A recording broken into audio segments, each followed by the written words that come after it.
And you've mentioned you'd like the opportunity to make a brief opening statement, so let's proceed to that before I receive evidence. Go ahead. Yep. All right, Martin Powell, on behalf of Martin County Education Association. Is it all right if I remain seated, or is that Absolutely. Okay, just want to make sure. The good thing is we're here about relatively small issues, distinct issues, important issues, but distinct issues able to be, contained. It's not a fund balance conversation where we're talking about millions of dollars. The way Martin County Education Association does their bargaining, they have the ability to, and they do, agree to the amount available for compensation on the front end. So there is some financial component. There are three primary issues. We have leftover funds that were earmarked for providing salary or benefit to the members of the bargaining unit. We have provisions of the leave article, both personal leave, what I call campaign leave, as well as presidential leave. And then we have an issue regarding one specific supplement, the Western Zone supplement. And we have relatively stable positions. The board has opened these articles, presented their positions. The union has responded to those positions, essentially holding firm to their position as well.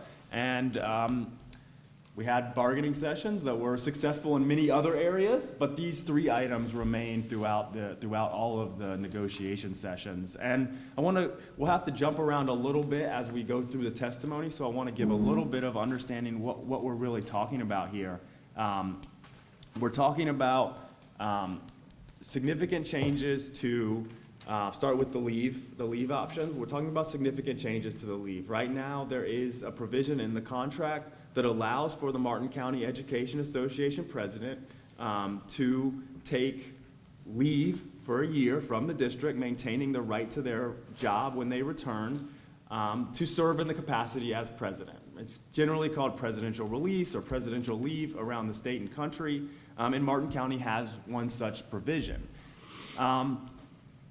They've only used it once, just in the past few years. They used it following that year, and you'll get a lot of testimony or some testimony about this. Miss President Resaniti used it in the 21-22 school year relatively successfully. She then retired, and President Theobald took over for MCEA, used presidential leave, or was essentially denied presidential leave and placed on unpaid leave. And that's where the dispute began with this. Before it was a bargaining dispute, it was a grievance and arbitration dispute. And the issue there is that the board has asked to remove that language, entirely remove it. The opportunity would no longer be available for the MCEA, for their president to be released. And they're not currently using it, but there is hope that they will someday use that, right? It's a benefit to the district, it's a benefit to the union to have the president able to be on leave from their primary duties, be available for meetings during the day, conversations during the day, committee meetings during the day, disciplinary proceedings during the day, rather than having to work their full-time job and then after hours deal with these issues.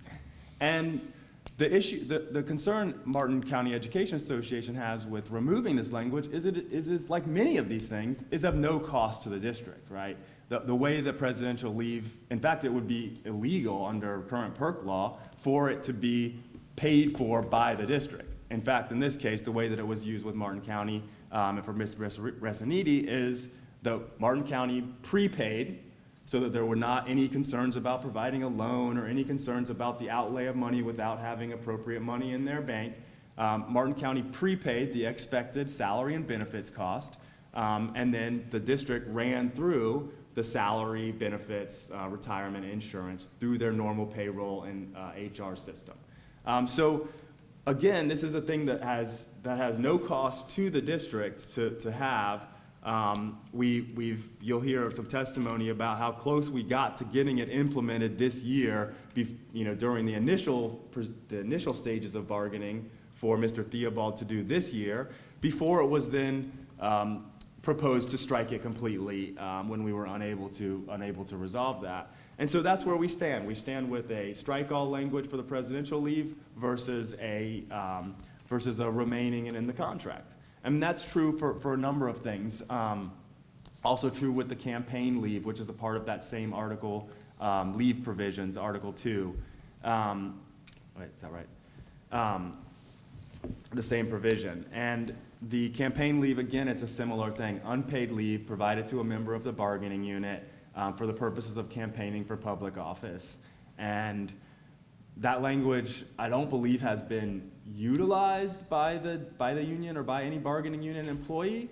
However, it's of no cost to the district.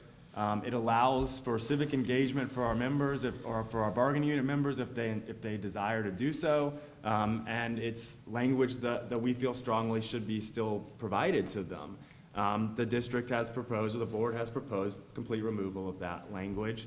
We would like to leave it in there. And that's, that's where we stand on this. The second issue relates to the Western Zone supplement. We'll talk a little bit in detail about what the Western Zone is, but essentially there are two schools, Indiantown Middle and what was the other school? Warfield Elementary School, that are to the far western zone of Martin County, right? And it's a long drive, it's a difficult student population. It's not a long drive that's heavy traffic, it's just a long way out in the middle of, out west, right? And so there was a supplement created many years ago to try to recruit, retain educators in that school.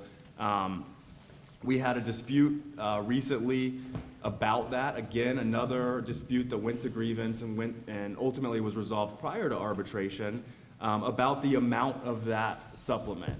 The union has heard from its members, has heard from its bargaining unit members about the importance of providing this supplement to them, to keep them in that school. We believe it's important to the student population of that school to have strong educators in place there. And we believe with the $28,000 leftover funds that have been earmarked that we can do that. We can provide that information. We can provide that resource to them to continue to benefit this school. And again, we're stuck in a situation where we go to a grievance, we resolve that grievance, we think we've gotten into a settlement, we think we've gotten all the way to a place where we agree upon, very similar to the presidential release language. We implement that MOU, we implement that settlement agreement to ensure those teachers are provided for, and we show up at bargaining thinking, all right, great, we're on the right path, and the rug's pulled out from under us. The presentation is, let's go back. Let's go back to where we were before we resolved these issues. And again, judging from our conversations with our unit members, looking at the performance of those schools, and knowing that we have the funds already earmarked to provide the supplement that we had previously agreed to outside of bargaining as part of the grievance, to provide those supplements to our bargaining unit employees, we're shocked again that we're here to cut that back out. And so, this is a theme that we've had in these bargaining sessions this year related to these two issues. And the Western Zone issue is related to the final issue, which is the leftover money that was earmarked for compensation, for financials, for the employees. It's $28,000, not a ton of money, but enough to provide some benefit. And there's a number of proposals that have been placed on the table to use that money in ways that support employees, to support our bargaining unit members, to support the supplements, to support the Western Zone, or to counter the cost of rising insurance. And again, we feel we've presented reasonable arguments, or opened the conversation about these, open to better uses to provide benefits to our employees.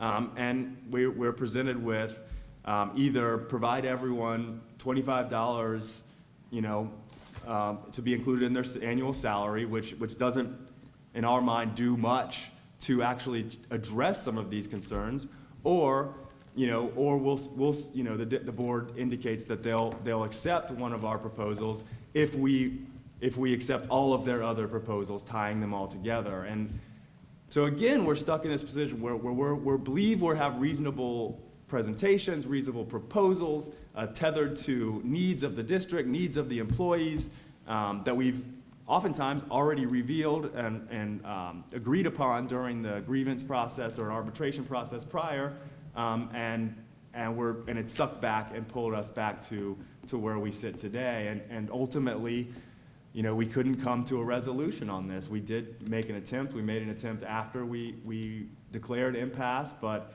we're at a position now where we cannot accept the proposals on the table from the school board, and there's no willingness to discuss anything else on the other side. And so we're here today. We have Gary Simmons, President Matt Theobald, and former President Karen Resaniti to give the background about some of these things, to give you an idea of the impact of the language on our bargaining unit members, and hopefully to continue to make the presentations that were made during the bargaining process. But that's what we're here about today. Those three main issues. There's some sub-issues, but those are the main issues, the main crux of our presentation today. Okay, thank you. District like to make an opening? I would. Thank you, Mr. Special Magistrate. I'm going to start by introducing myself. Of course, I'm Jeff Slinker. I'm counsel for the school board, and I'll introduce the folks here at the table. This is Julie Sessa, Carter Morrison, and Jeff Raymond, all on the bargaining team for the school board. And you know, I think I can agree with Mr. Powell at least on what the issues are. I think the issues are fairly plain. I think they're fairly straightforward. We've got, you know, roughly $30,000 left over to allocate towards, you know, something for bargaining unit members, and that expenditure kind of dovetails a little bit with the Western Zone supplement that Mr. Powell was referring to. The other issue outstanding is modifications to the leave language that have been outlined. And we're going to put all that before you, Mr. Special Master, to see it and to kind of understand the history on these issues, because they do date back not just this bargaining year, but to past bargaining years. It's kind of a little bit of an evolving story that needs to be told, and I think that's a little bit where I might respectfully diverge with Mr. Powell on those points. And I think, to me, we have this leave provision, and I'll start with the leave provision for presidential leave, which is, I would dispute, and we'll put on evidence that it's not no cost to the district. Of course, under Florida law, a school board cannot pay or compensate an employee to do work for a union, so the Martin County Education Association has prepaid those salary costs. But there's an administrative component, there's an implementation component, there's dealing with how benefits are administered.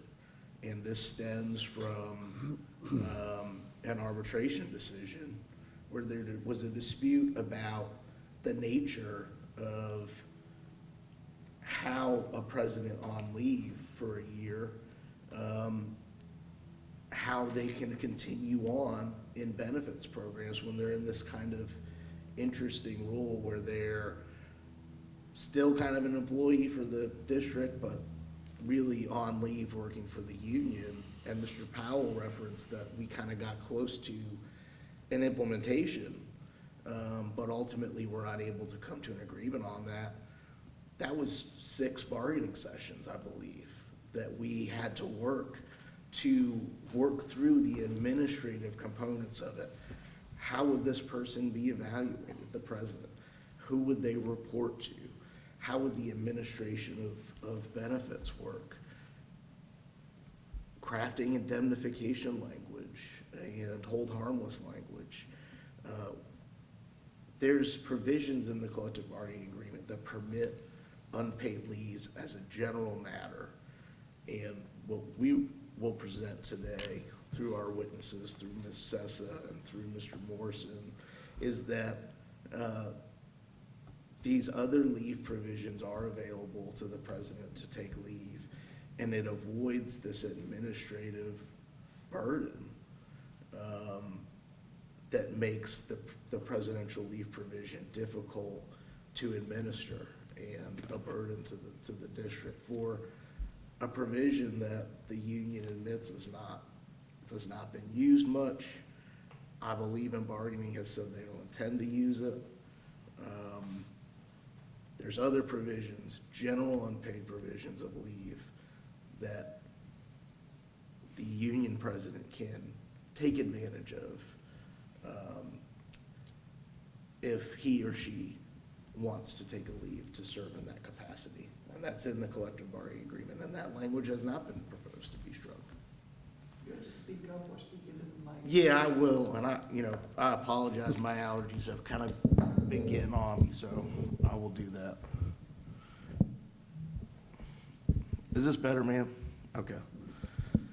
The supplement issue and the Western Zone supplement issue, that's an entirely different issue, but it's tied into the expenditure of the leave provisions, or not the leave provisions, excuse me, the exhaustion of the supplement or the raise pool. What the district proposed and what the district indicated at the bargaining table was, we've got this remaining money in the raise pool. Let's distribute it to everyone in the bargaining unit to allow them to be able to have some benefit.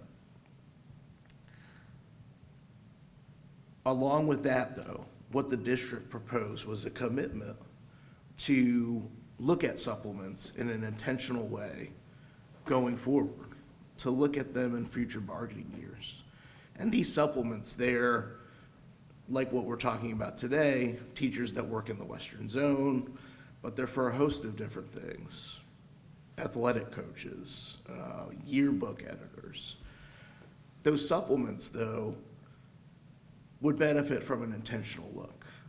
Are job descriptions in place? Are they being used? How are they being used? Where's the most benefit to that, having them being used?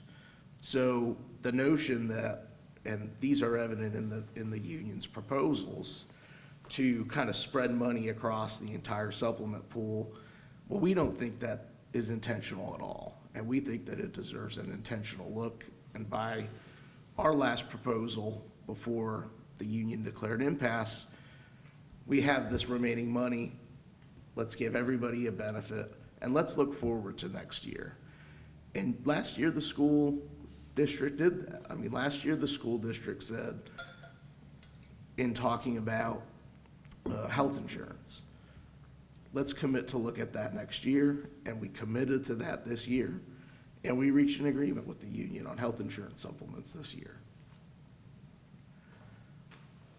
The Western Zone supplement is tied into this because as the union has said, they have proposed putting the money towards folks in the Western Zone. I dispute that the notion that somehow on either the leave issue or the Western Zone issue, that the rug was pulled out from anyone. Last year in bargaining, the school district expressed a desire to talk about presidential leave and to remove presidential leave from the contract. That's not a new position. Our position on that was clear. And Western Zone, the saga of Western Zone has dated back to the 2022 bargaining year.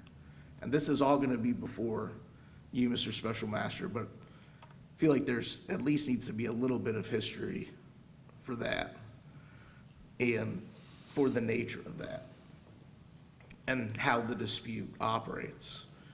In the 2022 bargaining year, the parties negotiated changes to the supplements, including the Western Zone supplement, and it aligned all members teaching in the Western Zone to get a single supplement of $2,000. Previously, certain teachers hired before a certain date received a certain supplement. and teachers hired after a date received a different supplement. So we've been referring to the teachers hired before a certain date as grandfather teachers.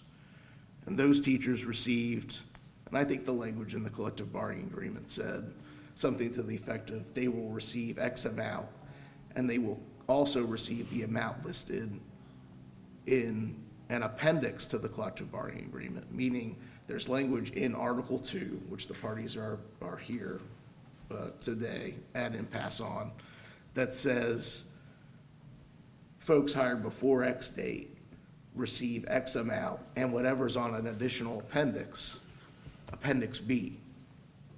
But it goes on to define in Article 2 that additional amount is a certain percentage of salary. It's 4.5% of, I think, $37,000.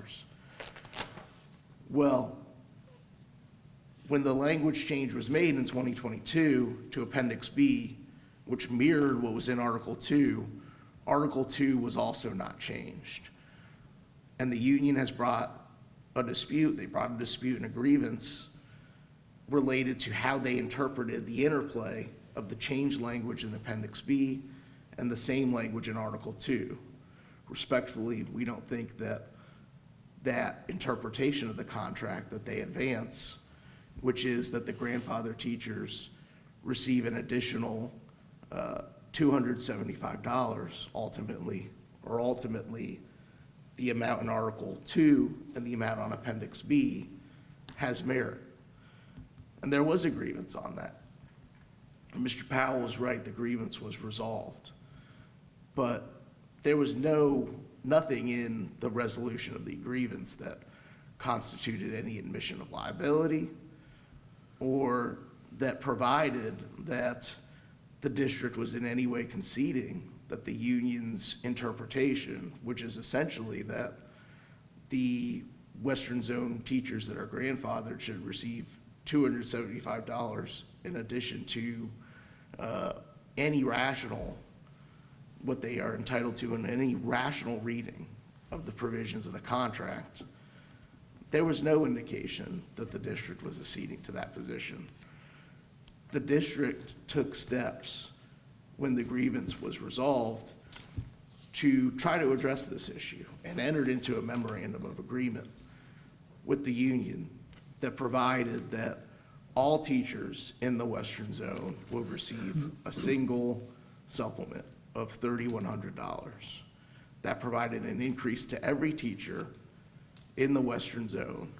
And more importantly, that memorandum of understanding, that memorandum of agreement specifically said that it was amending the provisions of Article 2 and Appendix B in the contract to reflect this language.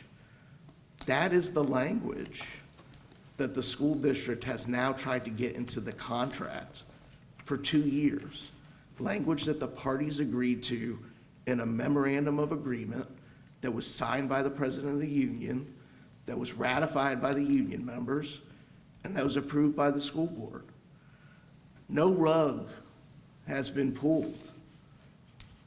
The school district is asking for the language of the agreement and the language of Article 2 as it relates to Appendix B to embody what the parties have already agreed to and to be able to be read consistently. Your Honor, we're going to put all this evidence before you. I welcome the opportunity to present today and for our folks to talk to you about these issues. Certainly appreciate the union and appreciate the union's presentation, but we look forward to putting that before you. We believe that the evidence is going to show that the district's proposals more comport with the statutory factors that the special master considers. And with that, I'll conclude. Thank you. Just off the record? Back on. Yes. We'll call Gary Simmons to stand. Julie, if you have Copy of our exhibits, or Jeff, for you. Oh, thank you. Thank you, Mark. Okay. Very great. Thank you.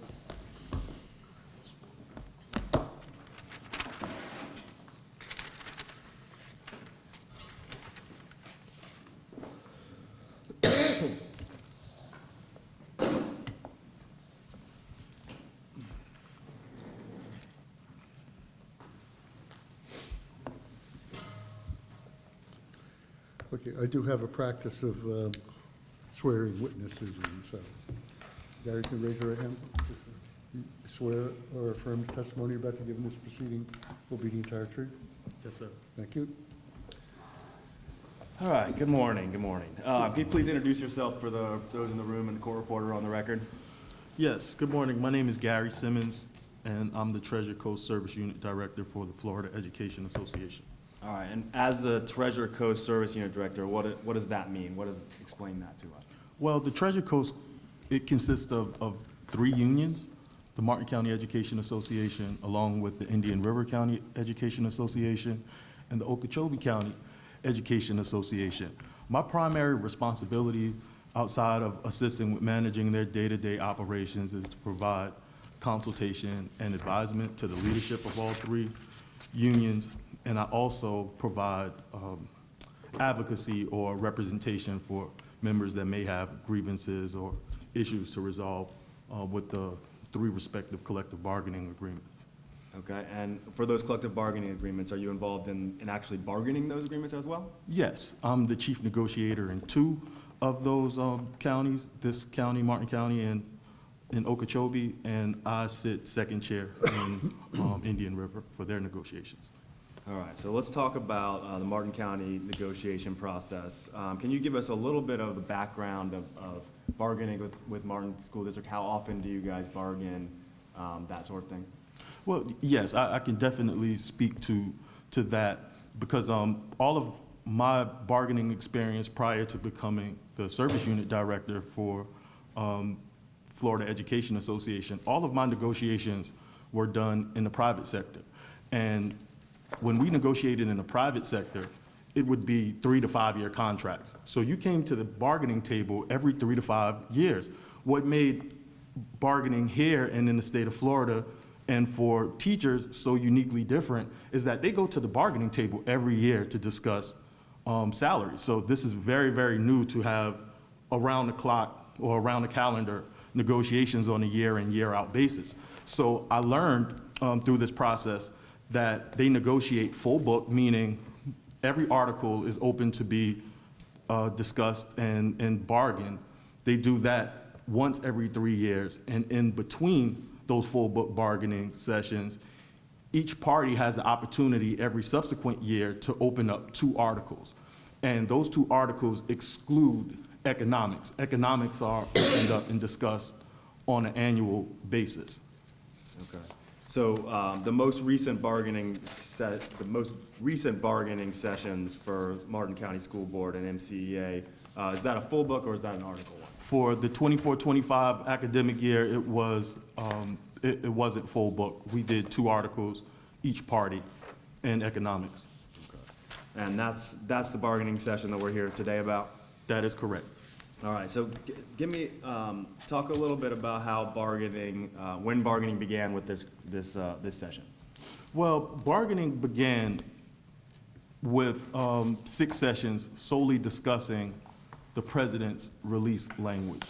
The backstory of that was President Theobald requested to be released for president release time, and there was a disagreement with the way that his president release would be implemented. So that went to a grievance process, ultimately to arbitration, and then the arbitration decision to ultimately have a conversation about how the implementation will take place after the union being successful in that arbitration hearing. So we started off the 24-25 with 6 sessions speaking solely about the president's release language and how it would be implemented. And of those 6 sessions, we ultimately decided to not act on it because we couldn't get any kind of an agreement to allow the union to have an out. The district's position was we request a full year and we have to take a full year.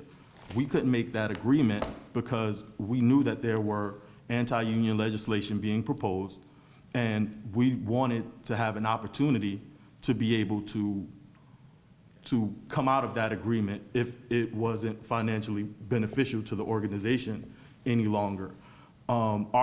We were placed with a position from the school board that we either take the full year or we take no leave at all. And it was at that point that President Theobald decided to return to the classroom instead of pursuing President's leave language. Okay.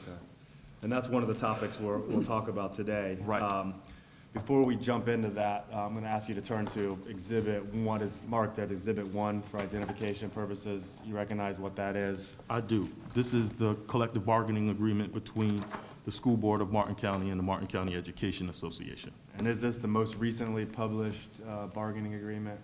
Yes, this actually was published right after the first 6 sessions that I just spoke about on August 19th of 2024. Mr. Special Master, do you prefer I introduce exhibits as we go? Is that the easiest way? Okay. Move to introduce what's been previously marked as Exhibit 1 as MCEA Exhibit 1, collective bargaining agreement. No objection. Yeah. So we're going to jump around. You mentioned a couple things. We're going to have to jump around a little bit just to ensure that witnesses are not having to bounce back and forth off the stand. So I apologize, but we'll circle back to all of any threads left hanging, right? So first I want to talk briefly about what is the leftover earmarked $28,000. Are Right. you familiar with what that is? I am. All right, tell us a little bit about how that number is generated. All right, so, and forgive me if I get long-winded, reel me in by all means, Martin. Okay. But I just think that it's important to capture on the record that all negotiations or bargaining between these parties have not been incredibly adversarial. One point in particular was how we reach an agreement on what we're going to award to our bargaining unit members with respect to salary raises and supplements and other benefits. In a couple previous bargaining years, we had a terminology that we loosely used as making sure that we have the same amount of apples in the apple cart, right? Meaning that we have a firm number of how much bargaining unit members and how much money we have to spend on them. And the school board, specifically Mr. Morrison, did a great job of creating a spreadsheet prior to us diving into the financial conversations. That spreadsheet gave us an opportunity to manipulate different proposals and see how much they would cost, how much we would have in excess. So we did that same thing. It worked successfully, if I'm recalling correctly, for 3 bargaining years. That method worked incredibly successful. There wasn't any more debates on what the money was, how much it would cost. We all were on the same playing field. So when that ultimately led to Martin County Education Association and the school board reaching an agreement on salaries in the first full session, outside of the 6 that I was speaking on presidential leave, the first day that we proposed salary proposals using this method that was authored by Mr. Morrison, we reached an agreement, the fastest that we've ever done in my 5 years of being chief negotiator here in the district. And when we made this agreement, we agreed to give a 3.1% increase to all of our members, and that left us with the amount of about $28,000 left over into what we collectively call the raise pool. Okay. To help with this, just ask you to turn to what's been previously marked as Exhibit 2.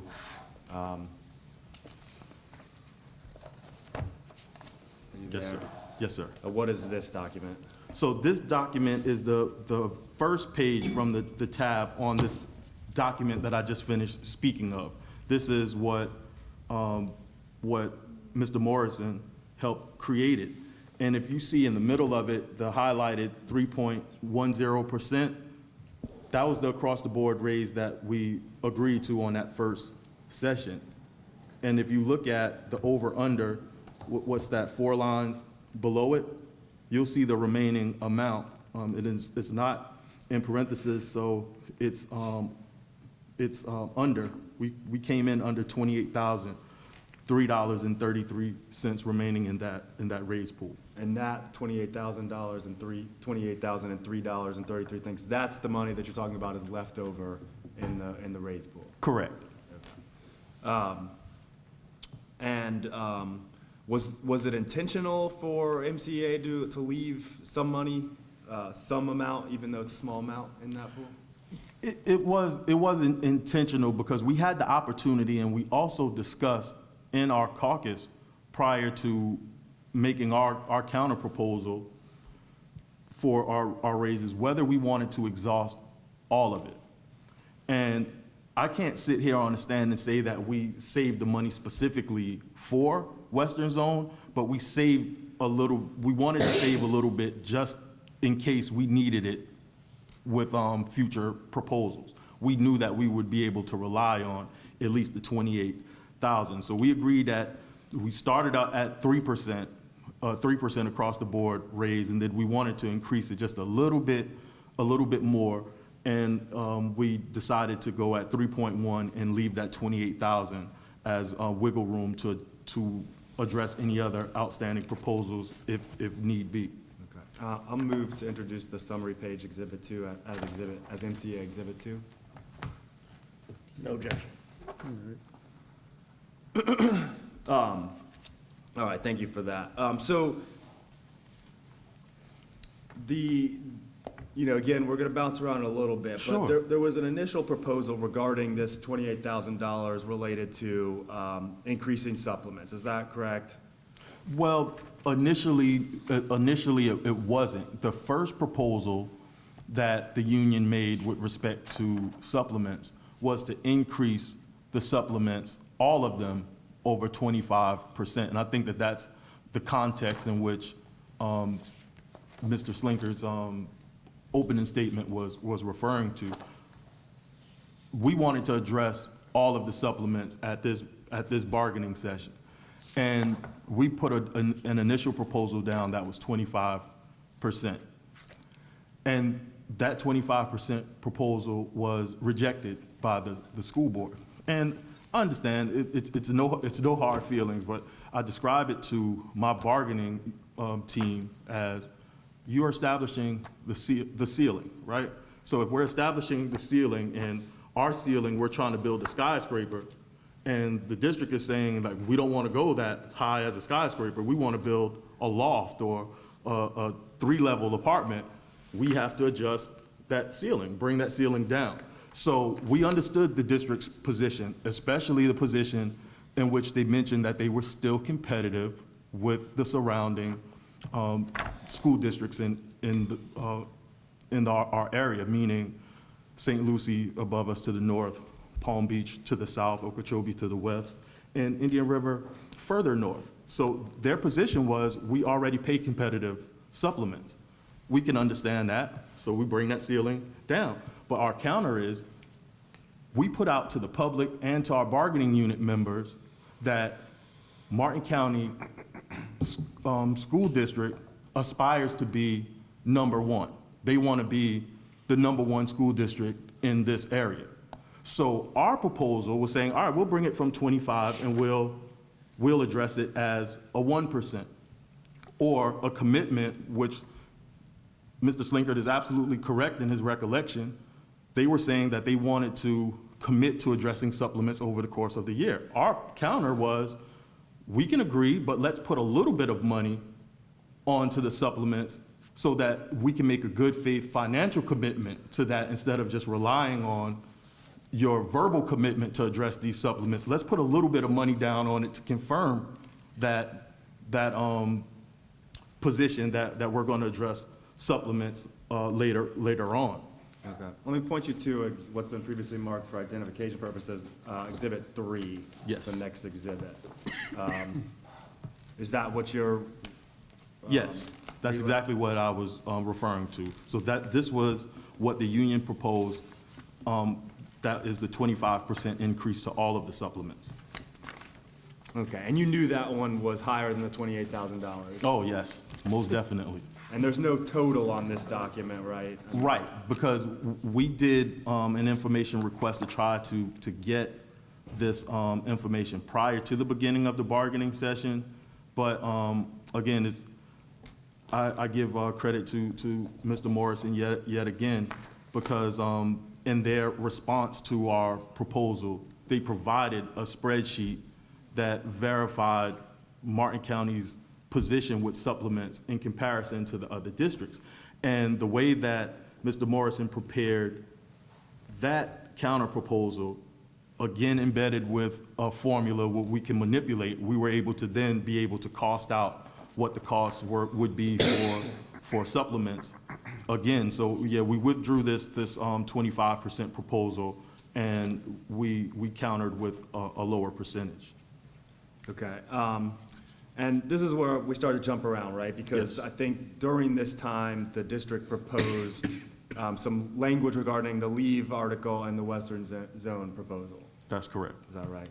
All right, so we'll talk a little bit more in those proposals in detail, but I want to jump ahead just because we're still talking about that $28,000. Sure.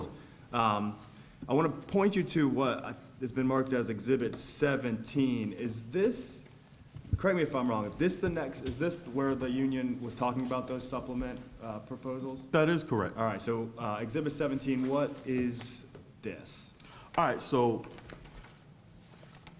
we heard a couple of concerns from the board with respect to their counter proposal, which initially was an outright rejection and a verbal commitment to address supplements over the subsequent years in this bargaining contract period, meaning 2023 through 2026. So what we responded to was amounts that would be covered by the $28,000 that was remaining in the raise pool. Option number one, and we presented these three options at the same time. Option number one would be that the board would consider their position on our counter to Article 2, which continue to compensate our Western Zone employees the amount that the contract determines that they should have, which is the $275. So that $275 would be paid out to 20 employees, if I'm not mistaken. It's 20 or 22 employees. And it also put a 1% adjustment to all of the supplements. So it's coming from a 25% increase to supplement to the 1%. Now, this 1% is the financial commitment that the union was asking for to match the verbal commitment to address the supplements in subsequent years. Let's put 1% down. That keeps us competitive. It keeps us as the pioneers or the trailblazers in this area, and it keeps us aspiring to have that number one position. So with the amount of the 275 to the 20 plus grandfathered employees, you had a $5,500 designation for that. The cost to invest 1% of all of the supplements, the 1% to all of the supplements was $16,605.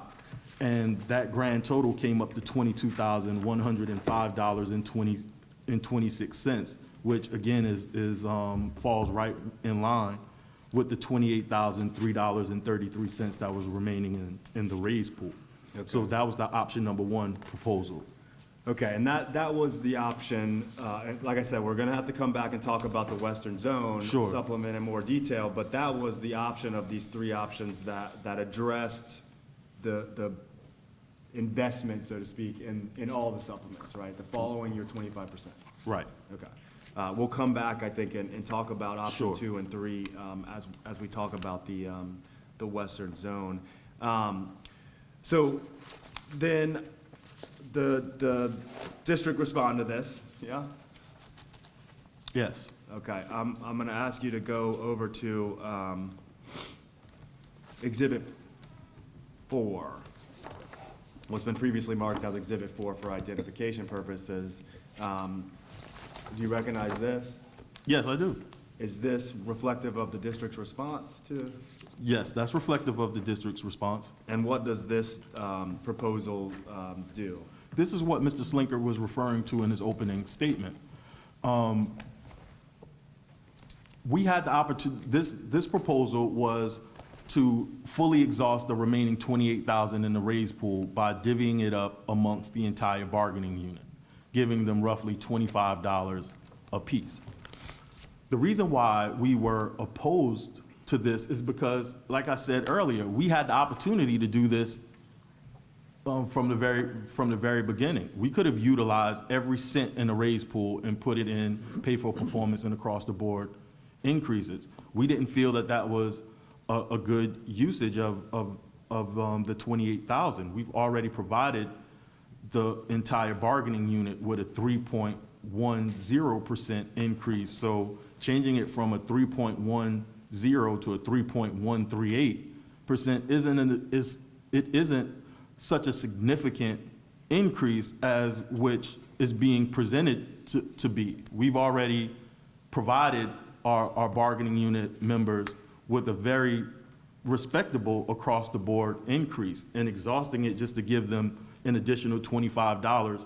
We thought that our proposals were, it was a better usage of those remaining dollars in the raise pool. Do you recall what that additional 0.038% broke down to individual? It was roughly around $25 per member of the bargaining unit. We called it like a half a tank of gas. We couldn't even get a full tank of gas on that. So it wasn't a huge commitment. You can't take your family out to dinner with the 25. So we just didn't understand the significance of just giving everybody an additional $25. Give me 1 second. At this time, I'll move what's been previously marked as Exhibit 4 as MCEA Exhibit 4. No objection. All right, again. What's that? I'm gonna come back to it. Again, apologize, especially special magistrate, but we're gonna jump around, continue to jump around, to keep the thread about the $28,000, just to kind of finalize that, and I think it'll all tie together, I hope. I hope it'll tie together at the end. But can we move to what's been previously marked as Exhibit? Wait a minute, sorry, give me 1 second. Oh, and sorry, so after this conversation about this, at some point MCA declared impasse, is that right? That's correct.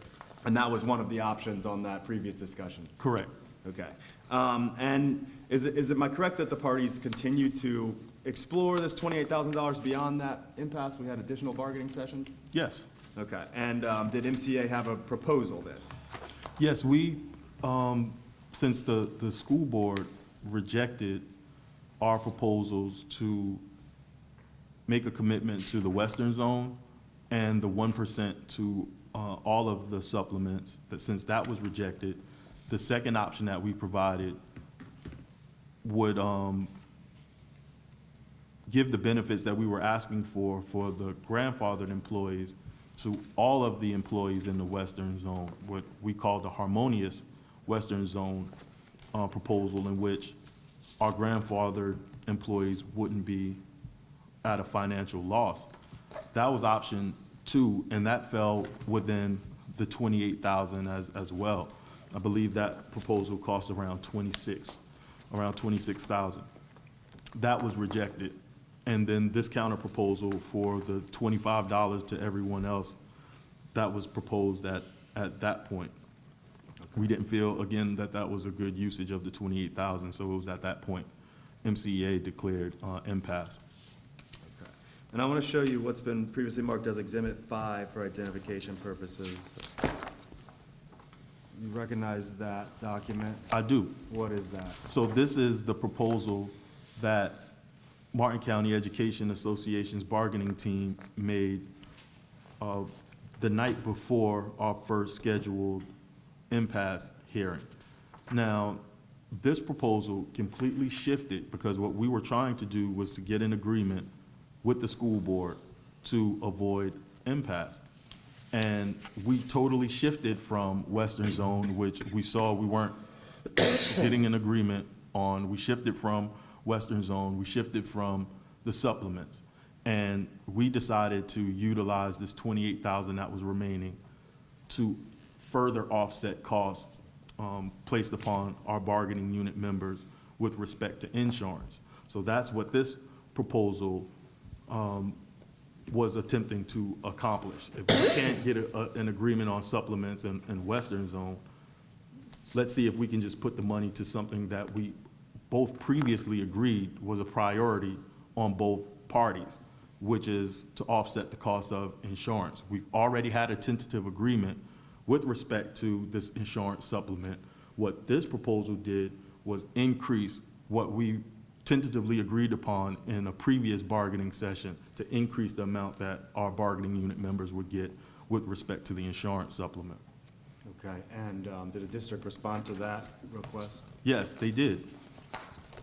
Ask you to look at what's been previously marked as Exhibit 6 for identification purposes only. Do you recognize that document? Yes, I do. What is that document? This is the counter proposal that the school district presented after we presented the previous one we just discussed. And what is that and I think you started to say what that document did, but can you again reiterate what that document?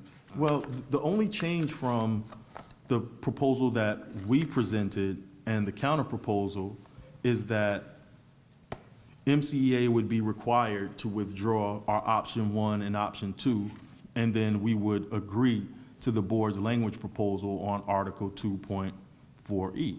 Article 2.4 is the Western Zone? Yes. Language, okay. So they accepted, this counter proposal accepts the use of the $28,000, but conditions it. That's correct. Okay, and conditions it on accepting the board's proposal for the supplement. Right, which for the record, we feel is the very same reason that got us into a dispute in the first place. I mentioned my previous years of experience negotiating contracts in the private sector. And what the school board continues to do time and time again is present memorandum of understandings with conditions that change the collective bargaining agreement. That's not the intended use for memorandums of understanding. Memorandums of understanding is created to streamline issues that fall outside of the contract until you open up the contract again. But as I testified earlier, we don't come to the table every 3 years. We come to the table every year. So there's no professional or logical explanation to tie any kind of binding language to a memorandum of understanding that has an expiration date on it. That's why these documents have an expiration date. It's bad practice and it's confusing historically to those individuals who are responsible for upholding the tenets of our agreement to have to refer to a dated document that's not part of the collective bargaining agreement. So again, we refuse to accept conditions in a memorandum of understanding that has an expiration date that supplants language in our collective bargaining agreement. I've never seen that in my 18 years of professional experience negotiating contracts until I negotiated in Martin County. Thank you. This time I introduce what's been previously marked out as Exhibit 5 into evidence as MCEA 5. Yes. No objection. And move to introduce what's been previously marked as Exhibit 6 into evidence as MCEA's Exhibit 6. No objection. All right, I want to shift gears a little bit from the $28,000. So ultimately, the $28,000 remains unagreed upon. Is that right? That's correct. Okay. So I want to shift gears a little bit to Article 11, I believe is a leave provision. We'll turn to Exhibit 1 at Bates number 41 to 8, and everyone's following along. All right. Sorry, the beginning is 40, sorry. 40? All right. Almost there. All right. Excuse me. So who opened this article? You said parties could open articles. Yes, the board opened up this article. All right, I'm gonna start with the first portion of this, which is actually on page 41, which is personal leave. Can you give me some idea of how personal leave operates within the district? Well, my understanding of personal leave was that the only conditions that they had for personal leave is that you can't take personal leave after a holiday. that was the main component of the leave program that I think had conditions on it. You can take personal leave, but that personal leave couldn't be taken before or after a school district designated holiday. And personal leave days are taken from the accrued sick days? That is correct. Okay. But not to be used for sickness, illness? Right. Okay. To your knowledge and your experience as service unit director, had personal leave been something that you guys had been addressed or been dealing with as an issue? No, it hasn't. All right, I want to switch now to what's been marked for, as Exhibit 7 for identification purposes only. Do you recognize this document? Yes. What is this document? This is the leave provision, Article 11, leave provision, and this is the second article that the school board opened up in a 24-25 So this bargaining is, session. sorry, so this is the school board's proposal? Yes. Okay. Again, we're going to stick with personal leave, which I believe is on Bates number 86, the second page. So in this conversation, in this bargaining session, what did MCA believe this proposal did? Yeah, so this is the language that struck the previous condition that I spoke of. Personal leaves can be taken except for immediately preceding or following a paid holiday. It struck that language out and it replaced it with the language that's in the blue. And it's the approval or denial of request for personal leave shall be based on the requirement of efficient operations of the district school system, as well as consideration of what is fair to the employee. Leave requests shall be approved or denied by the principal or designee before the effective date of the leave. So they were changing. The only condition that we had prior to was that you couldn't take these dates prior to a paid holiday, and with a few exceptions. And it was replacing it with what I just read. Okay, so did MCA have concerns about that change? Absolutely, because there's some language in the suggested change where we have absolutely no definition or an idea of who establishes what those definitions are. For example, the approval or denial of request for personal leave shall be based on the requirement of efficient operation of the district school system. So who defines what efficient operations would be? That was problematic for us to convert to a change in which we had a few minor conditions to go to something completely ambiguous, and the decision would be based upon somebody's perception of what the efficient operation of the school district, of the operation of the district school system would be. And then the second part is as well as consideration of what is fair to the employee, who determines or defines what's fair. The fact that we're at Impasse shows that we don't agree with what's fair all the time. So to go from this language that we previously had to what the district was proposing, my job as the service unit director and the chief negotiator is to take the district's proposal back to our team and have a conversation. The conversation is very, very simple. Does this language benefit our employees moving forward, or does it take away a benefit or the right that they have and move us backwards? Anytime we determine that it takes a right away and it moves us backwards, the answer is always going to be an emphatic no. We don't come to the table to lose rights that was negotiated by our leaders that came before us. So we have a responsibility to maintain the tenets of the benefits of our collective bargaining agreement. So that's why we emphatically denied this, because it took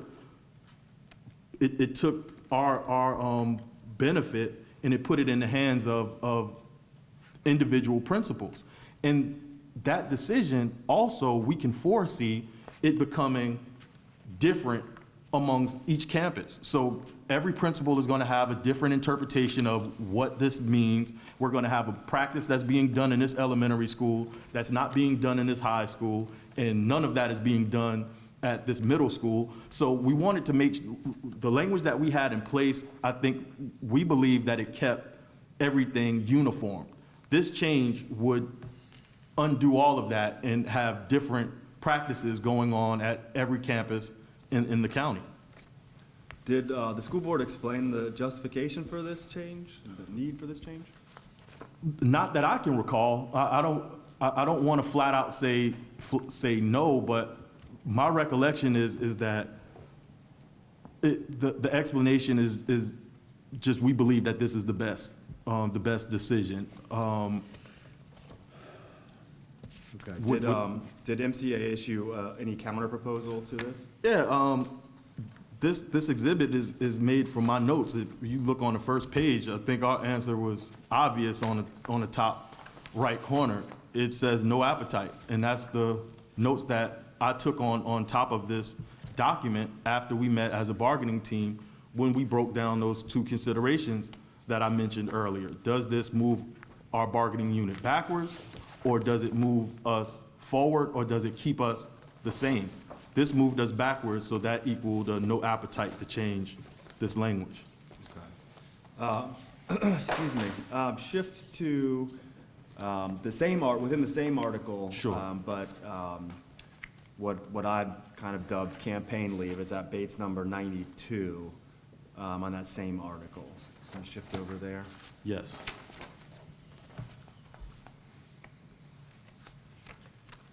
And just to confirm, this was the same article opened by the board. That's correct. All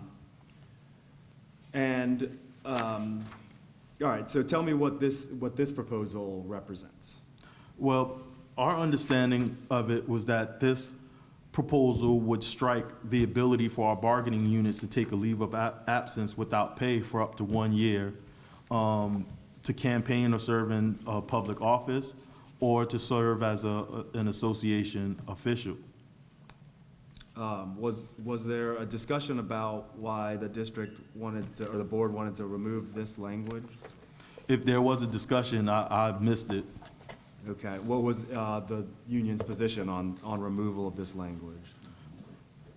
That we couldn't recall a point in time in my tenure, President Theobald's administrative tenure, nor the former president, Karen Resinides' tenure, in which anyone ever utilized this language.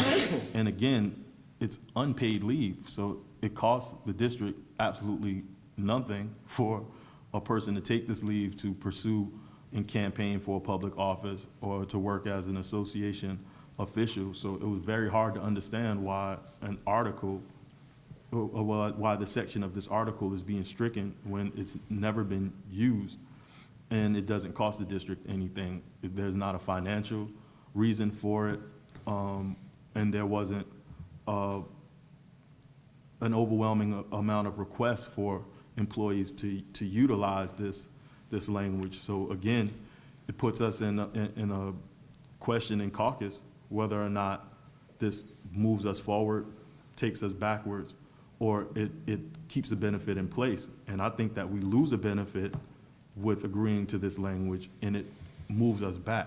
And doing the research, may be wrong, but I think this language was created in like the 80s. So for this language to be in our collective bargaining agreements since I wasn't even in kindergarten yet, up to this point, and there hasn't been any problems, what's the point of taking it out at this juncture? So what was MCEA's position on this language? No appetite. I think that was the answer for everything that they proposed in this section. No appetite. So to leave it as is? Correct. Okay. I want to move to the last piece in this, which is the following page, number 93. Sure. What is this language here? This was the language to remove leave for 1 year for the president, for the MCEA president to act in capacity of union president. And again, this language has been in the contract for a while. Yes. Has it been used? It was used the first time, that was my third year with President Karen Resiniti. That was the first time that it was utilized. And then President Resiniti utilized it for 1 year, and she retired after that year. And President Theobald was elected, and he requested to utilize that leave as well. All So right. 2 times. So why is this language important to the MCEA? And then we'll get into some of the details. Well, it's important to MCEA mainly because it gave MCEA an opportunity to address issues prior to 4 o'clock. And when we're talking about addressing issues prior to 4 o'clock, you have administrative meetings that take place, investigations. You have labor management meetings that occur on a monthly basis. Those things could happen during the course of the business day instead of the last hour of the work day.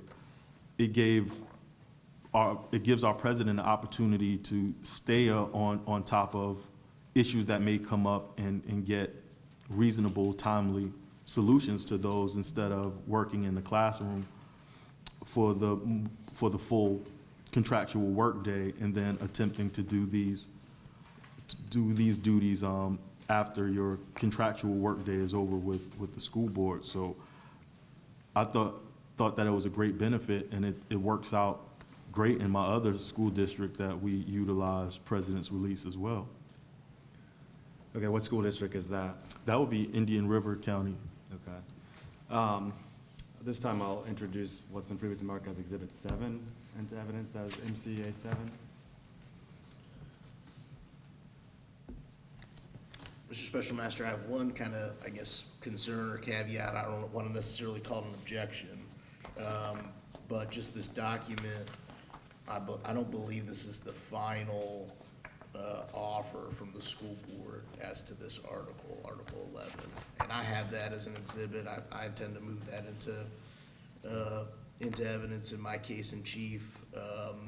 So I'm happy to do it that way and just kind of put it all before you to determine. But that's just my caveat to that, is I believe there was a later proposal from the school board than this one. Do you want to take a couple of minutes and have Mr. Powell review what you intend to present as Article 11? And perhaps we can resolve that, just for the clarity of Yeah. the record. Maybe this is a proposal made at a different time than the one that you have, whatever it might be. Yeah, you want And then to we can take that as a stipulation. Yeah, maybe take 5 Okay, minutes. yeah, we'll go off the record. We did, there was a subsequent proposal that we didn't have in our records of the proposal electronically for whatever reason, that removed, or that, I guess, removed the board's proposal for personal leave. So that discussion about personal leave is unnecessary. Essentially, the boards, in their subsequent leave Well, provision proposal, Right, had removed their strikes from that, and I just didn't have that. okay. Well, how There's about no we'll longer do an it this way, so we don't mess up your neatly organized exhibits, is possibly leave this in and identify the date of Okay. this proposal, As the Yeah. initial proposal? and the board, and we'll make reference it to the board as a document, and then Of you can course. speak to the Yep. date of that proposal. That works for me. And, Martin, you could mention what you see the difference in between the two. Absolutely, yeah. And that's- then we're all, That makes it then we're all clean. Makes it clean.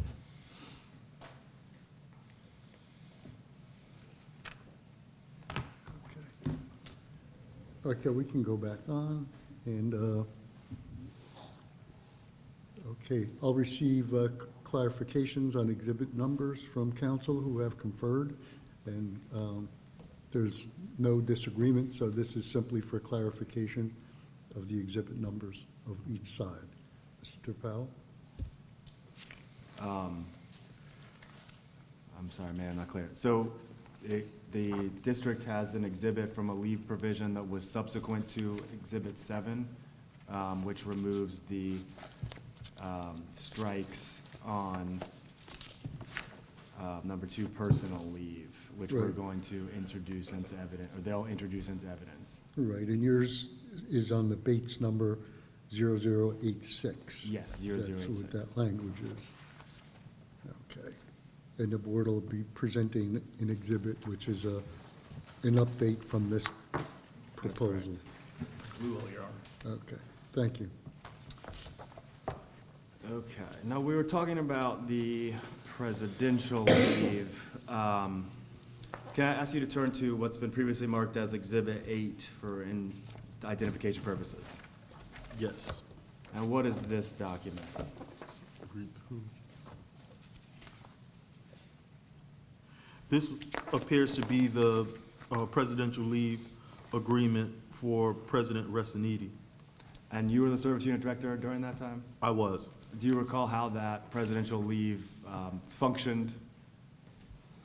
I do, in a limited capacity, but I can answer as much as I can. Okay.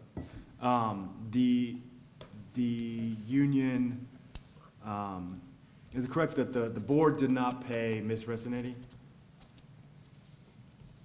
Did the board, I know her salary and stuff was through the school board. However, MCEA would, put the money up front so that the board would never be directly paying her. They were issuing the money that MCEA put up front initially.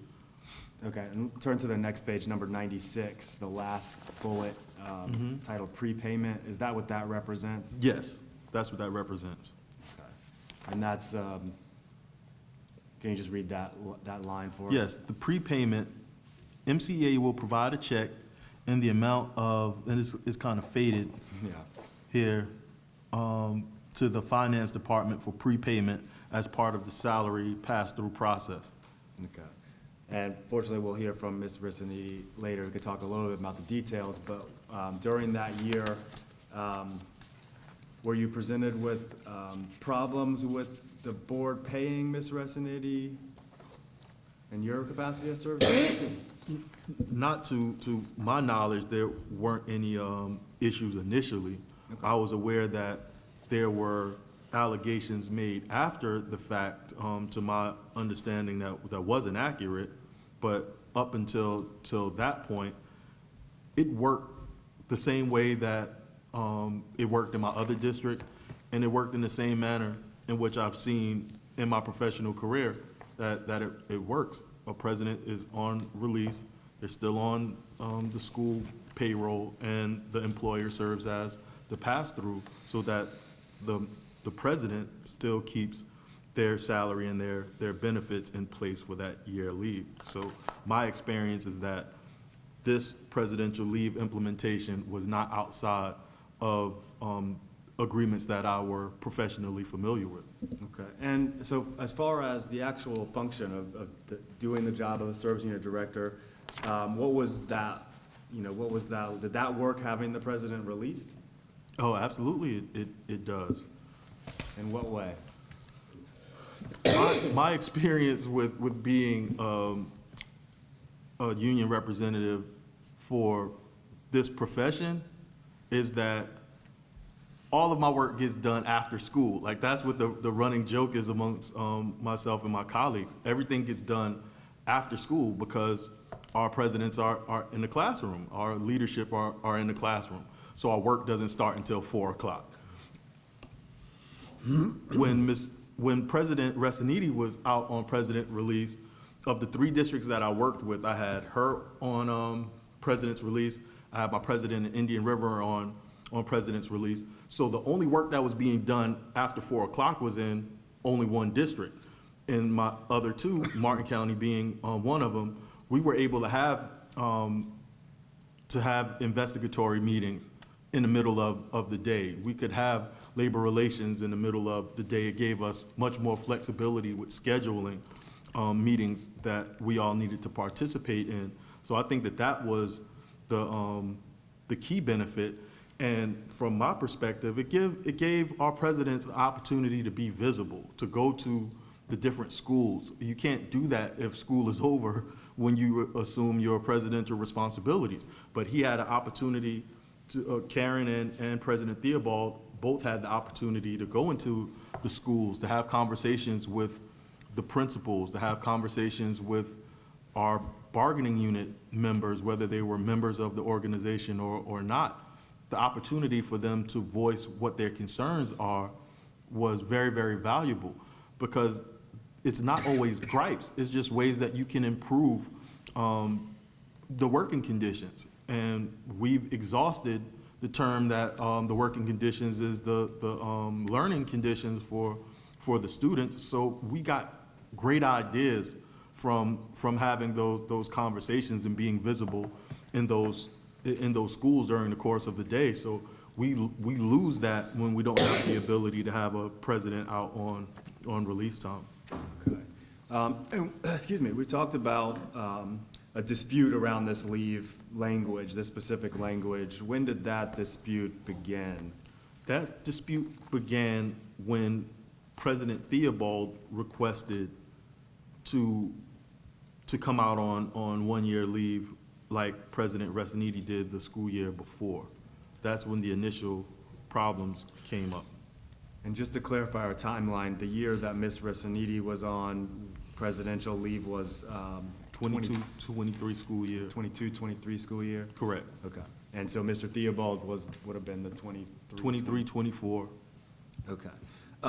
So I'm going to ask you to turn to what's been previously marked as exhibit number 22 for identification purposes. Sorry, we're jumping around a little bit, but do you recognize that? Yes, I do. What is that? This was how the school board presented to implement President Theobald's president's release. Okay. And were you involved in that conversation? Yes, I was involved in that conversation. Okay, so what did this implementation, what did this document do? This document made unilateral changes to our collective bargaining agreement. In what way? Well, just to start, on the first page, it says that MCSD will not be responsible for the payment of MCEA's president's salary, full health benefits to include supplemental insurance, FRS, employee contribution, and millage stipend. So this wasn't a proposal. This wasn't a conversation where we get to go back and forth and determine what the implementation would be. There was a meeting that was called. We came into the meeting and we were told that this is the way that the implementation was going to happen, if it was going to happen. When you go into the second page, like number 2 is in direct contrast to what's in our collective bargaining agreement, because our collective bargaining agreement says that it would be through the school board. And in this document, they're expressly saying that it won't be through the school board. On the second page, there's a mention of COBRA coverage, that the MCEA president will have medical, dental, and vision coverage through COBRA.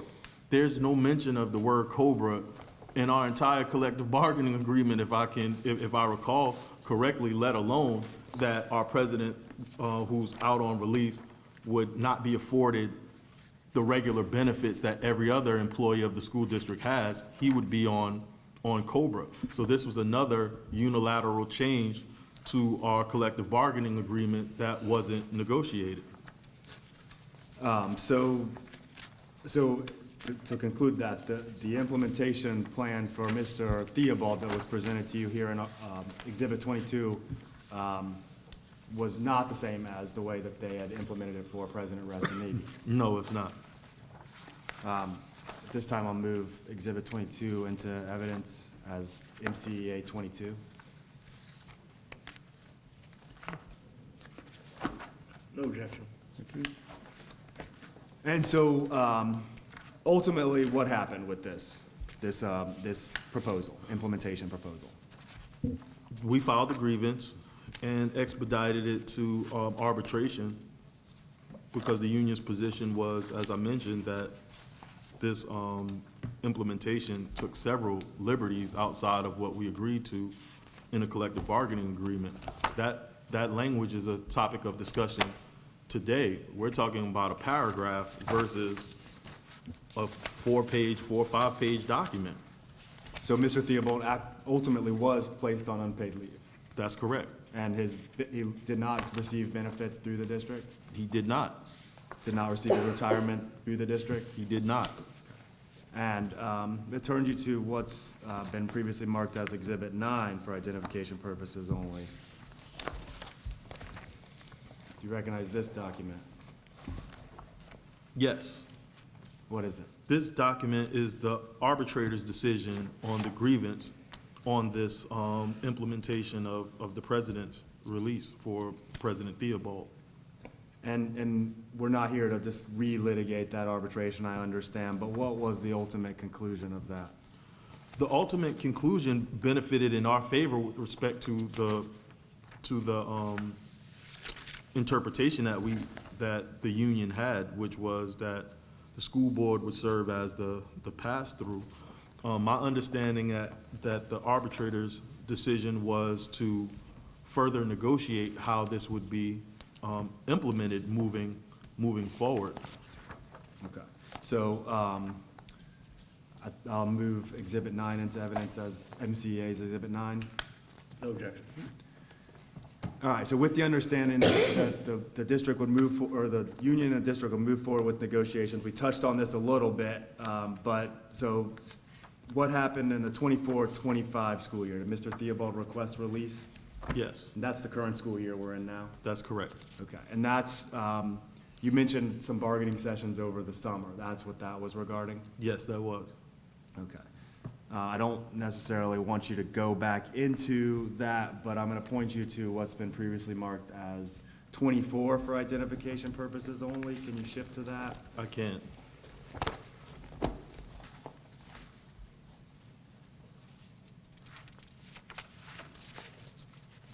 So this was the agreement that, this was the last, to my understanding, agreement that was discussed in our bargaining sessions, specifically discussing the president's release prior to the union taking a position that this memorandum of understanding didn't provide us any protections against our number one concern, which was anti-union legislation that we got wind of that was on the horizon, and not having any particular outs for this prior to the full year being taken. There wasn't an opportunity for Matt to make a determination if it wasn't financially feasible moving forward to give him an out back to the classroom. So we opted not to agree to this language. But it was the implementation of, putting the financial concerns, the union's financial concerns aside, this document would have implemented the presidential leave language for President Theobald. Right, and it also created an opportunity for us to address any of the concerns that the board had with their belief that there was a cost associated for implementing this president's leave. If there was a cost that they believe was attached to this president's release language, that cost could have been addressed in this MOU as well. If it was not, if it was addressed in this MOU, then I don't understand how that's a concern of the school board, because by no means was it the union's intention to inflict any financial burdens on the district for this pass-through. We felt that it worked pretty well for President Resiniti, and if it wasn't broke, then what was the point of attempting to fix it? All right, give me just 1 minute.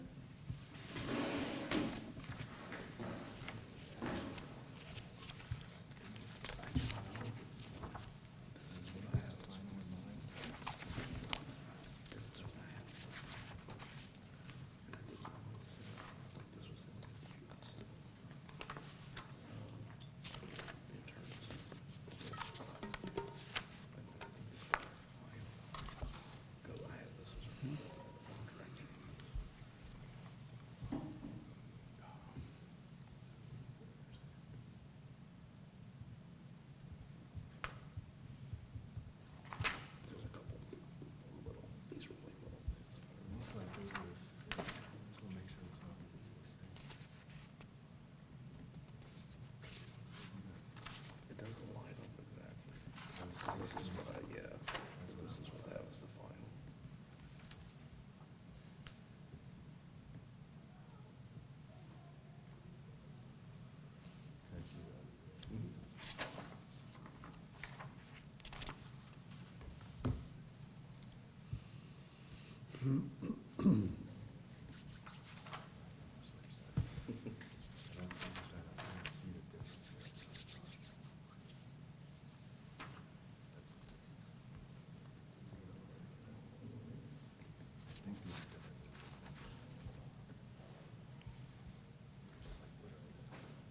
Added that number, and then you'll have this. It's stricken. So I'm happy. Oh, yeah. Because I think the issue is that this is the clean copy and that's the strike through copy. Gotcha, yeah, Except for there, that yeah, numbering error. okay. Do you wanna do it just the same as the last time, and I'll move this in, bring it with our folks? Sure. Do you wanna do that?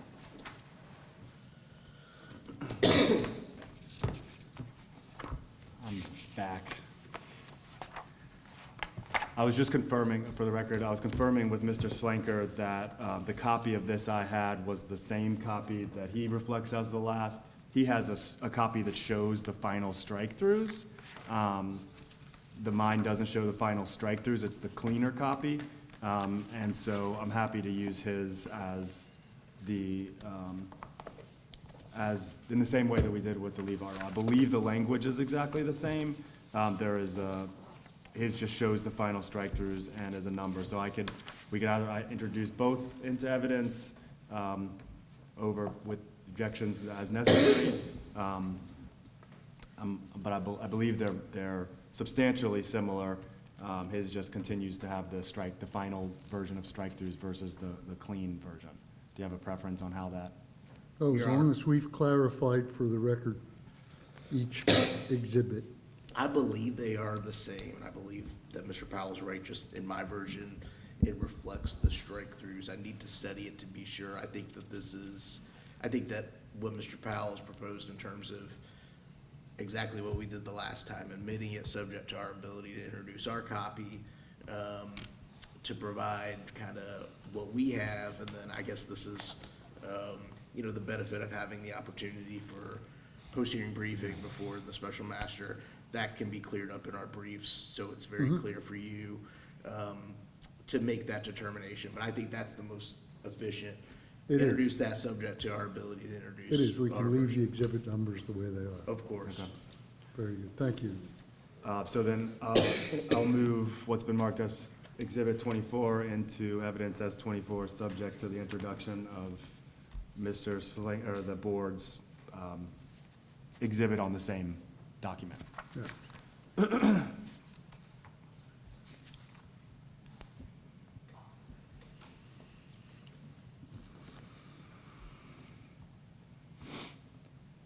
So, just to bring us back to the page, ultimately, MCA did not agree to this document, correct? Correct. And that disagreement was based on, just remind me again, what?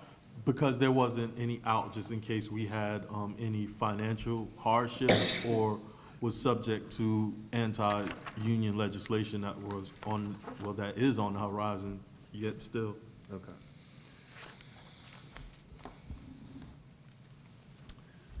So I want to go back to what's been introduced as exhibits, or Exhibit 7, subject to Mr. Slanker's introduction in the same article, to Bates number 93, which is the language that we're talking about here today. Yes. So were you surprised to receive this proposal then at a subsequent bargaining session? I was, and to use a term that was utilized in the opening statements, the rug is pulled out from you. The only thing that I can lean on is my professional experience, Mr. Powell. And I've never been a part of a bargaining session where in 1 week you're discussing the full implementation of how this president release would function. And then 4 weeks later, it's a complete strike through. And I don't want to rush to anything, but in my professional experience, we would have a strong argument for a regressive bargaining. You go from implementation to a complete strike through and the loss of the language in the same bargaining session. This isn't like we had this discussion a year prior. We're talking about sessions 1 through 6, and then in session 8 or 9, it's a complete strike through of all of the progress that we've made. Even if there was an opportunity to build on the tenets of those agreements at a later time, to spend those 6 sessions figuring out what the implementation would look like, to eventually being an impasse, discussing a strike through in its entirety, all in the same bargaining year. Very, very hard to not argue that as regressive bargaining. Did the board present an explanation for this strike through at that, to your recollection? My recollection was that thoughts change and they have the ability to change their thoughts, but that's contrary to my professional experience. That's the equivalent of if we did the same thing with respect to economics. You start with a 1.5 in the raise pool, and then you subsequently say, all right, well, it's only $750,000. We're only at 750,000 now. That would be regressive bargaining if your initial proposal was 1.5, and then the raise pool shrinks to 750,000. You just don't move backwards in negotiations. It's either you stay the same or you improve it. I've never been a part of language that evolved from implementation to a complete strike through in one bargaining session. Okay, was there a discussion of their intention with removing the language? Like why? Not that wouldn't be speculative, right? But what I can tell you from experience is that this isn't the first time that the organization have received this language with complete strike-throughs. They proposed it in the prior academic year bargaining session. Our position, along with the Western Zone changes as well, because those were presented prior to this year too, those were the subject of open grievances. Why would we change the collective bargaining agreement language in the middle of a grievance dispute on interpretations of this very same language? So last bargaining year, when this was presented, we were going through the arbitration, we're preparing to go through the arbitration process. So we didn't feel that it wasn't like a total shock, but I just thought that we pivoted from this when we had the conversation on the implementation just in sessions 1 through 6 to see a strike through in its entirety. Yet again, not just for this, but other language in this article that doesn't cost the board any money. Okay. And you mentioned a local that you work with that has a released president. What was that? That was Indian River County. Okay. And in preparation for this bargaining, did you, and in your job, are you familiar with other local unions that have release time presidents in Florida? Absolutely. Oh, sorry.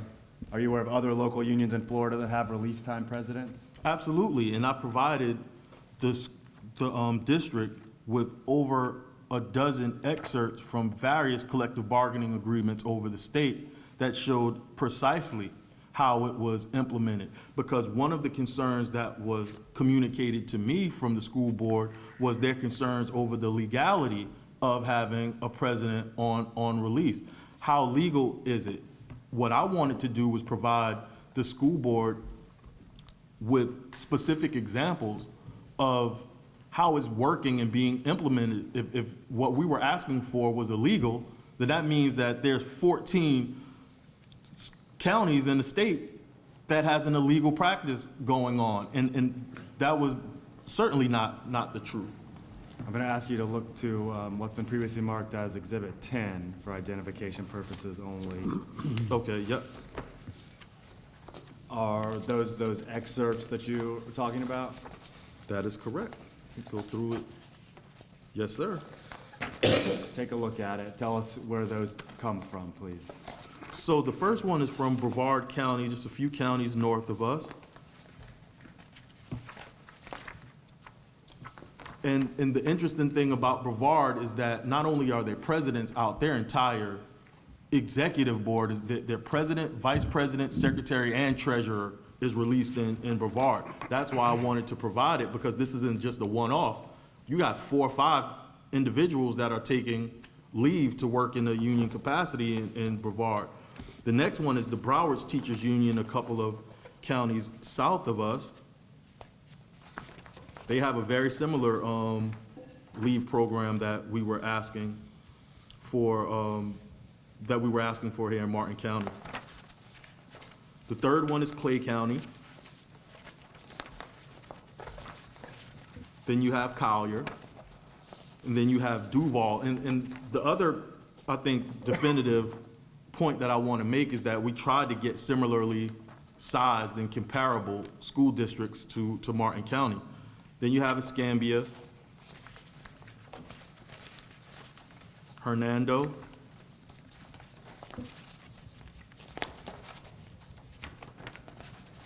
Hillsborough up in Tampa,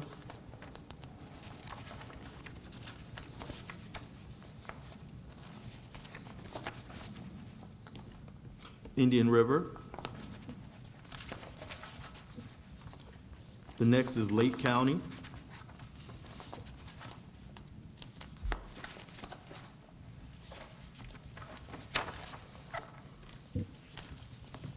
Then you have United School Employees of Pasco.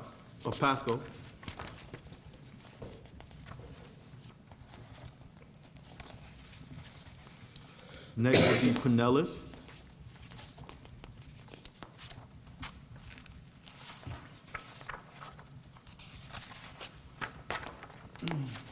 And then the United Teachers of Dade down in Miami. So you learned that other local unions and school districts were operating with release time. It was possible. And still, yep. I'll move to introduce composite exhibit 10, I guess, into evidence as 10, MCEA 10. Mr. Special Magistrate, I have just kind of a general objection, an objection to the line of testimony in the exhibits. You know, the statute for resolving impasses does talk about comparability between, you know, the school board at issue or the local governmental entity or governmental entity at issue and those that are comparable in size or nearby. But it speaks to that in reference to disputes that involve expenditures of funds, of money, raises, things of that nature. So I don't see the relevance at all of, hey, there's 10 other counties that do it, why can't you do it? This is a language dispute. This isn't like this county's similarly sized and they could afford to pay teachers X or you know, whomever Y. I just don't think that it's probative really at all on any of the issues in this case, to kind of look and kind of cherry pick why individual decisions were made by other school boards and other unions. The decision could have been made for any number of reasons that are unique to those particular districts. Well, I think you can make that argument in your post-hearing brief. Of course. Can't hear you, Judge. Okay, sorry. I said the board district has the ability to advance the argument that council is being making in its post-hearing brief, but I'll accept the exhibit. Okay, thank you. So after that discussion, where we left it, where you left it in bargaining, the positions of the party were strike all versus leave the same? Correct. All right, I'm going to shift gears one more time, hopefully just one more time, talk a little bit about the last issue, the Western Zone Supplement. So my understanding is the Western Zone Supplement amount has a backstory of disputes similar to the presidential leave, is that right? Correct. You mentioned a grievance was filed and a resolution was reached. Correct. So before we jump into the backstory there, we just kind of define the problem. What is the Western Zone? So the Western Zone is the western section of this county, specifically Indiantown, that has two schools, Warfield Elementary and Indiantown Middle School. This, based on my research and looking back at the previous collective bargaining agreements, this was agreed to a very, very long time ago. And in the earliest version of this proposal, it stated that this was created for retention because the western zone is further out. It's a more complicated demographic of students to work with, and the gas for going out there. So they created the supplement to recruit and retain employees out in that westernmost section of the county. Okay, so this started well before you were employed here as a service unit director. I wasn't even old enough to be employed by anybody when this was established, Barry. Okay, well, let's go to the language itself as it exists in the contract. Point you to Exhibit 1, we're at Bates number 12. All right. Yes, Are you there? yes, I am. Okay.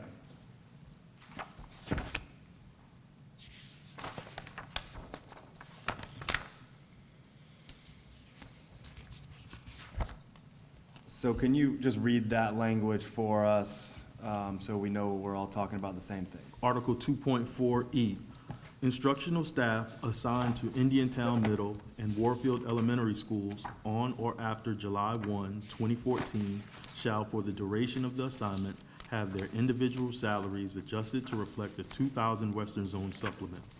Instructional staff assigned to Indiantown Middle and Warfield Elementary Schools on or before June 30th, 2014, shall, for the duration of the assignment, have their individual salaries adjusted to reflect a $1,375 Western Zone supplement, and shall continue to receive the Western Zone supplement described in Appendix B2, negotiated instructional supplements, namely 4.5% of $37,000.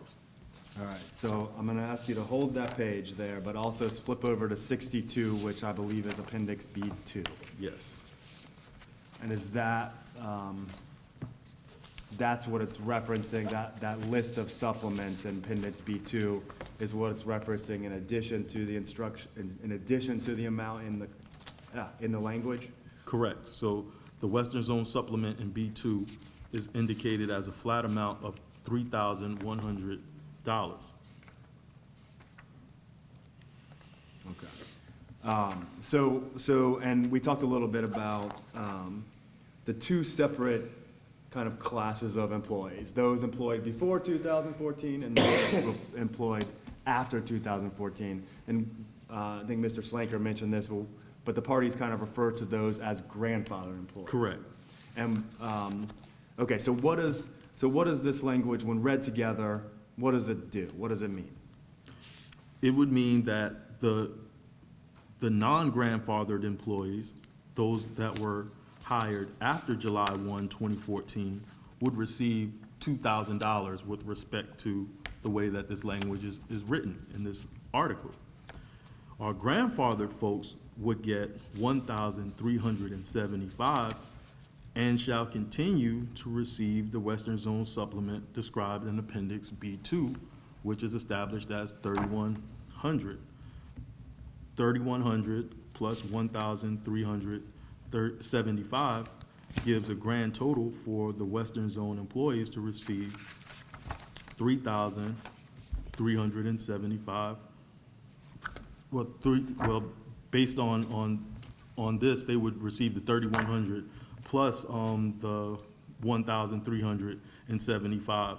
So that would technically be over $4,000 that they're entitled to based upon the way that this language is written. Okay, so this is where we start getting confused on the Western Zone issue, Correct. right? Okay, so let's get back into this dispute. Let's try to put these pieces together. At some point, the amount owed, or not owed, provided to the grandfathered employees and the non-grandfathered employees became an issue, right, and a dispute. There was a disagreement between the union and the employees at the schools and the board. When did that occur? Well, this occurred right after ratification of I believe it was the 21-22 bargaining session, in which members reached out to us saying that they received a pay cut. That was in the Western Zone, that they received a pay cut, that they were only getting $2,000 in their Western Zone supplement, when before they were receiving $3,040. And that's not what we agreed to. Okay, and that was what the grievance was filed over? That's correct. Okay, I want to turn to what's been marked as exhibit number 11 for identification purposes.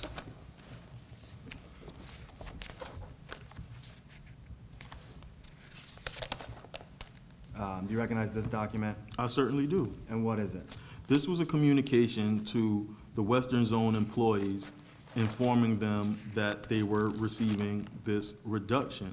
And the explanation to these employees were that we negotiated this change to $2,000, to a $2,000 flat rate. All right, so prior to this this October 26, 2022 memo, which addressed the bargaining session for the 21-22 school year, there were still two classes of employees, grandfathered and non-grandfathered. That's correct. The non-grandfathered employees only received the amount listed in Article 2, correct? Correct. And the grandfathered employees received the amount listed in Article 2 plus the amount listed in the appendix, B2. Correct. Okay, so prior to the 21-22 negotiations, just want to make sure, it looks like this document, it increased or changed the number in the appendix to 2,000, is that right? Yeah, and what we're looking at that's indicated in the middle of the page as number 3, this is the language that appeared in the appendix. So this strike-through is not actually a strike-through in Article 2.4E that I read on the record just a moment ago. This language appeared in the chart on Appendix B2. So the reason that all of this was very, very confusing is because the district took a position that because they struck through this language in the appendix, that by proxy, it eliminated Article 2.4E, which we emphatically disagreed with. As I established in my initial testimony, we go to the bargaining table every year. We do full book, and then we do 2 articles, and we do 2 articles and economics and the salaries. Article 2 in the 21-22 bargaining session was never open. So it's a history of negotiation practices that would deem the district's position incredibly flawed. We've never lost language out of an article without opening up said article and doing the strike-throughs and having an agreement and tentatively agreeing to those changes. What the district did was they struck language that was in the appendix that mirrored language that was already in Article 2. So Article 2 was never open, that language was never stricken. That's why when we go back to the previous exhibit that you pointed out, actual Article 2.4 in the collective bargaining agreement that we agreed and established on the record, that was published on August 19th of 2024, still has the 1375 language in it, unedited. So it's very difficult for me to understand that the district's position is that we lost that language through a subsequent strike-through of mirrored language in the article, but yet every version of the collective bargaining agreement that we put out continues to have this language in Article 2.4E. When you look at the subsequent language that we agreed to when we open up the articles, When we strike through that language, it doesn't appear in the next version of the contract. That language is eliminated and it's replaced with what we tentatively agreed to. So it's very interesting to me that the district takes a position that we lost that language by proxy by eliminating this when we never opened up Article 2 and had a discussion to strike that language out, and that language still exists in the contract to this day and is the subject of this impasse here. So you can't have it both ways. Either we lost the language. If we lost the language, then why are we here at impasse discussing the language that they've said in their opening statement was stricken out by proxy? And then to further complicate this, it was presented as a clerical error. And our response to that is clerical errors aren't subjected to collective bargaining. If the employer feels that it's a clerical error, they have the right by state statute to make that clerical change. But this isn't a clerical change. What they're proposing actually changes the language in our collective bargaining agreement. A clerical error doesn't change the tenets of the agreement in the article by making a clerical error. That's placing a comma where it's supposed to be, or correcting misspellings. This changes the whole interpretation of our collective bargaining agreement. Okay. So we're gonna go through a little bit of this in addition, but I'm gonna turn to Exhibit 12 for identification purposes. Sure. What is this document? 12 is that's the grievance that was filed on behalf of the grandfathered Western Zone teachers for Martin County School District. And on the statement of the grievance in the last page of that document, Bates number 177, does that outline the MCA's position about the change, what they argued was a change to the supplement amount? That's correct. So, just to make sure I understand, previously, the non-grandfathered, and prior to this change, the non-grandfathered employees were earning a $16,065, no, not correct. Let me make sure I have this correct.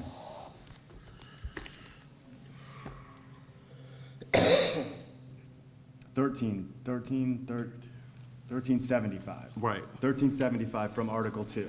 right. All right, and the grandfathered employees were receiving the $13.75 plus the $16.65 from Appendix B2. Correct, totaling 3,040. 3,040, so it Correct. was a pretty significant difference. And then the change that was made was, at least in the district's position, was everyone should be receiving a flat 2,000. That's what they explained. That's not what they proposed. What Right. they proposed was to change the Western Zone supplement in Appendix B2 from 1675, which was the percentage that's indicated in Article 2, and to change that to 2,000. Okay. That's what their change was. So when you look at the change in Appendix B2, 2,000, and then the existing language in Article 2, the way that the language would be read is that our grandfathered employees would receive the 2,000 that's indicated in Appendix B2, in addition to the 1,375 that was established for the grandfathered employees in the Western Zone. When you add $2,000 plus the 1,375, that's where we get the 3,375 figure. So our folks were going from making 3,040 and being reduced down to 2,000, when our understanding of this proposal was going to increase them to 3,375 and increase the non-grandfathered employees to 2,000. There was no point in time during the presentation of this article where it was presented that this would be a harmonious supplement. As I indicated, what our process is when the district makes a proposal. We go into our caucus group, we make a determination. Is this decision going to improve our members' financial situation? Is it going to keep it relatively the same, or is it going to change it? What union in America is going to agree to a $1,000 cut, a $1,040 cut to their members? consciously, right? So they're telling us and telling our members that we agreed that these Western Zone employees that drive all the way out to the west, that deals with the students that are in that community, that they deserve to get a reduction from $3,040 to a mere $2,000. We never agreed to that terminology. And you can't even make logical sense out of it, because if you want to change an article, the rule is you open up the article and make those changes, not make the change through proxy by eliminating mirrored language in the Appendix B2 and leaving Article 2 untouched. Okay, so your grievance took the position that the non-grandfathered employees should receive the negotiated increase from 1665 to 2,000, Correct. and the grandfathered employees should receive the increase from 3,040 to 3,375. Correct. Both receiving that same amount increase. Correct. Okay.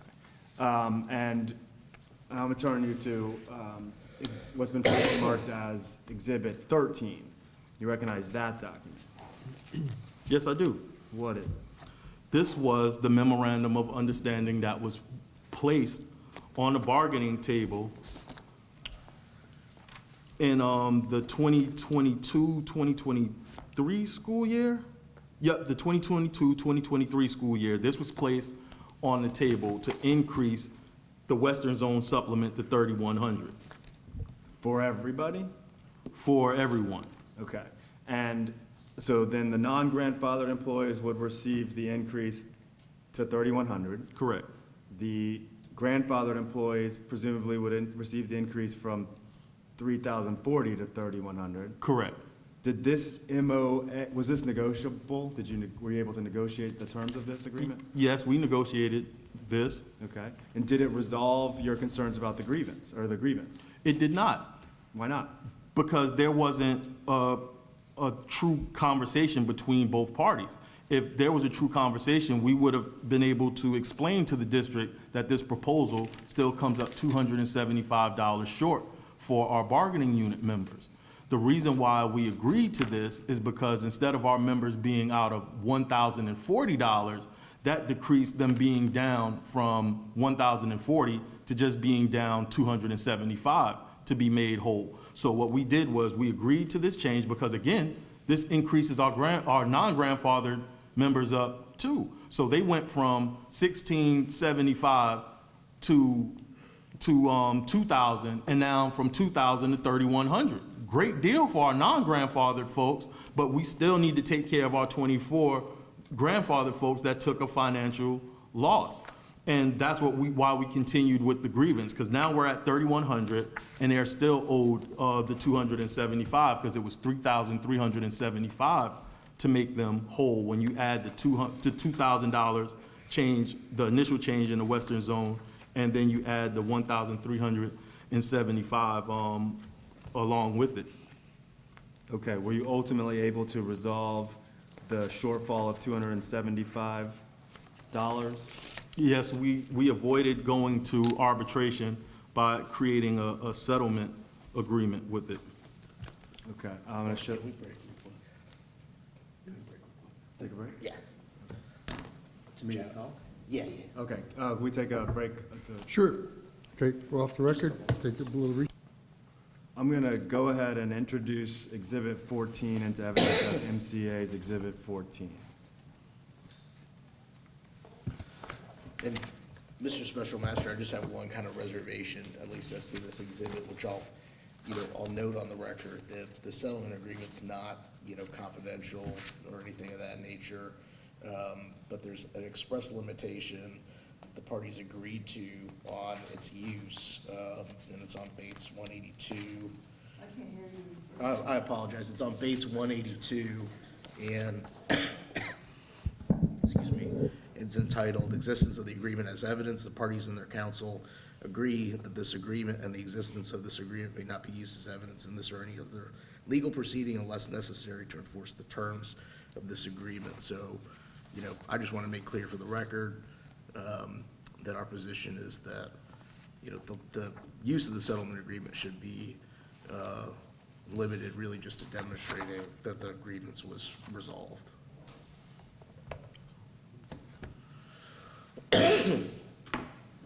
Okay, I'll Thank you. receive it, and you could, you know, I just want to make that clear for the record. make that argument in your post-hearing brief. Judge, I can't hear you. I'm sorry.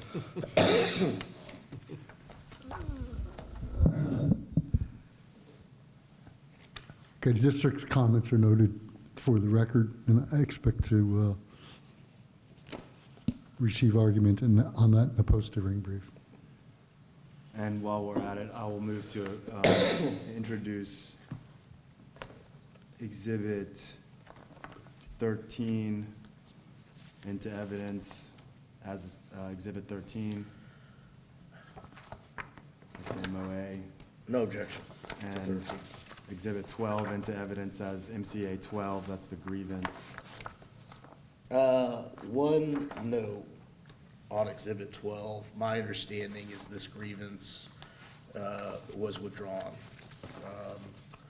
You know, I don't dispute that there were grievances filed, but my understanding of this version here, that this was a withdrawn grievance and there were different grievances filed. So, you know, in terms of this being the operative grievance that the settlement resolved or that these issues are related to, I don't think that's the case. So I think there's kind of a foundational absence for this exhibit. So that's just something that I know for the record.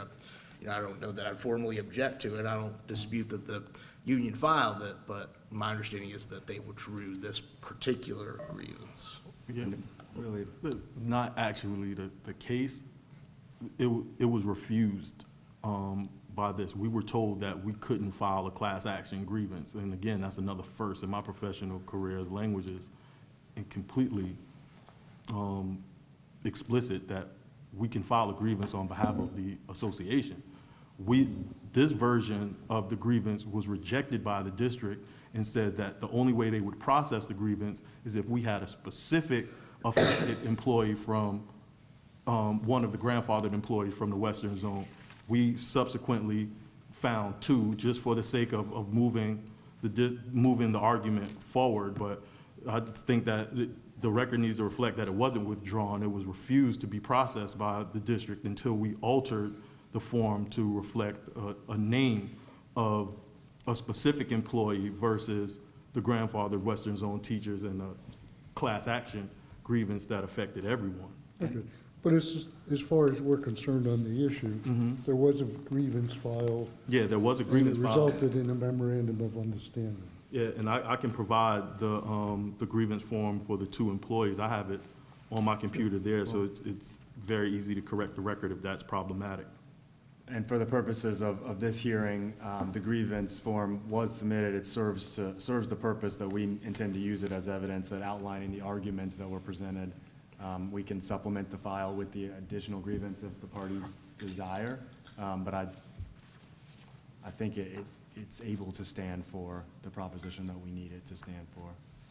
Okay, but now, as I understand it, it's being presented to show an evolution on the issue, Correct. period. Procedurally, this was filed, Correct. and then another grievance was filed, and the parties worked out an understanding. I think it's fair, Your Honor. Yeah, okay. And I'll also move what's been previously marked as Exhibit 11 into evidence as 11. That's the number. No objection to 11. Okay. Sorry, checking my notes here.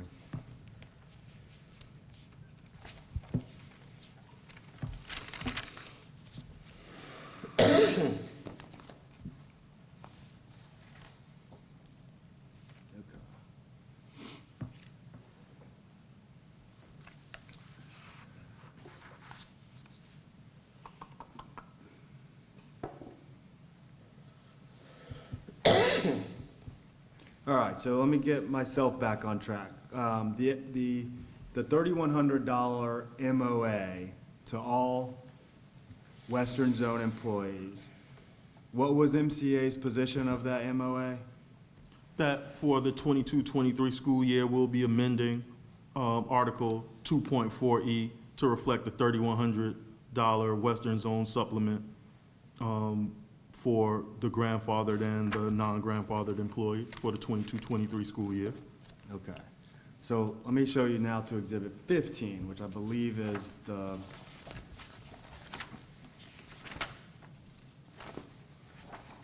this is the right proposal. Oh, yes, sorry. Bates number 187.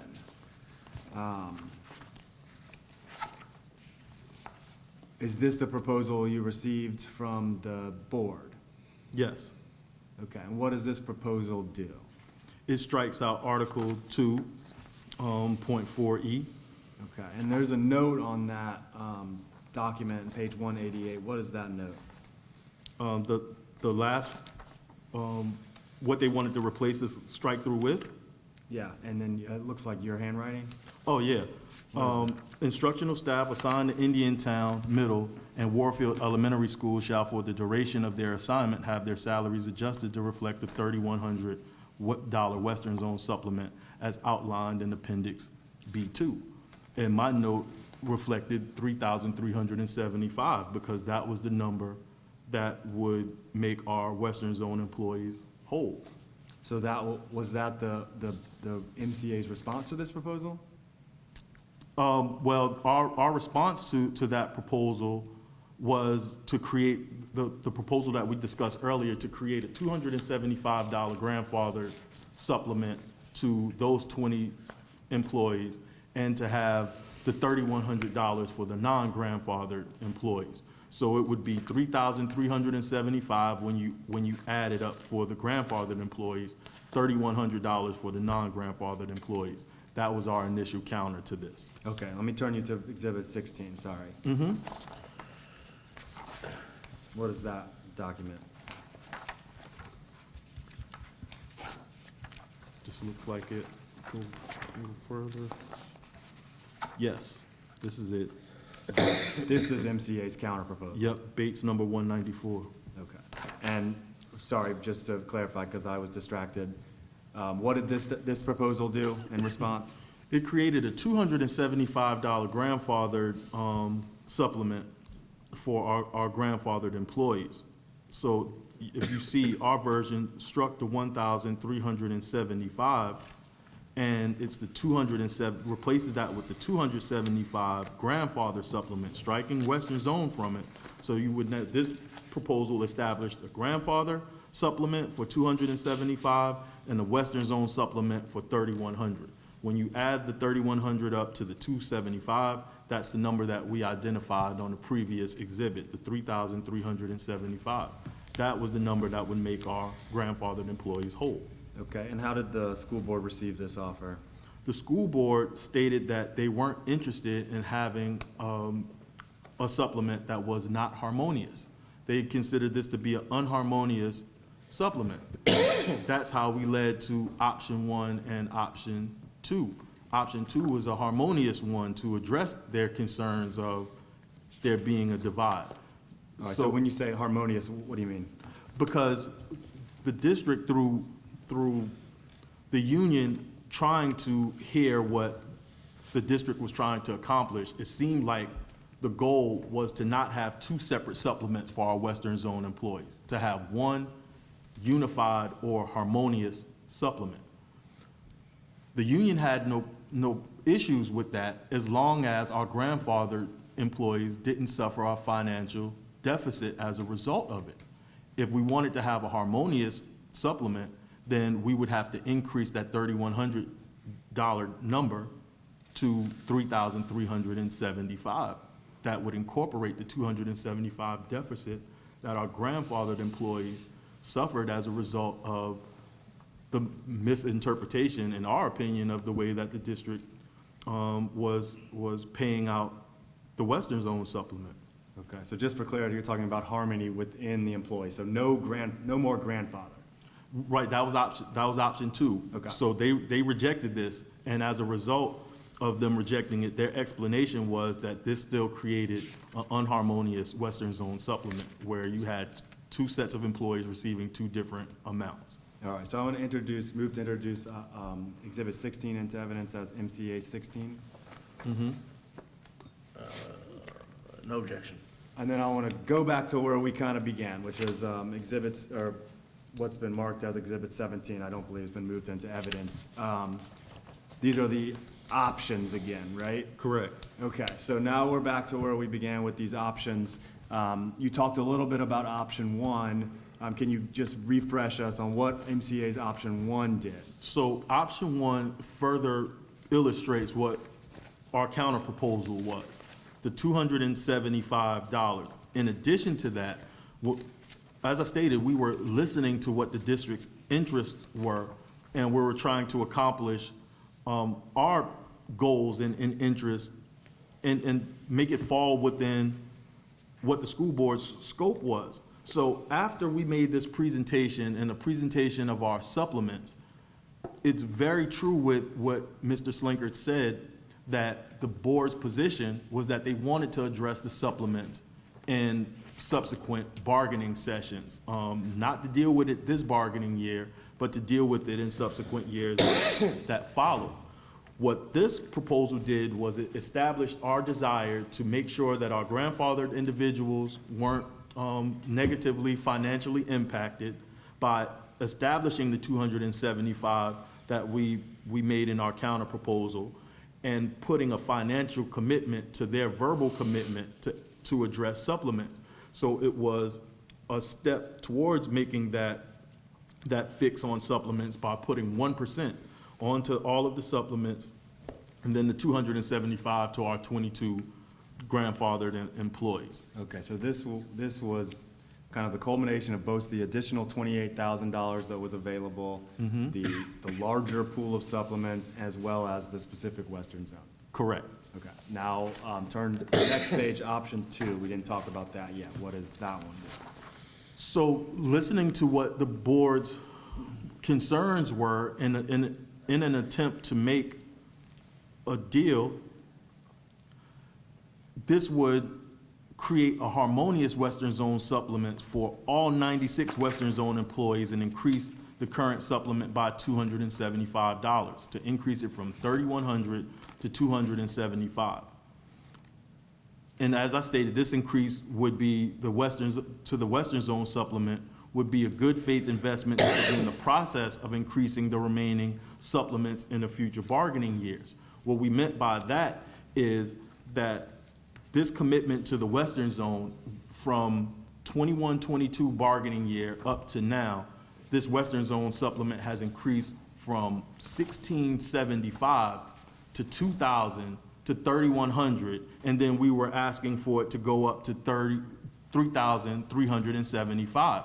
When we did the math, that's about a 2.5% increase over those subsequent bargaining years that was applied solely to the Western Zone.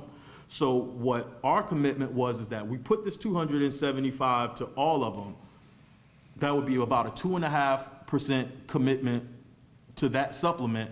And in the subsequent years, we can raise the other supplements up to 2 to 2.5%. So that's what this one was asking for. And the cost to do this was still a little less than $2,000 short of, $2,000 of our raise pool. We had $28,003.33 in the raise pool. This proposal cost $26,400. Okay, and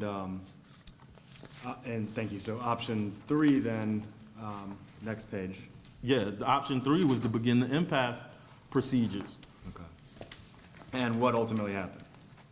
That's when the board came back with the counter that we discussed earlier to give $25 and exhaust the $28,000 that was left in the raise pool by giving it to $25 to everybody in the bargaining unit.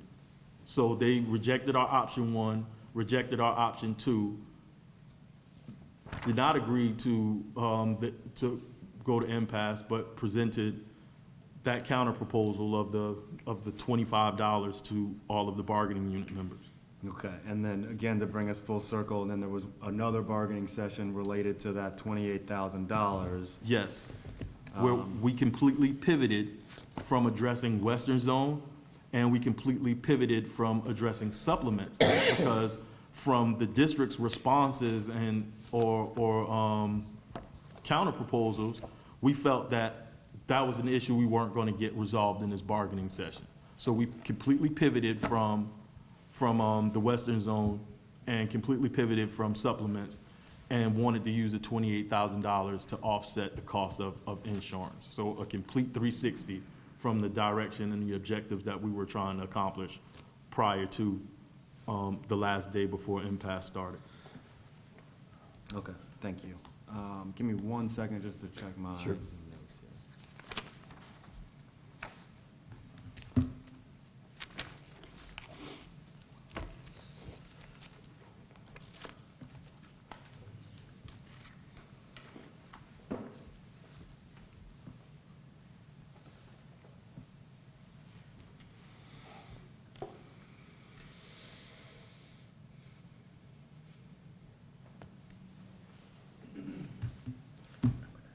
Okay, I don't have any further questions at this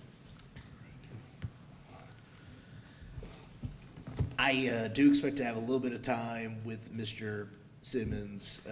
My thought process is we're at 12:40 now. If we can, I know I'd like a break for lunch, a little bit of a break for lunch. Fine. Maybe we could talk about, a brief recess to folks to use the restroom and Okay. maybe get food. I don't know how long we're thinking, Martin, how long do you need, or? I have no idea what's even around here, so try not to use too much. Do 1:30? 1:30 should be fine. Yeah. Say 30 or Yeah. 45 minutes. Yeah. Okay, All right. thank you. Is this room secure? I am. Yep. Okay. Okay, the district has some questions for the witness. Mr. Simmons, I'm going to ask you some questions, just following up on what you and your council have been talking about this morning into early afternoon. And I'll start just with giving you a quick apology for coughing through your testimony. And if I couldn't help it, I apologize for that. And I'm doing my best to not cough too much here. I'm just going to start with a couple general kind of questions.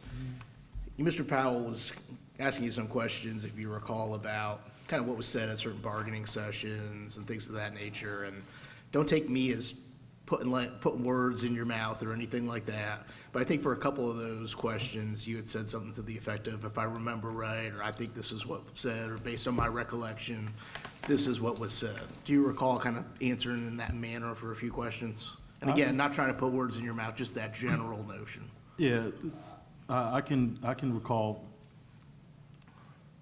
that response in some of those questions. Gotcha.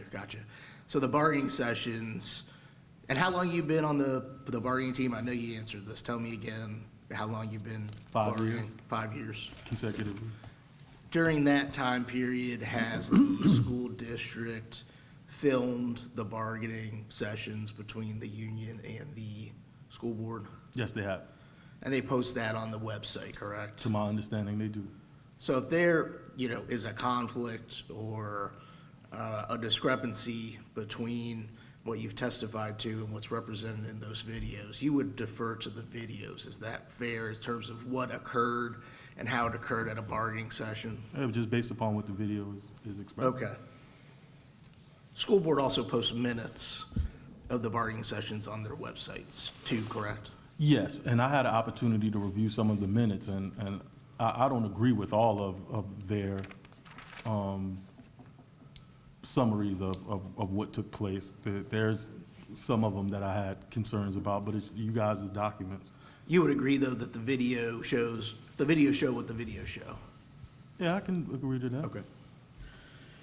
Talk a little bit about presidential leave, and I'm gonna try to take it topic by topic. You talked about the implementation of presidential leave with President Resiniti and then President Theobald. Do you recall kind of that testimony? I can. And it's true that earlier this year, earlier this bargaining year, so in 2024, the district and the school, and the union, negotiated or tried to come to an agreement on how to implement President Theobald's request for presidential leave. Isn't that right? Yes, that's correct. And That occurred over 6 sessions, correct? That's my recollection. Those were videotaped as well, right? Yes, to my knowledge, all of them are videotaped. And throughout that process, the parties worked on indemnification language, do you recall that? I do. And on to whom President Theobald would report, is that true? I don't recall the specifics of it, but I do recall that as being one of the subjects that we discussed, yes. And how he would be evaluated?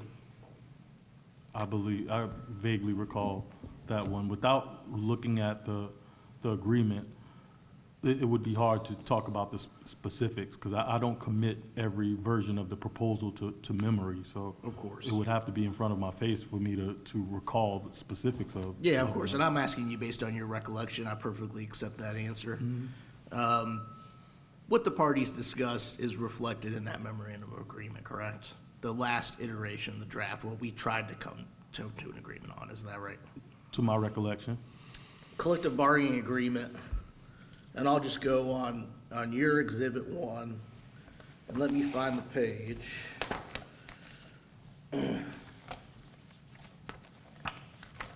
It's gonna be in Article 11 concerning leave. What's the Bates number? I'm trying to find it right now, Mr. Simmons. I'm doing my best. Take your time, I'm right here with you. 47, All right. that under letter I there, that has the language you'd agree with me on, the presidential leave that we've been talking about today.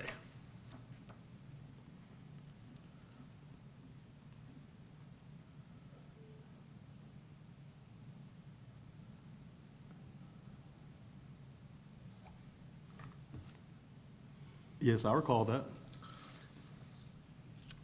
And the provision here requires the board to grant leave for 1 year to the MCEA president to act in the capacity of president.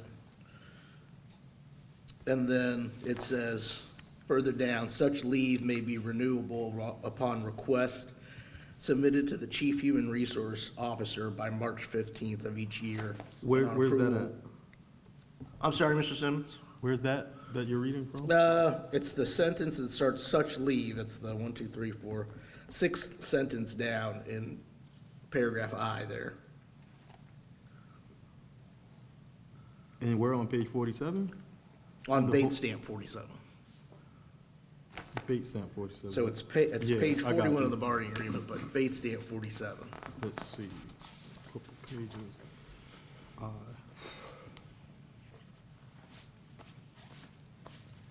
And can you point out the sentence you were? Yeah, it says such leave may be renewable upon request submitted to the Chief Human Resource Officer by March 15th each year and on approval by the superintendent.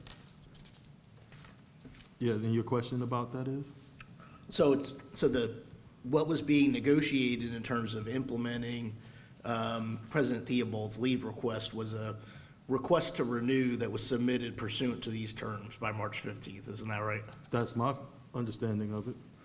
You agree with me that there's a difference between negotiating the implementation of a request made under language in a collective bargaining agreement and negotiating whether language should be in a collective bargaining agreement, wouldn't you? No, I can't answer affirmatively on that. There's a lot of context that has to be put into place with that generalization. What's the context between negotiating whether to implement a request made to into a active provision of the collective bargaining agreement and a request to negotiate over whether that language should be in the agreement at all? Because the language in question was subject to a grievance procedure that ultimately led to arbitration, whereas the decision from the arbitrator was to enter into negotiations under the implementation. So I don't understand how we would come to the direction of the arbitrator to discuss implementation of the president's release and then subsequently move to strike the language that we just spent thousands of dollars to put in front of an arbitrator to get an understanding on the interpretation. So for your question, I would say that that's a bit misleading, that we can take a position that the implementation is different from taking the language out, because the language that you're trying to take out is the foundation of the implementation that we were trying to negotiate. So it seems very, very counterproductive to begin with the implementation and then end with striking the language in its entirety. So the short answer is no, I don't agree with the way that you framed that. All right, you wouldn't disagree with me, though, that the school board and the union, for that matter, has the right to open any two articles each year and to enter into agreement on them, regardless of whether there was an arbitration award and regardless of what that arbitrator found. Isn't that true? Right, but what I can understand is how you conveniently forget that by trying to take language away through perpetuity of memorandums of agreements and changing the appendix. You just said it in your statement just now that the understanding is you want to take language out of the contract, you open up the article to take the language out. So I'm confused upon the district's interpretation of it, because at some point you agree that the way to take language out is by opening up the articles, the two articles that you're allowed to open. And then in another position, you're saying that you can strike language out of an appendix or put language in an MOU, and that's the same effect of opening the articles. That I disagree with. That's why I can't understand the district's position, because it flip-flops. It's not consistent. Yeah, I'm not sure I'm following you, and I guess I'll just leave it at this. The I can further presidential explain if you leave- want me to. I'm trying to ask your question. Mm-hmm. The presidential leave provisions, though, that wasn't subject to any type of memorandum of understanding, correct? There was no memorandum of understanding entered into between the parties concerning presidential leave. No, there wasn't. Okay. And the notion that presidential leave was something that the board was interested in modifying, that's not new to this bargaining year. You would agree with me on that, correct? Yes, I would agree with you on that. Last year, the school board, in the spring of 2024, proposed a comprehensive rewrite of the leave provision while the contract was in open book, so everything was open to being negotiated, that included strike through that language. You recall that? I do. And you recall that that language was presented by the chief negotiator of the union, of the school board, last year after the arbitration award had been delivered. I can't answer to the affirmative on that. I would have to see the dates that were on the proposal. Again, kind of going back to the videos filming the course of the proceedings. We You don't have- defer to those videos, correct? We don't have any videos as evidence. You're asking me to think about 5 years worth of bargaining videos. What video are you specifically talking about? I'm referring to the bargaining videos last year, and if you don't recall the timeline, that's fine. I have the videos, Mr. Arbitrator, to put into evidence. I intend to put them into evidence, and these things can be explained through the opportunity of post-hearing briefing. Certainly understand, Mr. Simmons, that you might not recall the recollection. I'll ask it this way: do you recall that that proposal and the discussion of that proposal occurred after the rendering of the arbitration award? I can't recall whether it came after or before. I would have to see the date of the signed agreement or the date of the proposal. We didn't agree to the language, obviously, because you're proposing to strike it in this bargaining session as well. But if it's provided in front of me where I can see the header from the district to tell me what session, what was the date that it was presented, I can answer your question in the affirmative or the negative. But what you're asking me to do is to go on record after I swore an oath to tell the truth and the whole truth on something that's not in front of me. Yeah, and you could say you don't recall. You recall, though, that it was presented I recall to that the it was school, presented. to the union. Okay. Correct. And you recall that the chief negotiator indicated that there was not an interest in the part of the school board in continuing to have this dedicated leave provision related to presidential leave. You recall that? I do, and our position, me as the chief negotiator and the rest of our bargaining team, we looked at it as retaliatory because it's triggering you proposed to strike it after the award. If you proposed to strike it after the reward was granted to us, then why would we agree to strike it after we just spent thousands of dollars to get an arbitration award to it? So, yeah, if you presented it after the arbitrations award, of course we said no to it.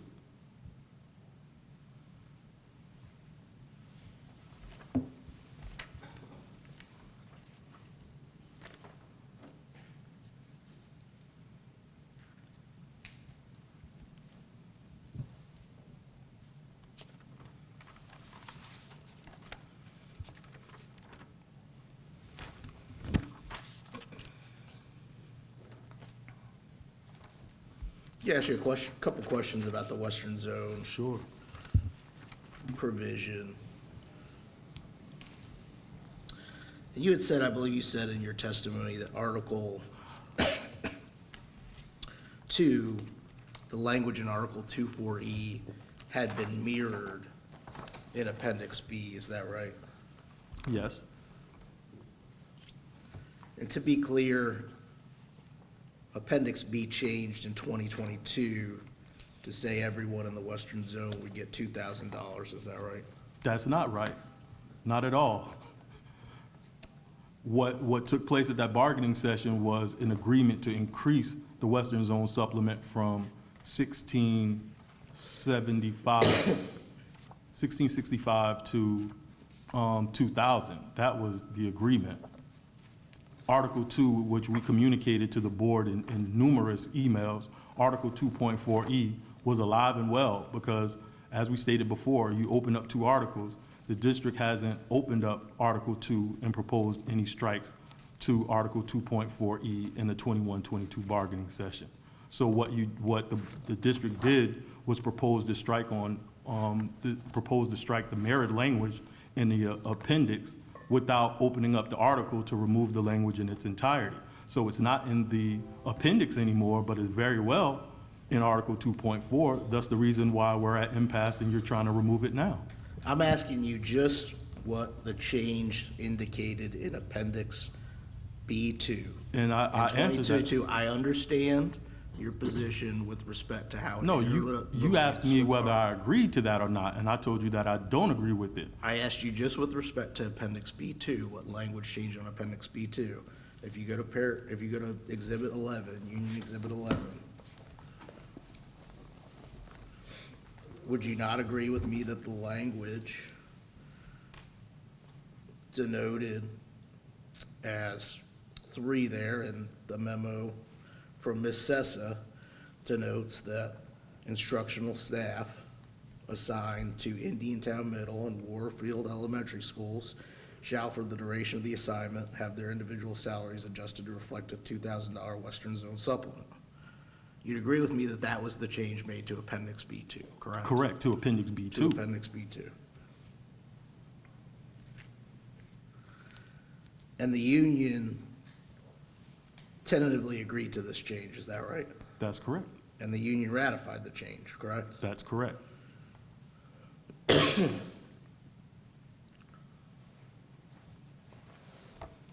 And if you look at Exhibit 1, and I'll point you to Appendix B2 in Exhibit 1. 62. Bates 60, I'm gonna point you to Bates 62.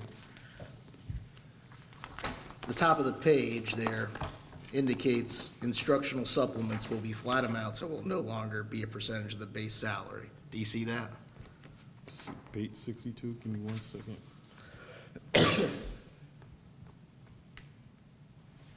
Yep, I see it. So when these discussions were being had concerning Appendix B2 in 2022, the union never brought up the language in Article 2, did it? Why would we? It wasn't open. So you did not? No, we didn't. You don't bring up articles that's not open on the bargaining table. We discuss articles that are open, not articles that are closed. The article, the language in Article 2.4E, that's been the same since 2022, correct? It's been the same since 2014. Well, let's say it from at least 2022, then you'd agree with that, correct? I agree that it was Okay. changed in 2014. 2014 is when it established the grandfathered payment and the non-grandfathered payment, and it's been consistent from 2014 until Present. the attempt to change it to 2,000 without opening up Article 2. That language has been the same. That language has been the same, to my understanding, since 2014. After the impasse hearing, this organization and the organization Martin County Education Association and the school board went to impasse in 2014 over this very same subject. As a I'm just result of that, asking you if it's I'm been just the answering same the since question. 2022. I'm just answering the question. I just appreciate the opportunity to finish answering the question so that the record would clearly reflect the context of my Your response. counsel can ask you a question on redirect if he feels that there should be a clarification. I'd like to ask my questions.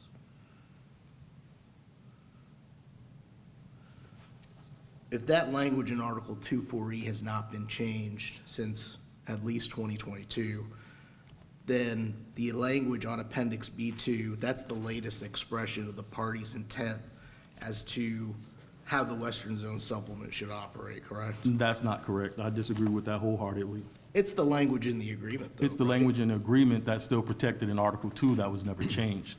So you have that change in B2, but you still have the explicit understanding in Article 2 that there's a grandfathered supplement that money is attached to, as well as the money in Appendix B2. Let's talk So about- that didn't change that fact. Okay, let's talk about Article 2.4E.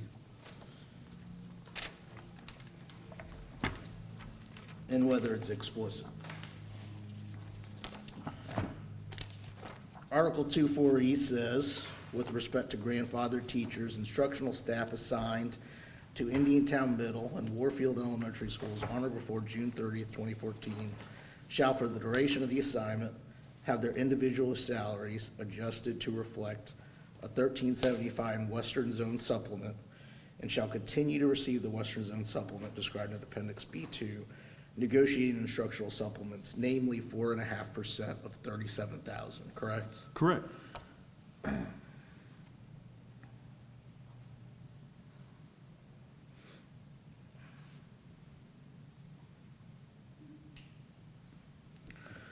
So, under this language, and up until the 2022 negotiations, the folks that were grandfathered were receiving 1375 plus what was in Appendix B at the time, 4.5% of 37,000 to get a total of 3040. I believe you testified to that, correct? That's correct.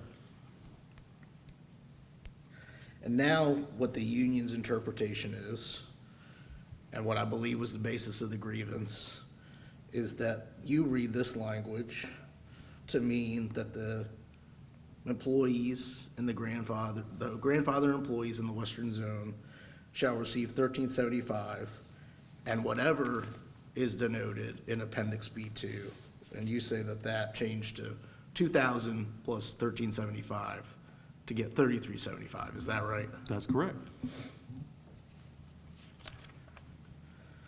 Surely you'd agree with me that 4.5% of 37,000 is not 2,000. Yes, and that's why I thought that that was the clerical error that you were trying to make, that 4.5% is no longer the correct percentage for 2,000 that you proposed to change. So that language for 4.5% of 37,000 was the 1665 that was initially in B2. So what the district didn't do in their strike-through was correct the 4.5% of 37,000. What does namely mean to you? Beg your pardon? What does namely mean to you? What do you mean? What does namely mean to me? It means That's a namely. word in the collective bargaining agreement. Right, What but does that mean to you? We're discussing an article that wasn't open, so that namely was there when you made the subsequent change to Article B2. Just because you made the change in B2 doesn't mean that the change is reflective. We're going on what is in the contract. And the So, contract defines, and I know you'll disagree with me, but the contract defines the amount on Appendix B2 to be 4.5% of $37,000. Would you agree that there's not a discrepancy between what was amended on Appendix B and how the actual supplement for grandfather folks is defined in this article? yeah, and there's an inconsistency with that because of the way that it was open. So that 4.5% existed. That 4.5 is connected to the 1665 that was in in Appendix B2 prior to the district's proposed change to go from 1665 to 2000.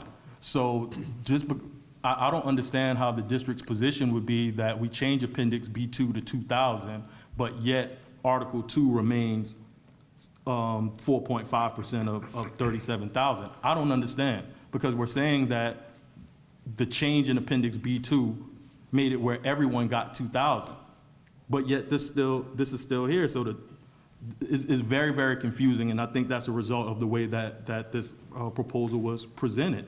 It's contrary to the historical way that we open up articles and strike language. Well, you filed a grievance, and that led to the memorandum of agreement that's at Union's Exhibit 13. Let's see. Now, it didn't lead to that as a result of our grievance. You filed a grievance, and thereafter, a memorandum of agreement was executed between the parties, correct? Right, but the grievance wasn't withdrawn, so this had no bearing on the grievance because the grievance I didn't continued. ask that. Could you, Just answer my question. I'm trying to answer your questions to the best of my ability. The memorandum of agreement was entered into after the grievance was filed, correct? Where you have made this argument that grandfather teachers are entitled to 3375, is that right? Yes, I believe you suggested in your testimony that there was some type of sunset date in this memorandum. I did not testify to that. So you don't believe that there's a sunset date in this memorandum of agreement? There is a sunset date on this memorandum. It's not explicitly expressed in it, but if you look at line number 30, this MOA shall be applied retroactively from the beginning of the 22-23 school year for instructional staff employed as of the date of distribution of the supplement. The increase in supplement only applies to those instructional staff currently employed at Indiantown Middle and Warfield Elementary at time of ratification of this MOA, and we will be prorated accordingly. Instructional staff who are employed at Indiantown Middle and Warfield Elementary from the beginning of the 22-23 school year and who are not still employed as the date of the ratification of this MOA are not entitled to the increase of the Western Zone supplement described above. So in order to receive this $3,100 supplement that's in the MOA, according to this MOA, you have to be employed by the school district in the Western Zone at the time of the ratification of this MOA. So all of the employees that the school board has hired after this, how would they get paid based on this language? Subsequently giving us a sunset date that this was a 22-23 school year agreement. You would agree with me, though, that the clear terms of this memorandum of agreement provide that the language in the collective bargaining agreement in both Article 2.4E and in Appendix B2 are amended, and I think the language in here is that the language is meant to supplant, replace, and supersede the most recently approved language contained in Appendix B2, and it provides that language there, which reflects, and I believe you were testified to this on your, in your direct examination, that there was an increase to folks in the Western Zone of $3,100. You'd agree with me at the very least that this language, and this is what we have, that evidences the intent of the parties, says that it is meant to amend the collective bargaining agreement in Article 2.4E and in Appendix B2. Right, but that line doesn't say how long this language is amended. It doesn't determine that this language is amended for the life of the collective bargaining agreement. Thus, based on line 30 to the end of the document, would give reasons to interpret that this would only be in effect for the 22-23 school year. And then, based upon the way that the district has published the collective bargaining agreement, you continued to put $3,100 into the supplement, and now you're attempting to change it.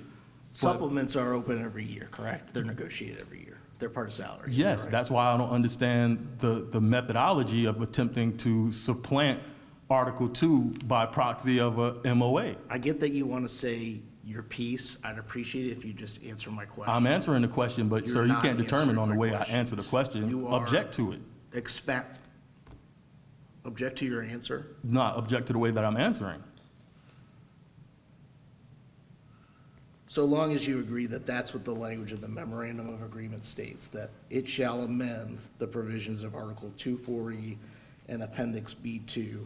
This language, the language that we're talking about today, that the school district has proposed to be placed into Article 240, that language is the exact language from the memorandum of agreement, isn't that right?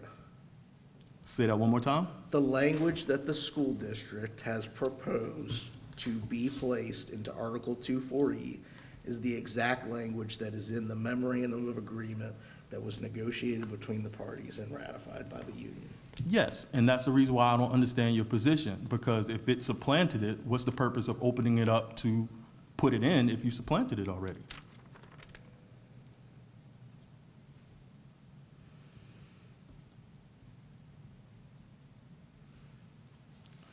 School board actually tried to negotiate the language in Article 240 last year, isn't that correct? Yes, and we refused because our grievance was still open. We weren't comfortable changing the terms of the article when we had an open grievance, preparing to go to arbitration on that very same subject. And that grievance is not in effect any longer. We reached a settlement in the middle of the first 6 sessions and continuing with the big session with all of the articles outside of President's Leave this August of 2024. Union had, you talked about negotiating this memorandum of agreement. The union had the opportunity to propose language, including language that it's proposing now as to Article 2 when this was negotiated, didn't it? I don't want to say that one more time? You talked about negotiating this memorandum of agreement, correct? With the union, or with the school board. Yes. And the union has proposed some language for Article 240 now that establishes an additional $275 for folks grandfathered in the western zone. Yes, that was our counter. The union had the opportunity when negotiating this memorandum of agreement to propose similar language, did it not? Yes, and we decided not to. But you had the opportunity and you decided not to. That's correct.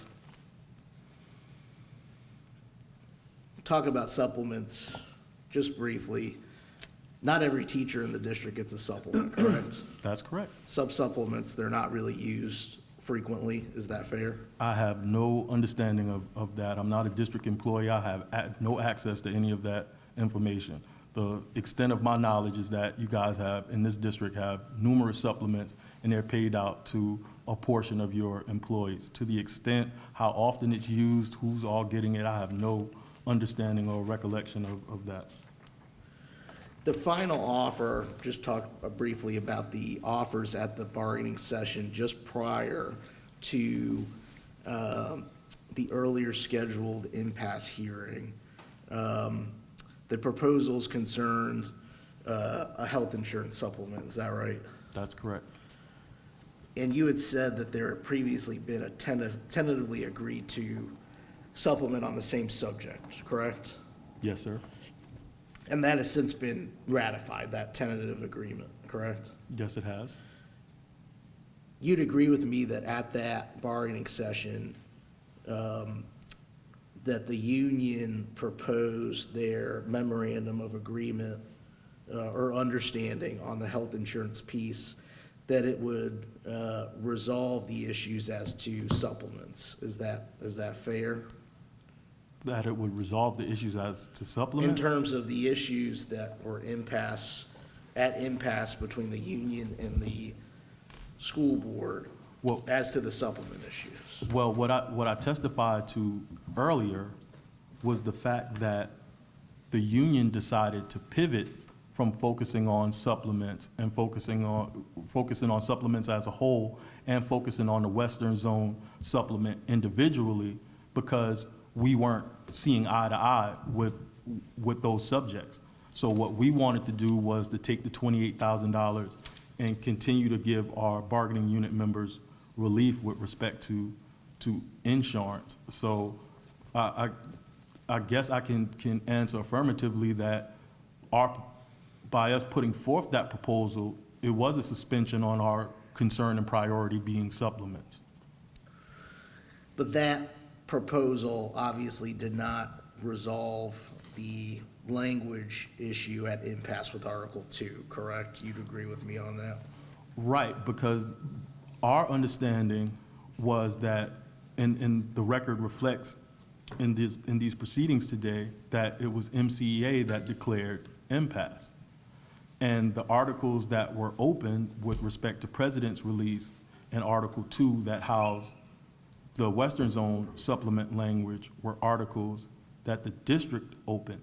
So by us pivoting away from those supplements, meaning that we wanted to leave the language as is, our assumption was we would go to address the insurance supplement with that $28,000, and that Article 2 and Article 11 wouldn't be an issue moving forward. So these articles that we're discussing in impasse is of the district's interest. It's not of ours, since we've shifted and pivoted our priority from supplements and Western Zone to insurance prior to entering impasse. The parties are still at impasse over these issues, though. Right, Is that correct? that's correct. All right.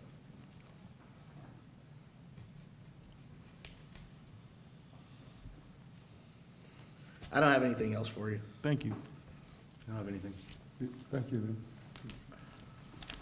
Mark, I'm gonna just leave this up here for the Yeah, you can leave that there.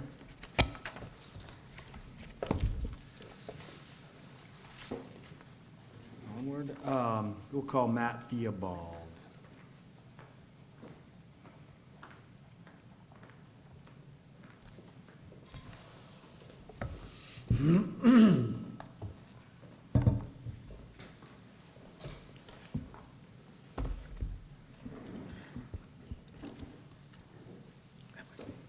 But Matt, swear you in? You swear or affirm the testimony you're about to give in this proceeding will be the entire truth? I do. Thank you. All right, good afternoon. Can you please introduce yourself for the court reporter and everyone else? My name is Matt Theobald. And what is your current employment? I am a social studies teacher at Martin County High School and president of the Martin County Education Association. Okay, as president of the Martin County Education Association, what's your primary role? As president, I'm the leader of the organization, running the day-to-day operations, as well as member representations, working with our chief negotiator and our bargaining team on negotiations, and a variety of other tasks involved with matters related to representation and other day-to-day things that come up as it relates to issues with members of our bargaining unit and the Martin County School District. And you were involved in the bargaining sessions that we're here talking about, 24, 25 contract? Yes, I was. I want to talk with you a little bit about the presidential leave issue, right? You're president. So you were recently elected president. Almost 2 years ago, yes. Not that recent, perhaps, huh? Do you remember when your term actually began? Yes, it was July 1st, 2023. And how long are president terms? Excuse me. 2 years. All right. And when you were elected as president, was it your expectation or goal to be a full-time released president? Yes, it was. And what did that mean? What did that mean to you? What did that look like to you? Well, I think if I had to summarize it, I would say that I believe that our teachers deserve to have somebody dedicated to them 100% of the time to address various needs that come up in the workplace. So for me, serving in that capacity on full-time release meant that I was available to the members of the bargaining unit pretty much full-time to do or handle any issues that came up. Okay. And how did MCEA, Martin Education Association, decide that you would be a release time president? How did that come to be? Well, it started with our previous president, Ms. Resiniti. She applied for, and we received a grant through one of our national affiliates. That grant allowed for partial funding of the president's full-time release. And she subsequently filled 1 year of that grant before her retirement. And then when I decided to run for president, I took over with the expectation that I would serve as a full-time release president at least through the remaining 2 years of that grant. Okay. So I want to talk to you about your experience through the process of applying for in that first year that you were president, right? So you made a request, presumably, You're talking about to become, prior to, so that request was actually made by our previous president because I had not yet taken over. So it was Ms. Resiniti who initiated that request, and it was Mr. Simmons who actually facilitated most of that through the process. I'm going to point you to what we've discussed as Exhibit 22. Can you turn to Exhibit 22? Yes, You recognize this document here? I do. Okay, so I want to walk through it a little bit. Under, page 2 of this document, number 1, it says that MCEA, or MCSB, the school board, shall grant the president unpaid leave for the period of July 1st to July 30th, 2024. Is that correct? That is correct. And is that ultimately what happened? Well, yes, I was placed on unpaid instructional leave. Okay, so when it says below the district will not perform any payroll functions on behalf of the president, that means you didn't receive any checks or any payment through the school board? That is correct. Okay. And below it talks about not paying health benefits, insurance, retirement. Correct that was not, That is also correct, not yes. paid through the school board? Yeah. Okay. So, so we want to ask what the impact of that is. So for salary, how did you get paid? Well, from the beginning of the school year until about, I want to say maybe November, I actually operated without a paycheck, without having a pass-through agent, and MCEA not having payroll capacity. We had to search for other avenues. Ultimately, our state affiliate, FEA, agreed to serve as that pass-through agent. So in November, I began collecting a paycheck, including, I guess technically, back pay for those months that I was not receiving a paycheck. Okay, And then I so- proceeded to operate under FEA's payroll system for the duration of that year. Okay, so as a result of not running that through the board, what impact did that have on your health insurance? I didn't receive health insurance. I was offered COBRA insurance at, I want to say, it's probably in the book, at about a 3% markup from what the current, what regular employees would have to pay. That COBRA insurance only would have lasted, or I was only eligible for that for 18 months. Again, expecting to be on a 2-year term. That left me with a higher premium for coverage that didn't fully cover me for the duration of my term. So COBRA wasn't a real viable option. And then looking at alternatives in the market, it was really difficult to make a decision because, again, for those first several months, I wasn't receiving a paycheck. So it's hard to factor in those health insurance costs and whatnot. And then at a certain point, you just kind of get to a place where you say, you know what, I'm just going to take my chances without it. And, you know, I was fortunate enough to remain fairly healthy for the duration until about February. We decided, my family and I, we decided that it was time for me to pursue a policy. So for, I think, February or March, I did go through an independent agent, and I had coverage for about a month before we ultimately dropped that. Okay. And so ultimately, you didn't have health insurance for a significant part of that year?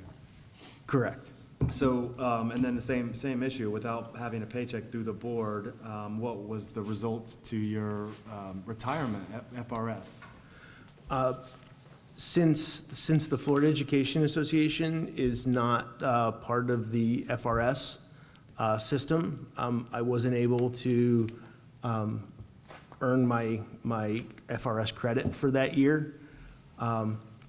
And so I was afforded an opportunity after the fact to ultimately buy that credit back. I'm going to direct you to the Bates number 215 in that same exhibit. Is that what you're referencing about the Florida retirement system buyback? Yes, that's correct. Okay, so there was an additional cost, it looks like, of 6.5% interest. That is correct. Okay. So ultimately, for that year, you were placed on unpaid leave.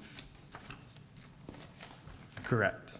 So not release time president leave. That is correct. I'm going to point you to Exhibit 23 for identification purposes only. You see your name about halfway down that line. I do, yes. What does this action represent? This is a personnel recommendation from the Director of Human Resources for the school board meeting, June 20th, 2023. And it says, please accept the following personnel actions as our recommendations.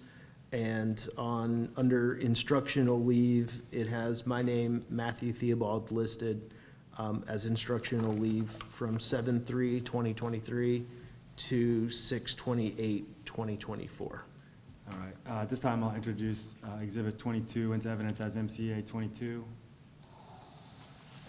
You know, I just have, I guess, you know, one objection just to the exhibit, and then I guess to the line of questions generally. You know, the union has submitted as an exhibit the arbitration award that addressed a lot of these issues. The parties came to an agreement on the resolution of these issues. I don't understand the relevance of this at all to the language that's in dispute. You know, these implementation issues are one thing. There was an arbitration, it was worked out, the parties reached an agreement as to these issues. There were disputes about implementation. This is about the language going forward. So that's my kind of general objection. I just don't see the relevance to this, to our proceedings today. Yeah, I believe it kind of paints the backstory as to how we ended up where we are with this language. It kind of gives some history of the use of this language, the difficulty of using the language, which is directly relevant to why the language is important to the union or to the district for that matter. I think it is relevant. The weight at which you want to provide it obviously is well within your control, but I believe it is relevant. Well, I think it's admissible at minimum for the historical perspective as to how negotiations have evolved. And you can argue whether it's entitled to any weight on anything in your briefs. I didn't hear that last comment, Jeff. I said, you can make argument as to the weight that it's entitled to from your perspective in your post-hearing brief, but I'll accept it as a document that reflects the history of how an issue has evolved. I'll move Exhibit 23 into evidence as Exhibit 23 with the same argument.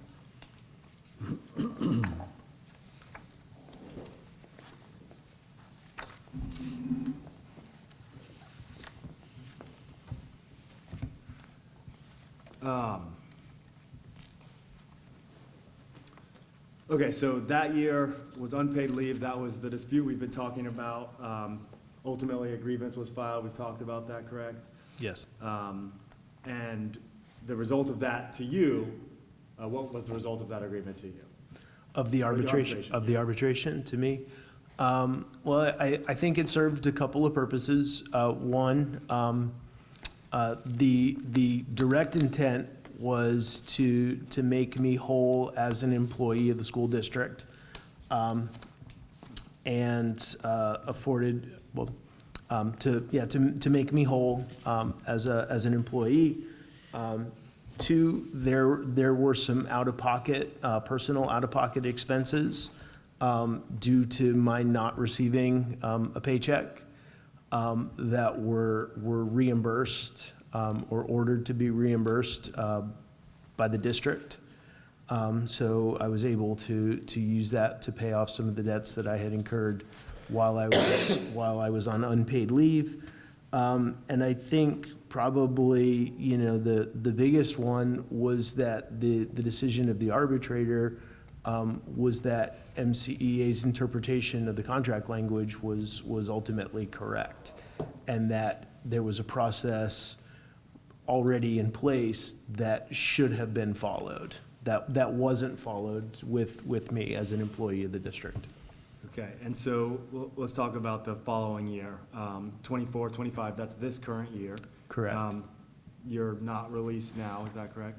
That is correct. So, and we've talked a little bit about this, but again, I guess, tell me how that beginning of that year started, this year.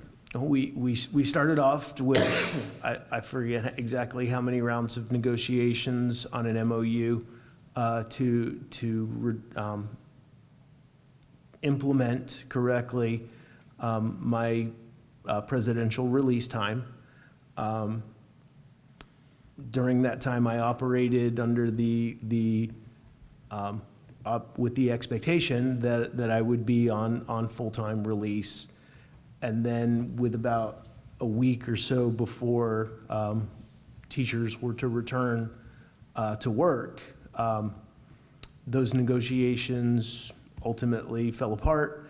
And within a span of just a few days, I was placed in a classroom at Martin County High School with the expectation that I would return to the classroom by the end of that week. And so as president of MCEA, is one of your responsibilities to plan for the future. Did you have a plan or for the future involving presidential release for Martin County Education? We did. As a full-time release president, I'm able to be in classrooms. I'm able to make school site visits and stuff. We had many of those things already lined up. Those events had to be canceled. Last year on full-time release, I visited, I want to say 22 school sites. This year, I visited one, and that was only the one school I was able to visit before actually returning to the classroom.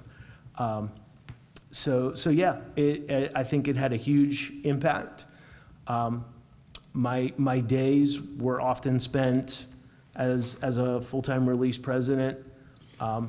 My average workday is anywhere from 10 to 12 hours.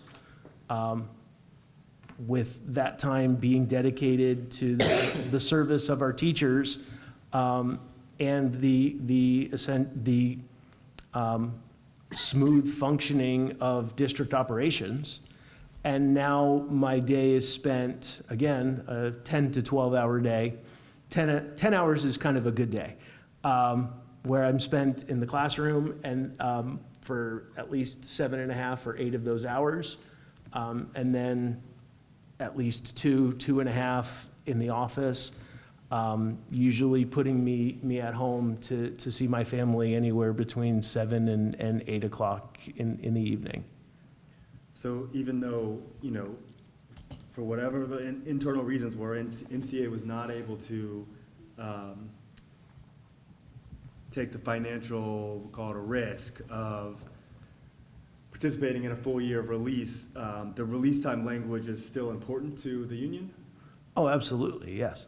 And why is that, if you can't use that? Well, contractually, having, I mean, I think it's better to have something and not use it than need it and not have it. But I think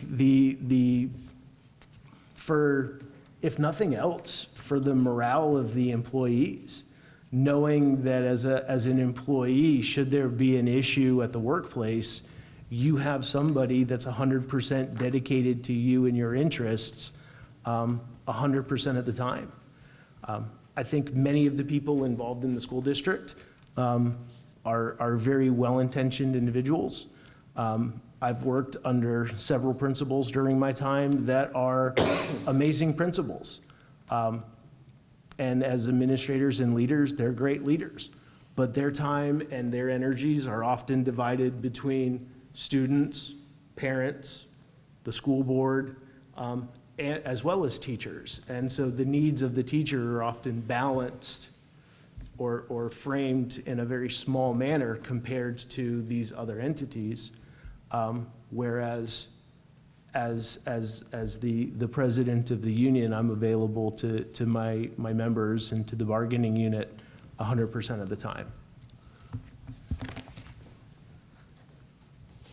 1 second, sorry, let me just. I don't have any further questions, thank you, Matt. Thank you. I don't have any questions. Thank you. Thank you. The union would like to call Karen Resanetti. Resanetti.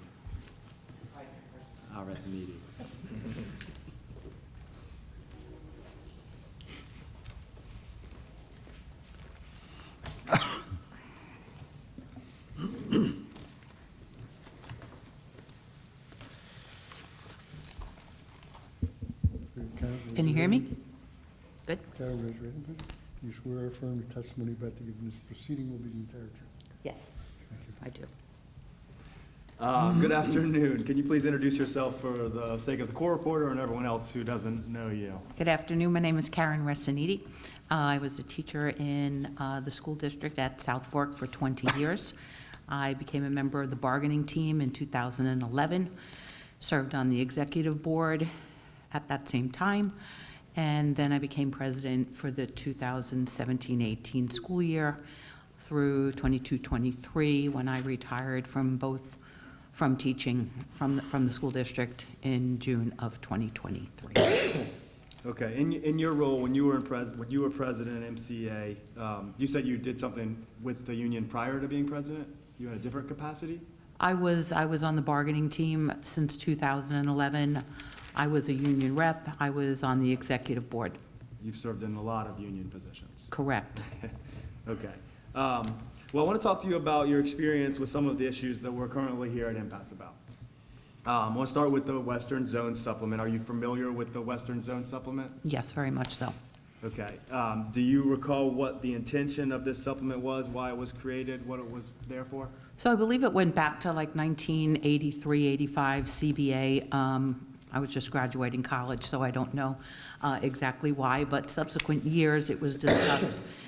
Specifically, it was discussed in 2014 in January 23rd at an impasse hearing, and at that time it was 4.5% of the salary, and in Article 2.4E, it may not have been E then because it changed E, F, and and G, just for various changes in articles and in numbers, but 2.4E was 1375 plus what was in Appendix B, which at the time was 1665, which was 4.5% of $37,000.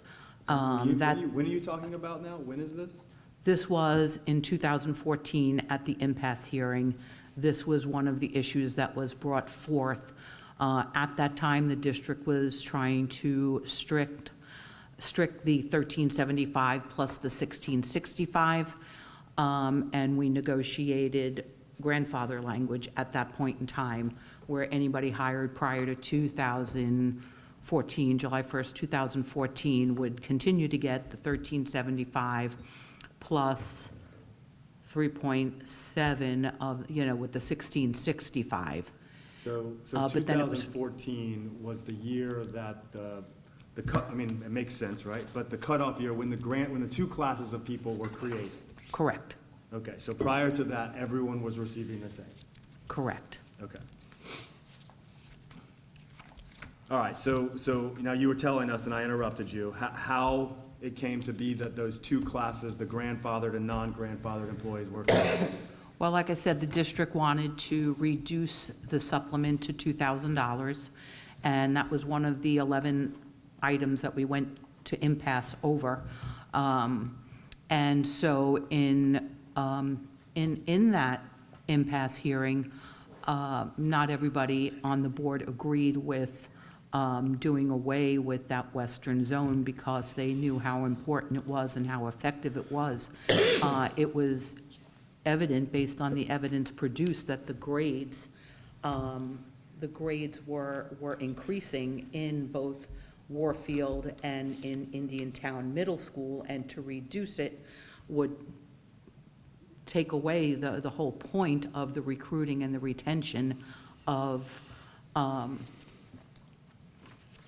qualified teachers, and more to keep them there. That's the main thing when you're dealing with schools in that type of area. It's very, very rural. It's important to have like a family type of atmosphere.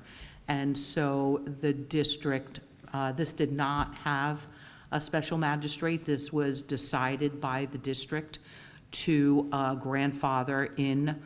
There were 98 employees at the time of this, and now I believe there were 22. So through attrition or resignation, we're only left with about 22 of those teachers who had been working there prior to 2014. And you talked about, at some point, this amount, I believe you said it was $1375, was based on a percentage of a salary. At some point, did that become a flat amount, or did that? No, the 1375 was an amount that was put in place for gas, because it's a long way to get there. From my house, it's about 30 minutes. I'm in Palm City. If you have teachers who are living in Port St. Lucie, it'll take an hour. So that's gas plus 2 hours out of their time. So that 1375 was specifically earmarked for gas and travel, and then the 1665, I assume, was for the recruitment and retention portion of it. Okay. Which, by the way, that 37,000 was not, it wasn't frozen really since 2014. That $37,000 base of that 4.5% was actually frozen in 2007. So these supplements that we're talking about, whether it be Western Zone or anything else, those numbers are based on 2007 salary, base salary. Okay. And so you would have been involved with negotiating a change to this amount in 21-22 negotiations? Correct. All right. Can you, what was that change? Okay, so in 21-22, I'm trying to think, that's the buff color contract. It helps me remember things when it's colors. That was a bad year, buff, 23. That was 23 sessions. Those supplements were actually proposals by the district. Okay, now we started negotiations that year in September. It was September 1st. It was my anniversary, by the way. And it was September 1st that those supplements, that we started negotiations. Those supplements were not presented to the MCEA until session 15, which was in May. Or maybe even July. I think it was my birthday. I think it was July that it was presented. What year are you referring to? It's hard to tell. That was 21, 22, so we started bargaining in September of 21. And we closed bargaining in August 1st. So it was 23 sessions, and the district did not propose those supplements until session 15. This was a very difficult year because more requirements regarding the teacher salary allocation money. You know, they threw another hurdle at us, and the district and, you know, both sides were working really, really hard trying to figure out how we can spend this money and follow every little piece, you know, of the law. And so when we were given these supplements, they were kind of like put on the side. There was no discussion for 5 more sessions. You know, I don't think it was till July 6th that we started discussing them, and it really wasn't much of a concern to the MCEA at the time because there were other supplements that we had more questions about. Okay, so we had questions about critical shortage, which was $5,000. We had questions about the STAR teachers, and so the district at the time was giving $30,000 for 3 years to a teacher who came to our district who was a finalist for the Florida Teacher of the Year, and that's $30,000, so you're talking $90,000. That was a biggie. So we were talking about that. Having a small increase of what, $275 to Western Zone, it was $275. They also added, I believe at that time, a $2,000 Riverbend supplement, which had never been on the table before. So to have a discussion about those supplements, we focused on the ones that we had, that had higher monetary value. The district never explained any of them. Okay. Right? They didn't put anything out there explaining any of those proposals, from my recollection. And you mentioned a small increase, but ultimately, well, let me just go to it. If I could point you to,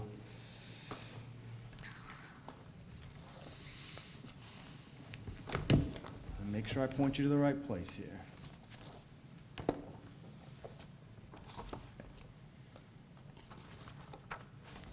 Exhibit 11. This is the memo implementing these changes you talked about. You talked about a slight increase, but ultimately this memo resulted in $2,000 for everyone, which resulted in a decrease for some. Is that right? Yeah, it was a decrease for the grandfather teachers of 1,040. And was that, I mean, you talked a lot about salary. Was that a significant number at that time? 1,040? Yeah. Yeah, some of the teachers in that school may have gotten a $900 raise, so even with, they would be in a deficit, Okay. big deficit, not only with the supplement, but with a raise at all. So we talked a little bit about what this supplement was designed to do. I want to point you to Exhibit 28, what's been marked as Exhibit 28 for identification purposes only. Do you recognize what this document is? Yes, these are school grades, is that what you're? Yes, school grades, and it looks like it's from 2000 through 2024 for Warfield Elementary School and Indiantown Middle, which are the 2 Western Zone schools. And what are school grades designed to do? What are school grades? Drive people crazy. Well, school grades are just an identification of where the state puts us. And those 2 schools suffered, you know, early on, they suffered. You'll see in 2000, Warfield, can I say what the grades are? Yes, please. Yeah, Warfield had a D and Indian Town Middle had a C, and that was 2,000. And then they went up. So I think the west, well, like I said, the western zone was an 85. And so this just shows where the grades were prior. And in the actual impasse hearing of 2014, it indicated that prior to the implementation of those, of the 1375 and 1665 grades were lower. So comparing the two of them, it showed that there were improvements. Was it all because of the supplements? You know, you don't know, but it definitely appeared to be a correlation of getting people, not only more qualified people, but people to stay around. So fair to say that the recruiting and retaining good people may have an impact on school grades. We don't know, there's probably a lot of things that go into school grades, but that's one of the outputs that we can measure success by. Correct. Okay. All right, I want to switch gears a little bit. Actually, can I introduce Exhibit 28 into evidence as Exhibit 28? Let me just ask a question on that from my own understanding. The grades that are on that document, are they state-assigned grades for individual schools? Yes. I think you just, well, I mean, I'm okay with your representation, Okay. Mr. Powell, on that. That, you know, I think my objection, probably maybe even stated by President Resiniti, Yes. you know, correlation, causation, what weight does it hold? Yeah. You know, I think I reserve kind of the right of the district to kind of argue that in briefing. And then, again, I don't have any reason to necessarily dispute that these are genuine, taken from the state, in terms of what the grades are. But, you know, reserve the right to And the to review testimony them. wasn't that they go in lockstep either. Yes, yes, just because we don't have the underlying data with this, it appears to be a All summary. right, just off the record for a second? We'll switch gears quickly and talk a little bit about one of the other issues that's outstanding before us, which is that of leave articles.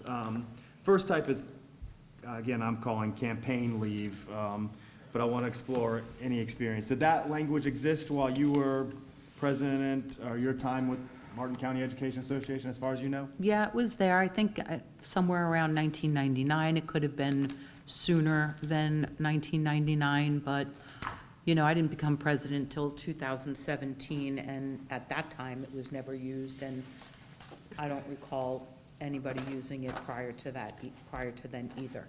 Well, I don't know if this is incredibly relevant to you, but if you go to what's been marked as Exhibit 26, take a look at that.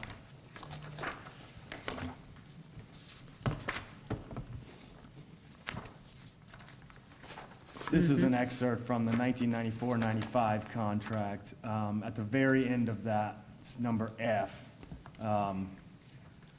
Does that make sense for that to be the first time this language appeared around that time? I don't know that it's incredibly relevant to our conversation when it existed, but. I mean, that makes sense. It says 94, 95 on the top. Okay. So did you have like any my experience handwriting. with anyone using this type of leave? I'm sorry, repeat the Have you had question. any experience during your time with the district or with MCA of anyone using this leave to campaign for office? No. Okay. Let me see, sorry. So why, if no one's used it, why did you feel when you were president this language was important?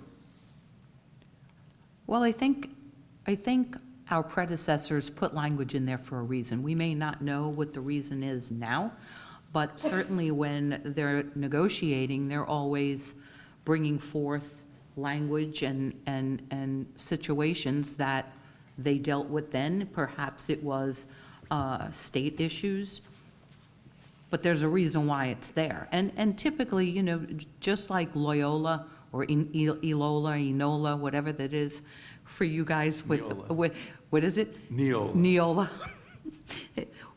You take language, somebody creates this database. Well, the unions kind of do the same thing, right? You know, if you have bigger locals or locals that existed like prior to MCEA, why should you come up with all different language? You know, you're going to take what they have and put it in there and negotiate it like we do everything else, and then it becomes part of your language, just in case it's needed someday. Okay, this is, just to be clear, this is unpaid leave. Is that correct? Yes, So it wouldn't be, they wouldn't be paid by the district while they were campaigning for office? correct. Okay. Basically, it's protections. I didn't read this, but it says that the employee can remain an active participant in his or her state retirement system, you know, protection so that you're not just out there because you're what if you lose whatever job you're going for, you know, now you're stuck. If you win, then you have the option. We know that some representatives are not in their offices 24/7 waiting for their constituents to call upon them. They have other jobs, and you can do both. So it leaves a little bit of flexibility. Okay. Now, I want to talk something you may be more familiar with, I'm hoping, which is presidential release language. I'll point you to Bates number 47 in Exhibit 1.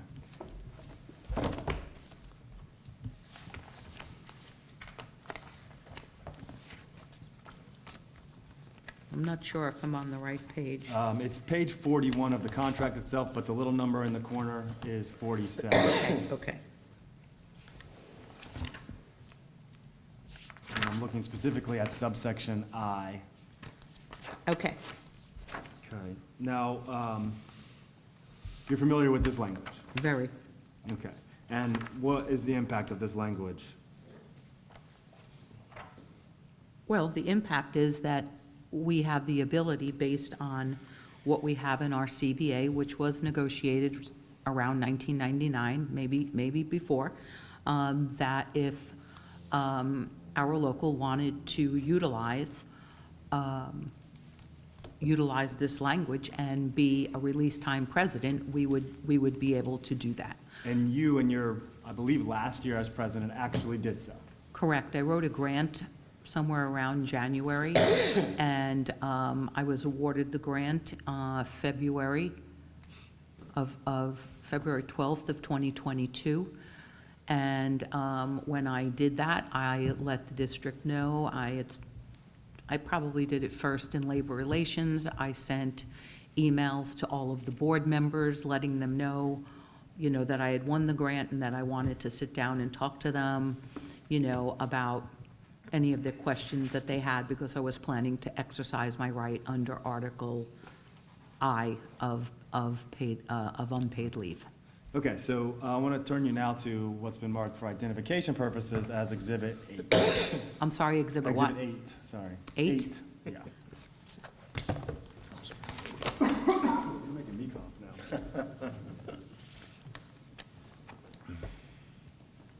now. Do you recognize this document?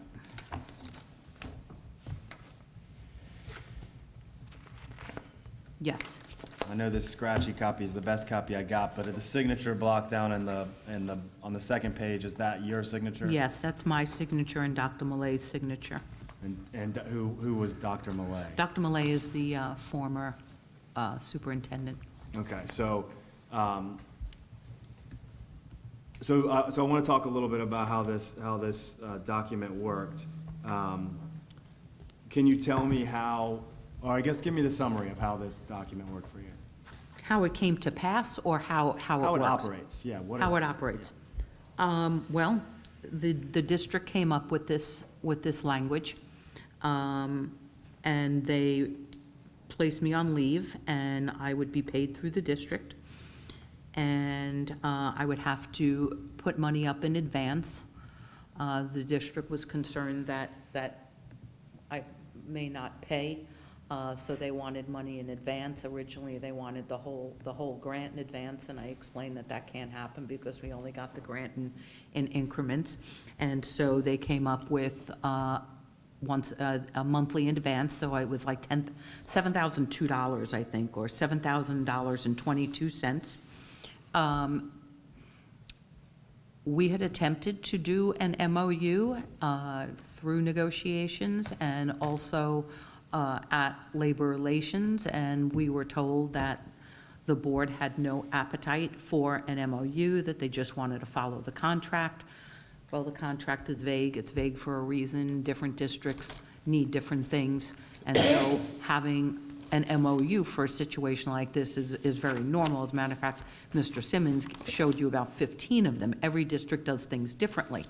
And so one of the things that the district wanted is, being that they were placing me as a teacher on assignment, they were concerned that the board would have a problem if I didn't get evaluated. So I was like, fine, you know, you want to evaluate me, evaluate me. So then they were trying to figure out who they were going to assign, and they assigned Mr. Villalock to be my evaluator. And basically, I would get an invoice once a month from the Office of Finance, and I would send it in the mail, or often I drop it off. There was never a problem. Don't really see it being a burden. I was just never taken off the roll of the, you know, employment, you know, so it wasn't a burden having to remove me. And I don't think we ever made a payment late. We probably paid it within 4 or 5 days, and there were never any issues. So you continue to receive a pay, as far as you're concerned, you continue to receive a paycheck as normal? I got it, yep, just. No, insurance operated as normal? Everything was, well, that's what the contract says, that I should be Nothing treated changed. normal, correct. Okay. At some point, your leave became a point of contention, a public point of contention, is that correct? Yes. So tell me what happened. So an employee made a little 3-minute speech at a school board meeting. I believe the meeting was January 17th of 2023, and raised concerns about how I was operating. It appeared that she was under the impression that I was actually getting paid by the district, not through the district. And there were things that I shouldn't be getting, a master's, I shouldn't be labeled as a teacher on assignment. There was an issue as to who my point of contact was. Mr. Villalock was a point of contact. And so that was a 3-minute speech. There was a lot of misinformation. I sent a letter out to my members explaining, you know, and then 2 or 3 weeks later at the school board workshop is when Ms. Pritchett, one of the school board members, she is actually the chair now, she asked Anthony George, the school board attorney, to kind of investigate it. So he did a loose investigation. It wasn't official because he didn't get testimony from any of the board members at the time, nor did he, you know, go to me. And he presented information and they questioned things. There were some challenges, there was some misinformation. They really thought that Martin County was doing something rogue. Mr. George asked me to present other MOUs, which I did, and Mr. Simmons presented MOUs. It was like Sniffen and Spellman were working and I was working with Mr. George, and we were submitting these MOUs that, I don't know, I would say half of the districts in the state of Florida have some sort of release time president, whether it be full-time or part-time. So the concerns primarily then, it sounds like, stemmed from concern that the district was doing something illegal, paying a union member to be a union member. Correct. Okay, but that was not the agreement that you'd agreed. Not at all, not at all. The current chair at the time, Ms. Roberts, is the one who instructed Dr. Millay to work with his staff, whatever people were necessary. It was Mr. Morrison, Mr. Vilwalk, maybe Ms. Sessa, I'm not sure who actually worked on this, creating this document, so that it was complying with what was in the CBA and addressed any concerns that the district would have, and I think a big concern was pay. So they wanted to make sure that I was paying them, so that's where the advance pay came in. Okay, so, so ultimately, you remained on release that whole time, and did you find that it was beneficial to the district or to MCEA? Oh, absolutely. It enabled me to get into the schools, and Mr. Theobald also talked about that.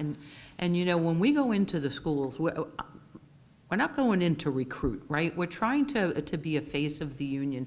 And one of the things that I would like to bring to the and this was my deliberate practice that I had to fill out, you know, with the district, was to work on communication, because it drove me crazy how much misinformation went out, whether it be at a school board meeting or social media. It drove me crazy. And I thought that me getting into the schools and having like little fireside chats, like I didn't get up there and lecture them, let me know what your concerns are, because, you know, sometimes teachers say, I want to file a grievance about something, and it's not a grievance, it's a gripe. No, the principal can do this. And I've had principals, Mr. Raymond would call me up and ask me questions. I was like, nope, you can do that. Or, you know, well, you got to give me 5 days. You know, it's about working together. And when you're in the classroom, it makes it very difficult to do that. You know, it was not uncommon for me to get texts, phone calls, or emails while I was actually teaching. And I wonder if some of the people in the district didn't realize that I worked all day and didn't put my cape on until 3:30 in the afternoon. And then district closes 4:30. I have to figure out which person am I going to talk to. Most of my work was done when I got home and on the weekends. Like, I did a lot of after-school work. So your experience with being really the sole person who operated under this language was positive. Oh, I think it was very positive. I was able to get onto the Professional Development Committee. I was able to have labor relations in the middle of the day at 1 o'clock instead of starting at 3:30 or 4 o'clock.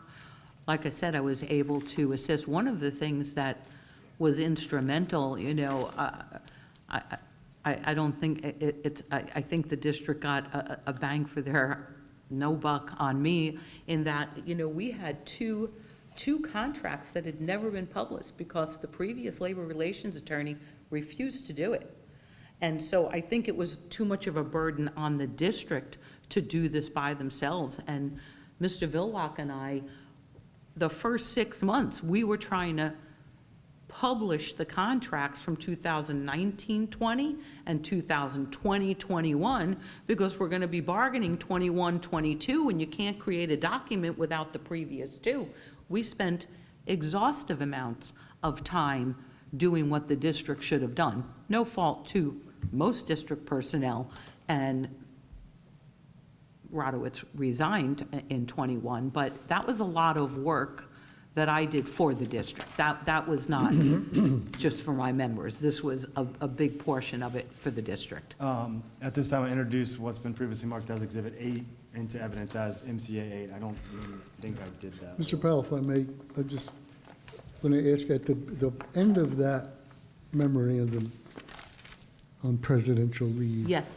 And there's a date, it's a little smudged. Is that a July? No, it's actually 8/16. It's an 8, okay. Thank you for the You clarification. all okay with that? Yeah, and I think you said this earlier, but the amount right above is also a little bit fuzzy. It's $7,022. Okay. While we had you, I might want to clear that stuff up. Thank you for noting it. I don't have any further questions. I just have one or two quick questions. Sure. You said not all districts have the full-time or part-time release. No, I said about 33 do have it. About 33 have it. About. Okay. The other districts do not have it, or? Well, I wouldn't say they don't have it. I would say they don't jump out at me. As, you know, when I go to presidents' meetings, I recognize certain people, so I know Lee has, and this one has, and this one has. For example, Dixie County has had a release time president where her superintendent allowed her 1 to 2 periods a day. That was a very small district. There was 2 elementary schools and a middle school, high school combo, but her district realized the importance of being able to work with her. Her name was Lindsay, and they gave her 1 or 2 periods off every single day. So it wasn't necessarily an agreement. It was an agreement made between the two of them for what was best. So there are others out there, but they may not be as formal as the one that I entered into. Would you agree that there's some districts that don't have or permit full-time release for union presidents? I wouldn't know if they wouldn't don't know. allow it. I know they don't utilize it, just like we did not utilize it for 20 years. But whether they are not permitted, I would find that unlikely, because like I said, when language is created, like YOLA, it gets shifted all around. So while a district like ours, we didn't use it from 1999, and we're using it now, there could be a district that never used it before, and they get a grant next year. So they didn't have it, but now they do. So there's So no you- way to answer that question. Gotcha. So you know, and this might kind of bring it back around. So you're saying you're not sure if there are some districts that just don't have it at all? You can't answer that? I can't answer that question if they don't have it in their In their CBA. contract? Yeah, I don't know that. Gotcha. You talked a little bit about a board meeting. Mm-hmm. And I know you've been here today, present. Those board meetings. I've been what? You've been present here today during the proceedings, correct? Yes, The board meetings, they're filmed and recorded, correct? correct. And just like I asked Mr. Simmons a little bit earlier, would you defer to that video as being a representation of what occurred at that board meeting? Which video that are you talking about? referenced? The one from January 17th, 2023? Yes, ma'am, the meeting that you referenced in your testimony. Yes. Okay. I don't have any other questions. Okay, Thank you. thank you. Are we leaving this stuff up here, or? Oh, you can bring it back over here. Thank you. Yeah, I might use yours. you can leave it right up there. Leave it here? Yeah, leave it here. Because I don't want to put it. Thank you. Whatever's easiest. Duplicates are easy too, that's fine. I don't have any further witnesses. Okay. Mr. Special Magistrate, I think it would behoove us, we're at 3:10, just for a quick break for me to get organized, to be as efficient as I can in my presentation. I want to make sure I got my exhibits organized and lined up, just so I can be efficient. Would a 15 to 20-minute break be okay? Absolutely fine. Could we come back then at, 3:30, 3:35? Yeah, okay. 3:35, Okay, thank you. or we could say 3:30 and it'll actually be 3:35. Let's do that. 3:30. School Board will call Ms. Sessa, Julie Sessa.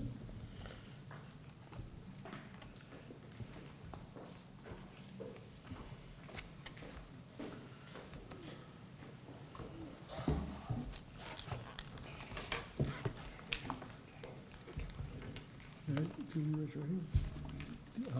You swear or affirm the testimony about to give in this proceeding of the entire truth? Yes. Thank you. Can you please save your name for the record? Julie Sessa. Julie, how long have you worked for the Martin County School District?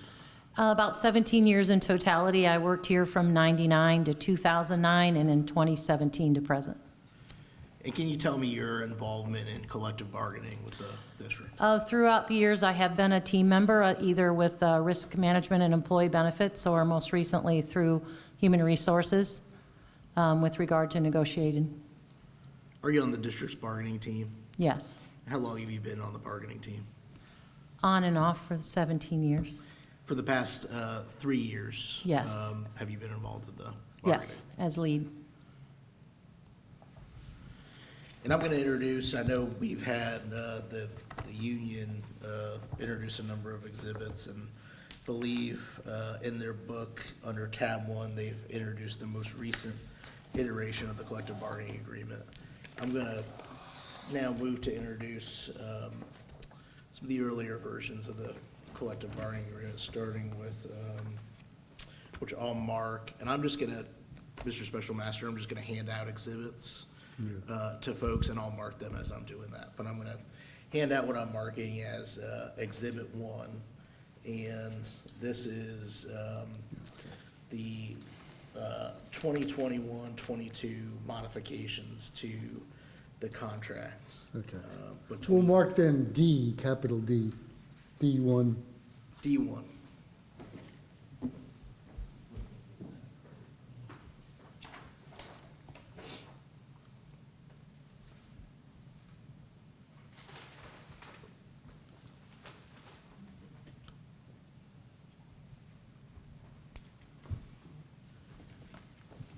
This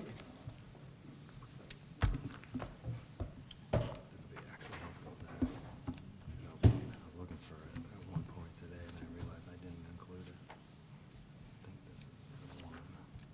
To include.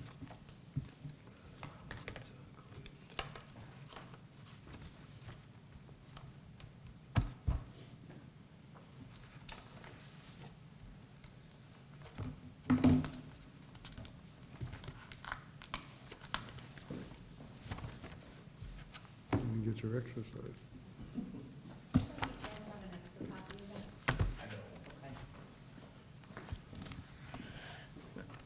Ms. Sessa, do you recognize that document? Yes. And what is that document? It is the 2021-22 contract between the School Board of Martin County and the MCEA, published September 20th, 2022. And you were on the bargaining team for the district when this was enacted, correct? Yes, as the Director of Risk and Benefits, as noted in the inside cover page. I'll move this into evidence as D1.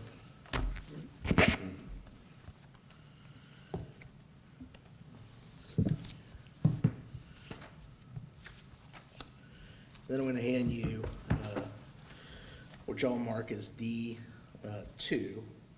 And this you'll see is the 2020-2023 contract between the union and the school board.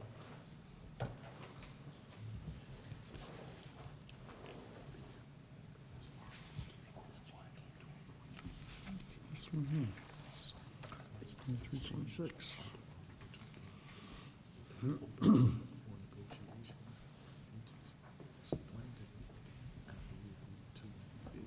And then MOA. Appendix 2, they never opened up this article to put this number from B2 into 2.4. This is something that would be definitely questionable.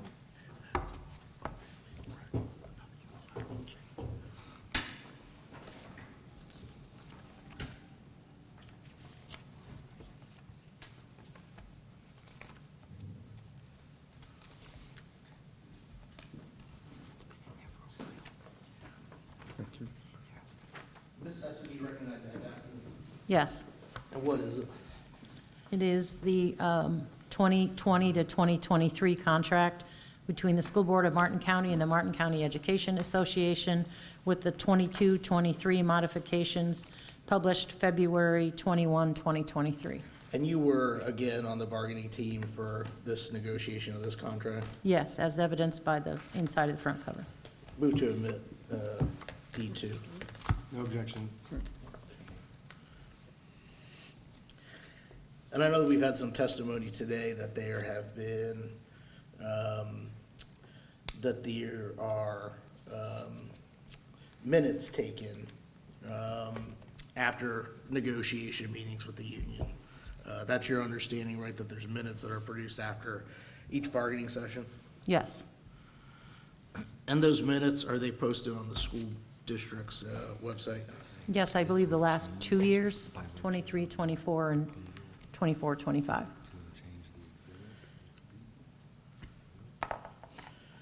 I'm going to hand you,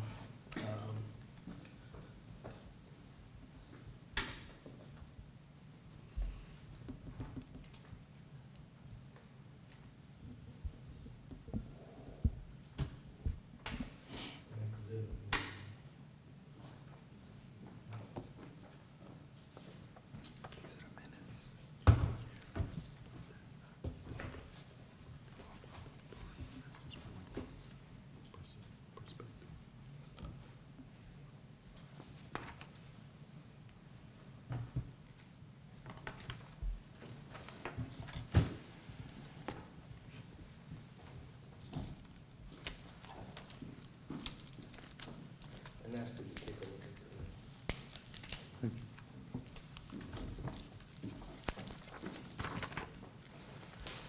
And once you've reviewed that, let me know.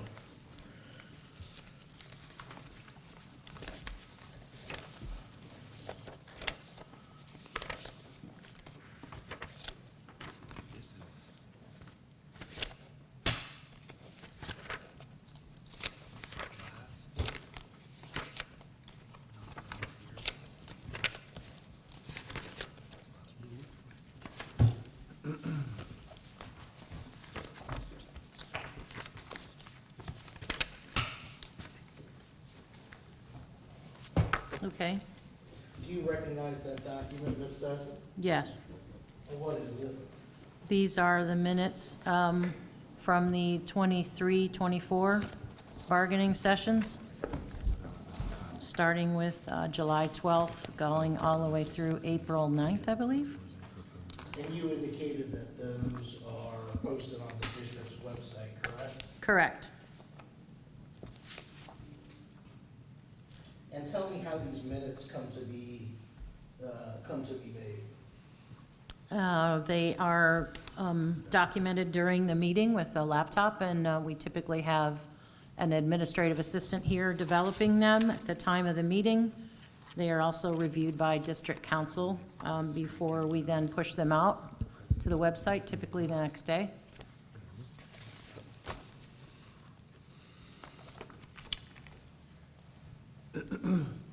I'd like to move to admit the composite of meeting minutes from 2023, 2024. No objection.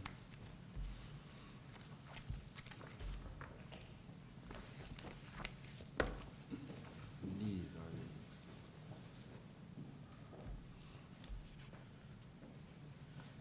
And do you recognize that document? these are from this session. Yes. And what do you recognize that document to be? It is session 1 of July 10, 2024, with regard to presidential leave, which goes through, I see session 6, and then it looks like negotiated minutes from session 7. Now they're 2-page, so they're messing with me. Session 11. December 11th, 2024, so it appears to be the 24-25 minutes. And are those developed the same method and way that you just described, the 2023, 2024 minutes? Yes, sir. I'd like to move into evidence D4. No objection. Ms. Sessa, and it's in the union's notebook, the most recent iteration of the contract, 2023 to 2026. This was the most recent version of the contract, correct? Correct. In Union's Exhibit 1. Yes. This past year, so 2024, 2025, when did negotiations start as to the next iteration of the collective bargaining agreement? July 10th, we had our first session. Our first 6 sessions were on presidential leave. When did discussions in terms of the language of the collective bargaining agreement start? Probably session 7. Do you remember roughly when that was? I will grab the minutes. August 9th, 2024.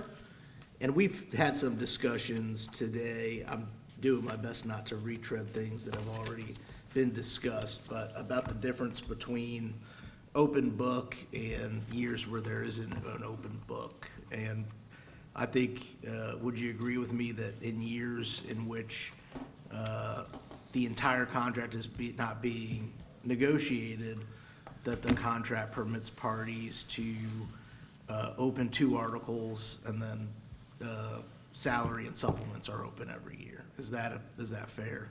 It is, and also employee benefits, so the economics as well as 2 different articles. So which articles did the district open this past year for negotiations in 2024, 2025? We opened Article 2 and Article 11. And then to be clear, salary and the supplement schedule was open as well, correct? Yes. And we talked about the issues today that are at impasse. I'm going to give you an exhibit, and it relates to the Western Zone supplement, so we'll start with that. We'll start with that issue first. And just tell me, take us through the Western Zone supplement and, the purpose for the Western Zone supplement while I get my exhibit together. Okay, well, as we discussed, we've had it in the contract for quite some time.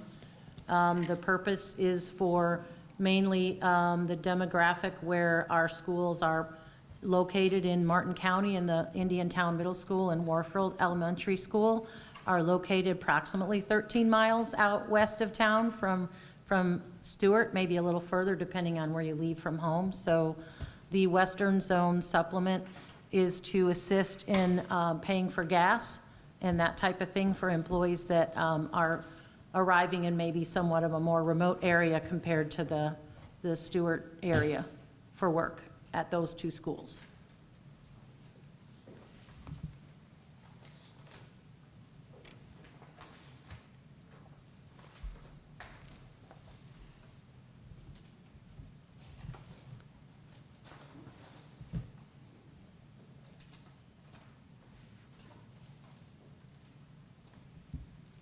I'm going to hand you an exhibit.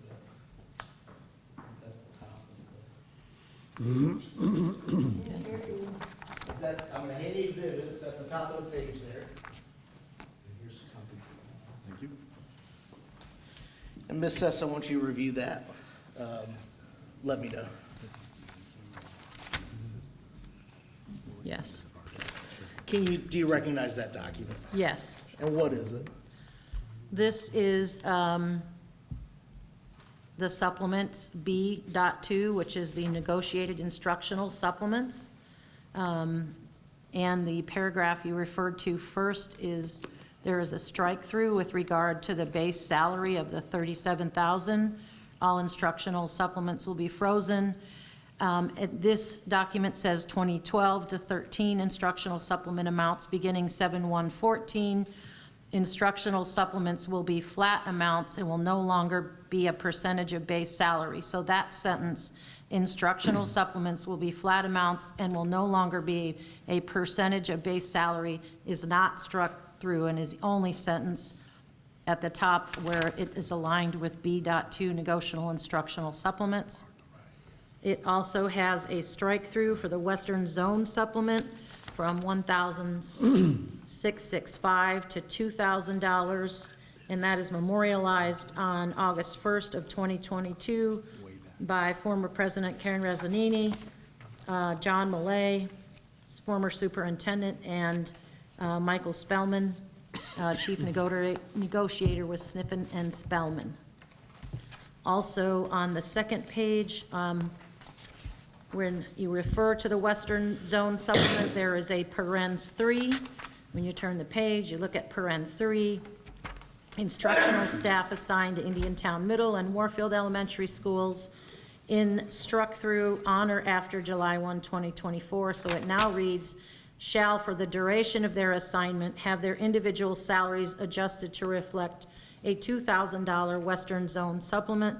The rest of the paragraph is stricken, and that reads, instructional staff assigned to IMS and Warfield on or before June 30, 24 shall, for the duration of that assignment, have their individual salaries adjusted to reflect $1,375 Western Zone supplement, and shall continue to receive the Western Zone supplement described in B2 negotiated instructional supplements, namely the 4.5% of $37,000.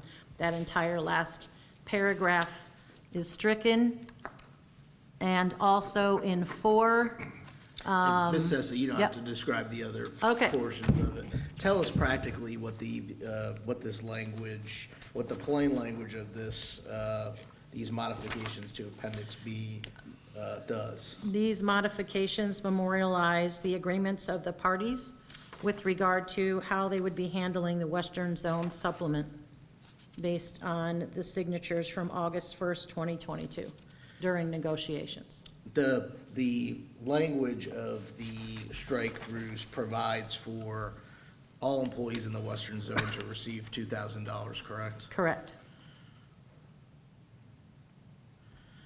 The language here that has been stricken through, and I think it's been established, this language was and is in Article 2.4E of the collective bargaining agreement, correct? Correct. Exhibit 1 for MCEA. Let's go to Exhibit 1 for MCEA and look at that Western Zone language. Do you have, It's in the binder, I'll give you a page number.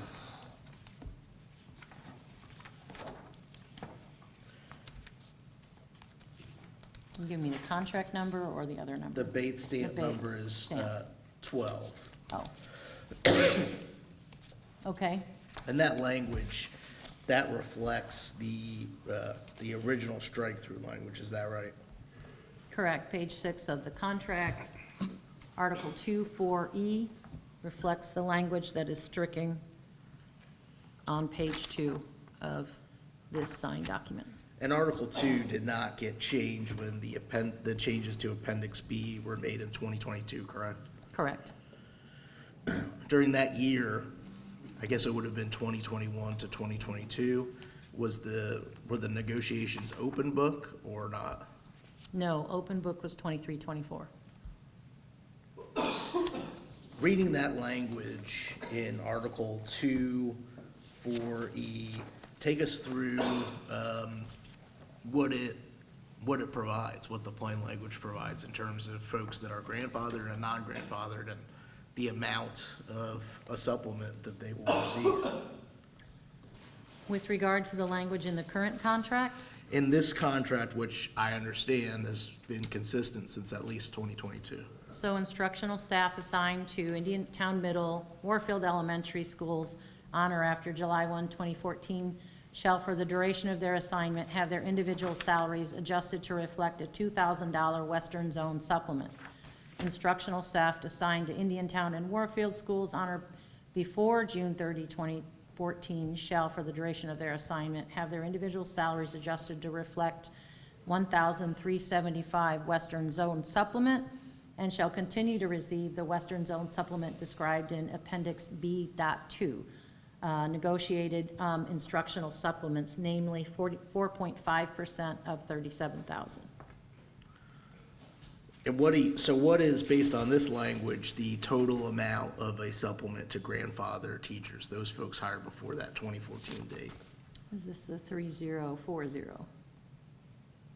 How do you get that number of 3040? Well, Julie doesn't have a pen with her, but it is the 2,000 plus the 1375. Doesn't get you there. You want a pen? No, I can't. We've done this so many times, I'm trying to remember which layer we're in. Thank you. Your Honor. Well, the 4.5% is the 1665 and the 1375, so if they're grandfathered, it's 3040, and if they're not, it's 2,000. The changes to Appendix B, they explicitly noted that supplements would no longer be a percentage of base salary, correct? Correct, on page 1 of this executed document from 8/1/22, that is stricken from the first paragraph. It reads, supplements will be flat amounts and will no longer be a percentage of base salary. And the union, after, the union ratified Appendix B, the exhibit that I just handed you, did they not? They did. And afterward. D5 you're talking about? D5, yes, sir. And afterwards, we've heard a little bit about the grievance filed today. Can you just give us a quick summary of the nature of the grievance that the union filed after? Yes, this was after this ratified? was ratified, we received information that the union would be filing a grievance based on the language that's stricken in the ratified document, and they felt like the Article 2, 4E was not stricken from the contract, but it was in fact taken out of B2. Tell me how the union, what did the union argue in terms of what grandfather teachers in Western Zone, what they were entitled to in terms of a supplement? Well, their calculations got different. They believed that you would add the $1,375, and then you would add $2,000, so they would be getting $3,375. So they increased it. And Article 2, 4E defines the additional supplement amount as 4.5% of 37,000, does it not? It does. $2,000 is plainly different from 4.5% of 37,000, correct? Correct. After the union filed a grievance, and I believe we've already reviewed this, but the union and the school board entered into a memorandum of agreement, correct? Yes, they did. Concerning the Western Zone. Yes. And let me find that. That's in your exhibit binder from the union, and it's at tab 13.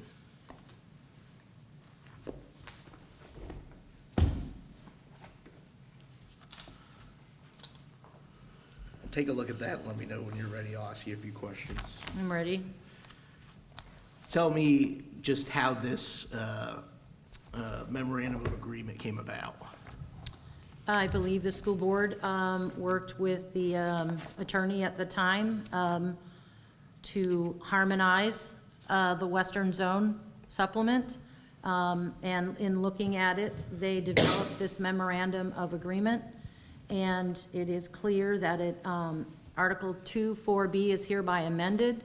This is on line 18 in the numeration on the left-hand side of this document.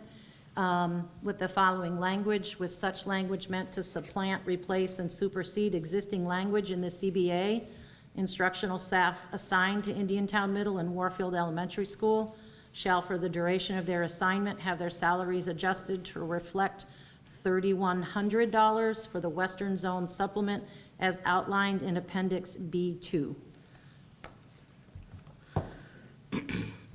And what is this memorandum of agreement sets the Western Zone supplement for all employees to $3,100, correct? Correct.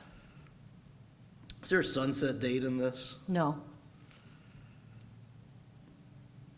And it says that it's meant to amend the language in the contract, correct? Correct, in lines 18 and 19. School board approved this memorandum of agreement, correct? Yes, it was ratified by the school board at a school board meeting. And the union ratified it? Yes. There's no distinction here between grandfathered and non-grandfathered teachers, is that right? That is right.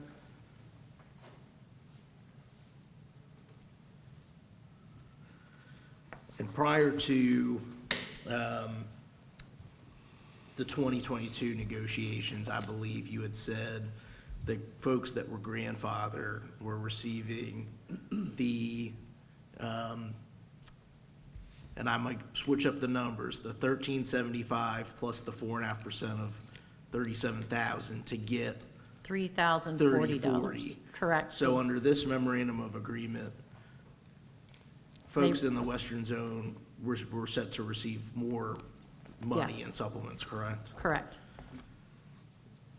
And that agreement, that language that we looked at in terms of the 2022 Appendix B, that had non-grandfathered folks set to receive a supplement of $2,000, is that correct? That's correct. So this is also an additional $1,100 for those folks that are non-grandfathered. Correct. That was the school board's intention, to bring everyone up to $3,100, and that this would amend any language and supplant, replace, and supersede existing language in the CBA.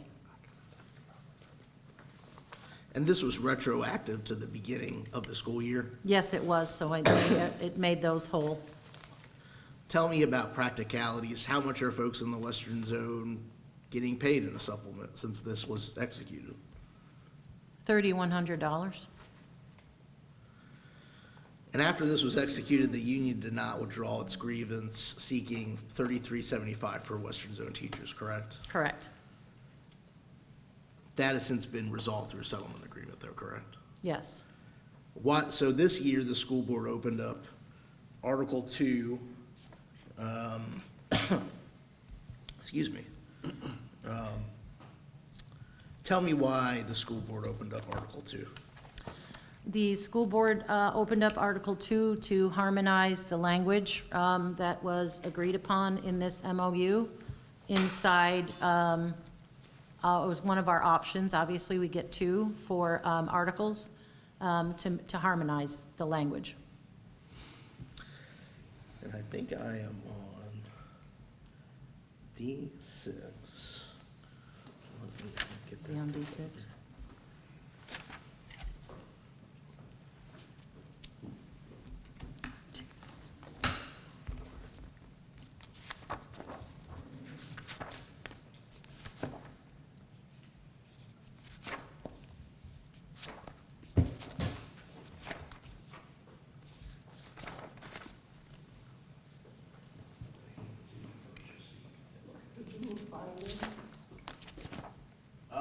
I believe I did. If not, can I move it to E5? Yeah, because I don't count 6. This is 5. No objection. That's the The appendix. next one is 6. D5 is the appendix. Yeah.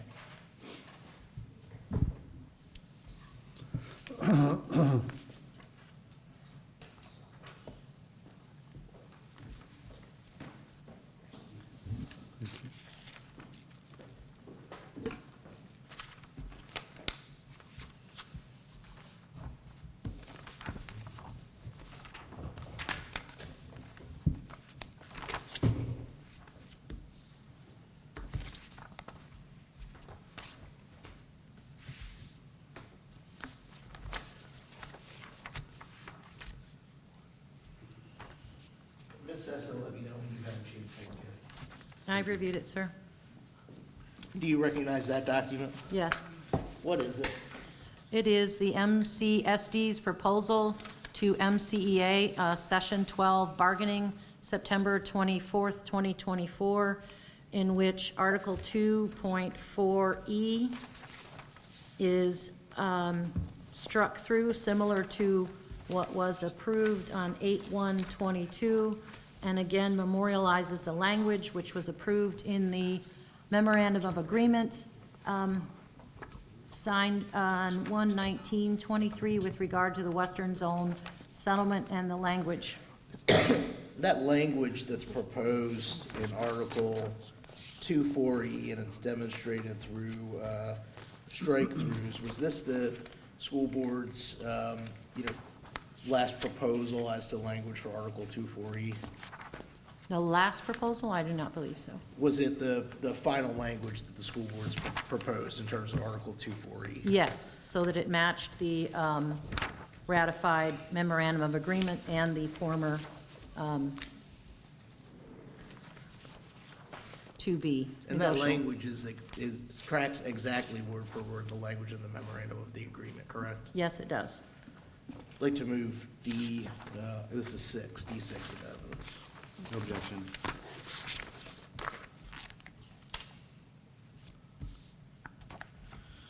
And why was this introduced, this language, Ms. Sessa? As I mentioned before, it was to memorialize what was already ratified and negotiated language in the memorandum of agreement, and to just clarify that within the contract, that we opened this up so that we could make all this mirror, so there was no more questions. And it's fair to say that there have been questions evidenced by the grievance in terms of what the amount is due to grandfather teachers in the Western Zone. Is that fair? That's fair. And to be clear, the district's position is that all teachers in the Western Zone, including grandfather teachers, are entitled to $3,100 and nothing more under this language, correct? Correct. The language that's currently in Article 2 4E in the contract, and again, this is in your union binder, Exhibit 1. I think it's, what's that page, Bates stamp, 12. I just had it, yeah, Bates stamp 12. That provides that non-grandfather teachers receive a $2,000 supplement, correct? Correct. That information is also inconsistent with what's in the memorandum of agreement, correct? Correct. And despite this language in the contract, is the school board paying non-grandfather teachers $2,000 or $3,100? Everyone is getting $3,100 versus this language, which the non-grandfathered could be getting $2,000.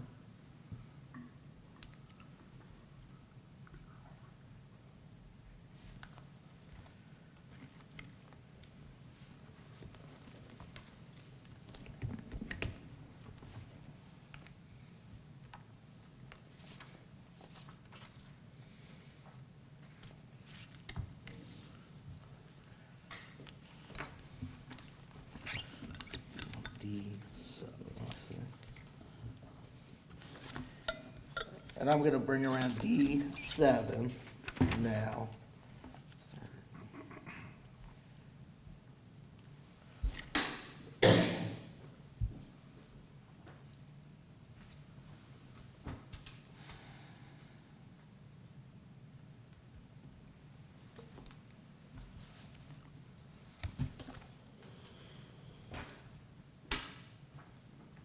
I'll give it to you for efficiency's sake, so you can start reviewing it.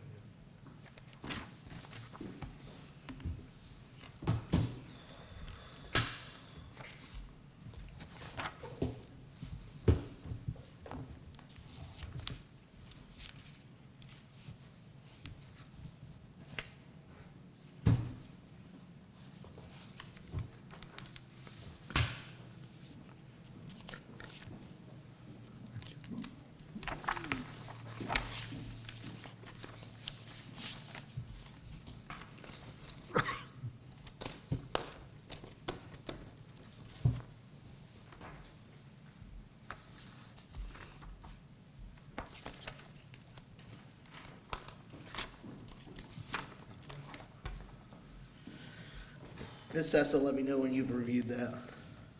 I've reviewed it, sir. Do you recognize it? Yes. What do you recognize that to be? This is the MCEA's counter proposal on September 12th, 2024, Session 11, with regard to Article 2 4E, and the counter proposal for language. And this was in response to the language strike-throughs that we just saw in the last exhibit, correct? Yes? If you go to page 5 of that exhibit, Yes. you'll see the information here that the union suggested. Take us through what, because there's track changes, kind of explain what the union's proposal was on this language. Well, ultimately, the union's proposal is that the grandfathered should get $3,375. So it reads, the first paragraph is struck through, instructional staff assigned to Indiantown and Warfield on or after July 1, 2014, shall, for the duration of assignment, have their individual salaries adjusted to reflect $2,000. Western Zone supplement is struck through, and it is added, underlined, instructional staff assigned to IMS and Warfield schools on or before June 30th, 2014, shall, for the duration of their assignment, have their individual salaries adjusted to reflect, and 1,375 is struck through, and it's added, underlined, $275. Western Zone is struck through, so $275 grandfathered supplement, and shall continue to receive the Western Zone supplement of $3,100 described in Appendix B2. The next piece is struck through, negotiated instructional supplements, namely 4.5% of 37,000 is struck through. Instructional staff assigned to IMS and Warfield schools on or after July 1, 2014 shall, for the duration of their assignment, have their salaries adjusted to reflect a $3,100 Western Zone supplement as outlined in Appendix B2. And Ms. Sessa, I'll ask you a different way. What is the language that the union proposed by virtue of this counter proposal? The union is proposing language so that the grandfathered employees would get $3,375. Is it the purple language that the It's union the purple added? language that's Okay. underlined. And this language is different than the language in the memorandum of agreement, correct? Correct. And this language, in your opinion, is it necessary that this language would have to be added to reach that 3375 number that the union has presented about today? None of this matches our prior agreements. None of it matches our prior agreements. The 275 is not part of any of our prior agreements, nor their Exhibit 1 of the current contract.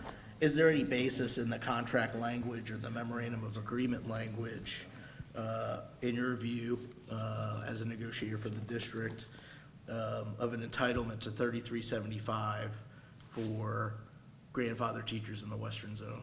Not in my view, no, nor the district's view. And this language, would you say this language does add up to get to a 3375 for grandfathered teachers, the language that the union added in this Yes. proposal? Yes.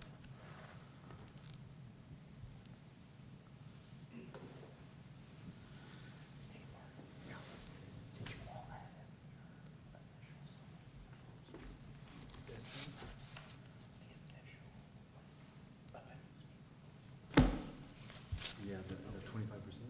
Yeah, Yeah. it's, Oh, isn't it like 13 or? Gotcha, okay, thanks, Mark. yeah, I think it's 3. If you turn also to, again, the union's notebook, Exhibit 3, and we've been talking about the Western Zone supplements, and now we can kind of move into the supplements themselves, kind of as a broader notion. This Exhibit 3, this was the union's initial proposal as to supplements, correct?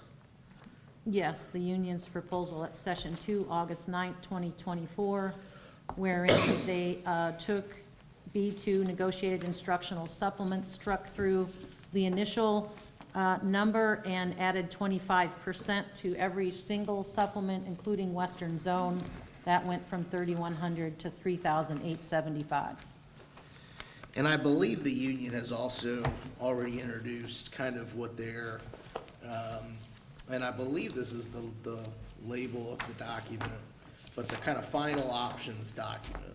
And I'm trying to find that right now. 17. 17, thank you, Mr. Rowell.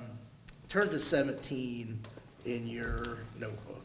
Yes, And these, it's fair to say, these are the final options from the, at the time, from the union in terms of resolving the supplements and the Article 2 issue, correct?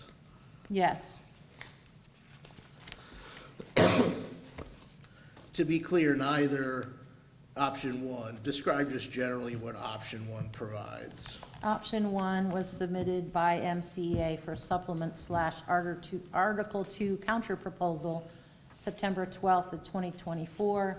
Option 1, the board, number 1, the board reconsiders their position of MCEA's counter to Article 2, which establishes a grandfathered supplement for those employees that were assigned to the Western Zone over 10 years ago prior to June 30, 2014, in the amount of $275.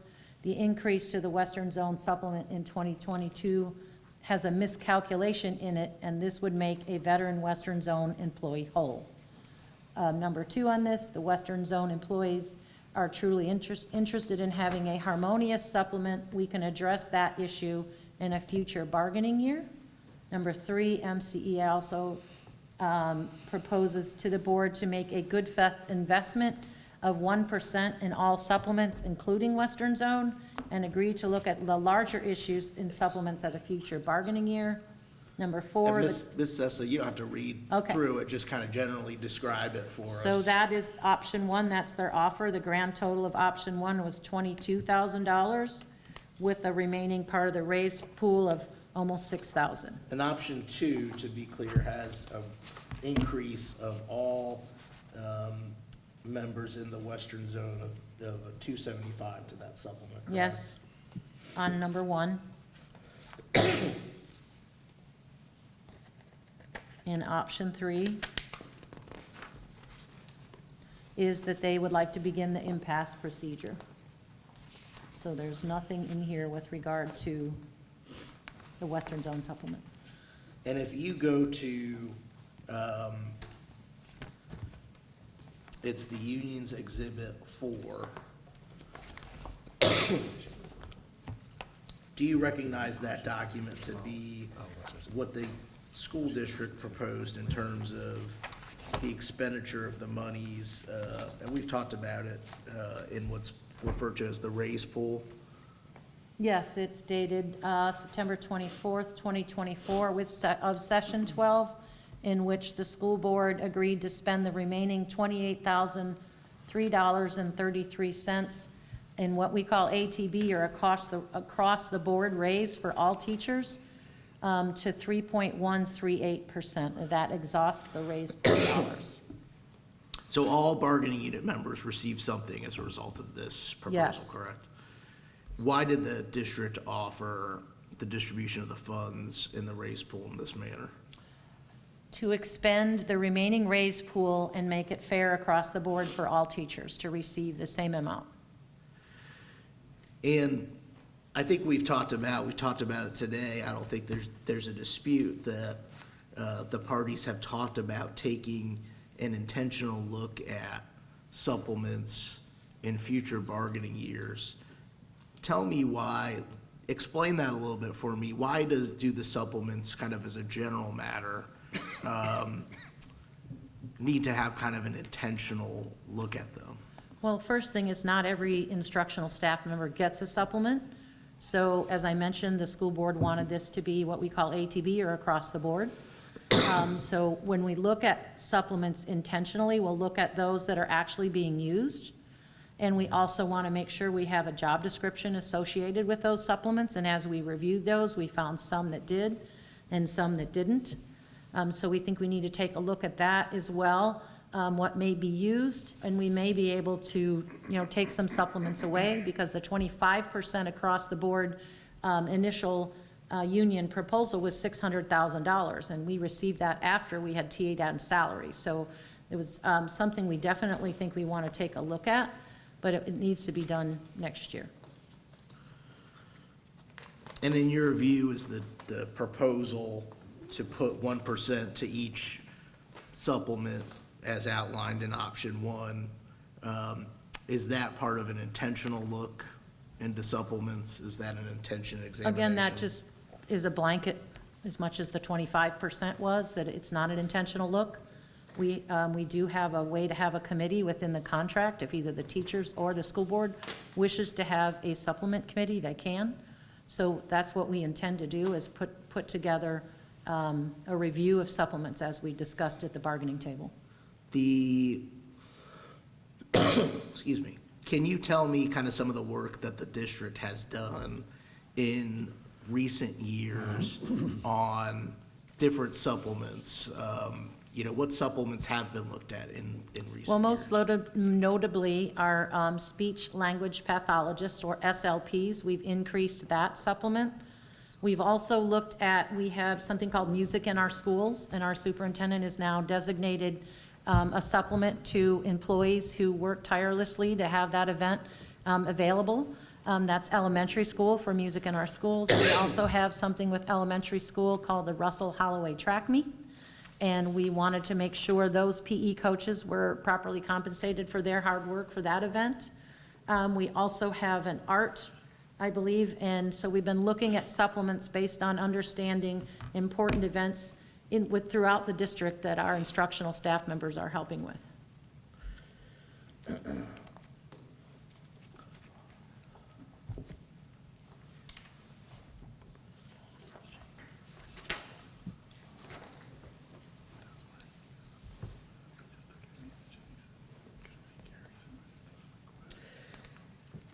And the union's proposal and their options, their option proposal, this, under tab 17, at least with respect to option 1, it kind of maintains that differentiation between grandfather teachers and non-grandfather teachers, correct?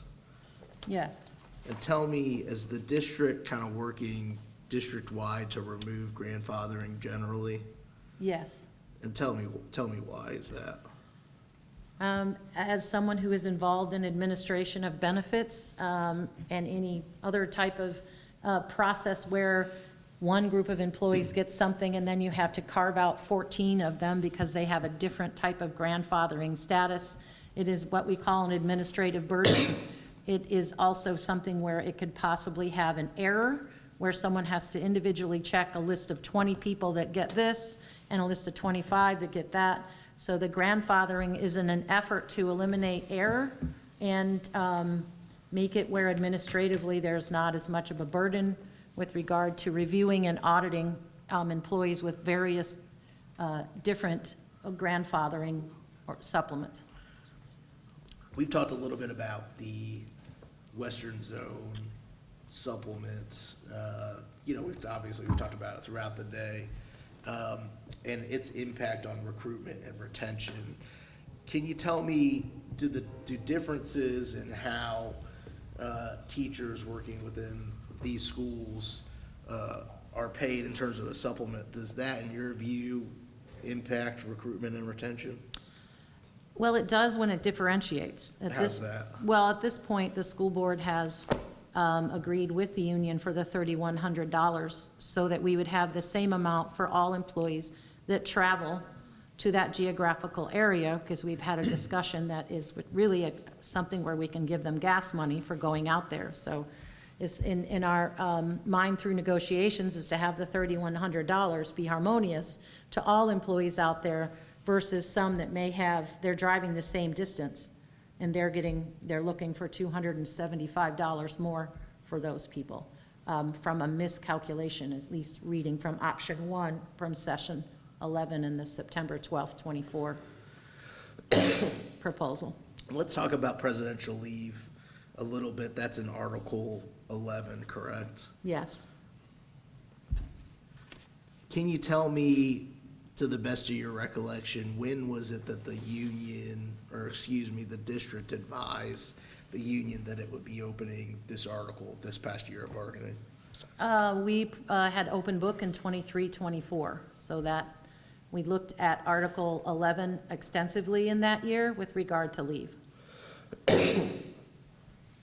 So you're saying that in 2024, did the district in 2024 propose striking the presidential leave language in Yes. Article 11? Mm-hmm.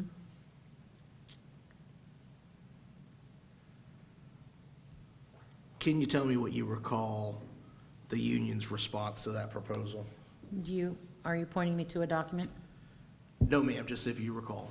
It was a non-starter for the union.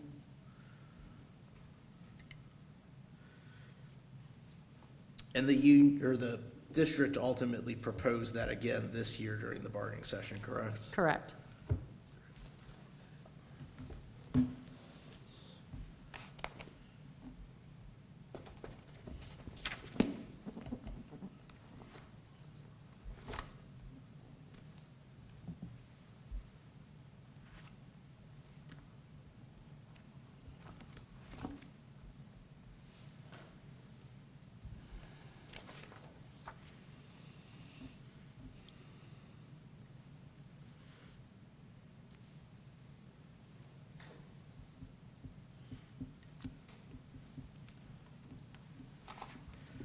And I'm gonna mark this, I think I'm on 8.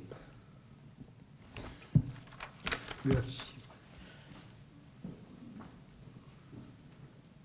8, he said. Okay.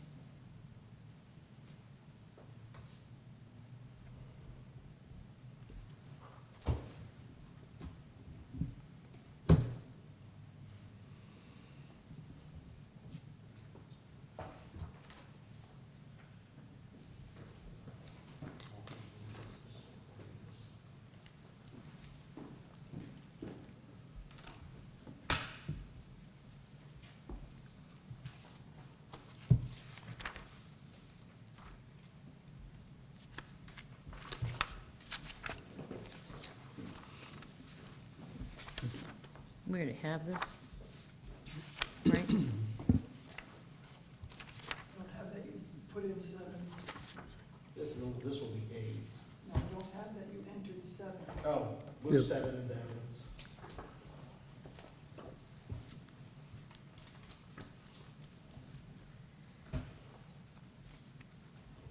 No objection.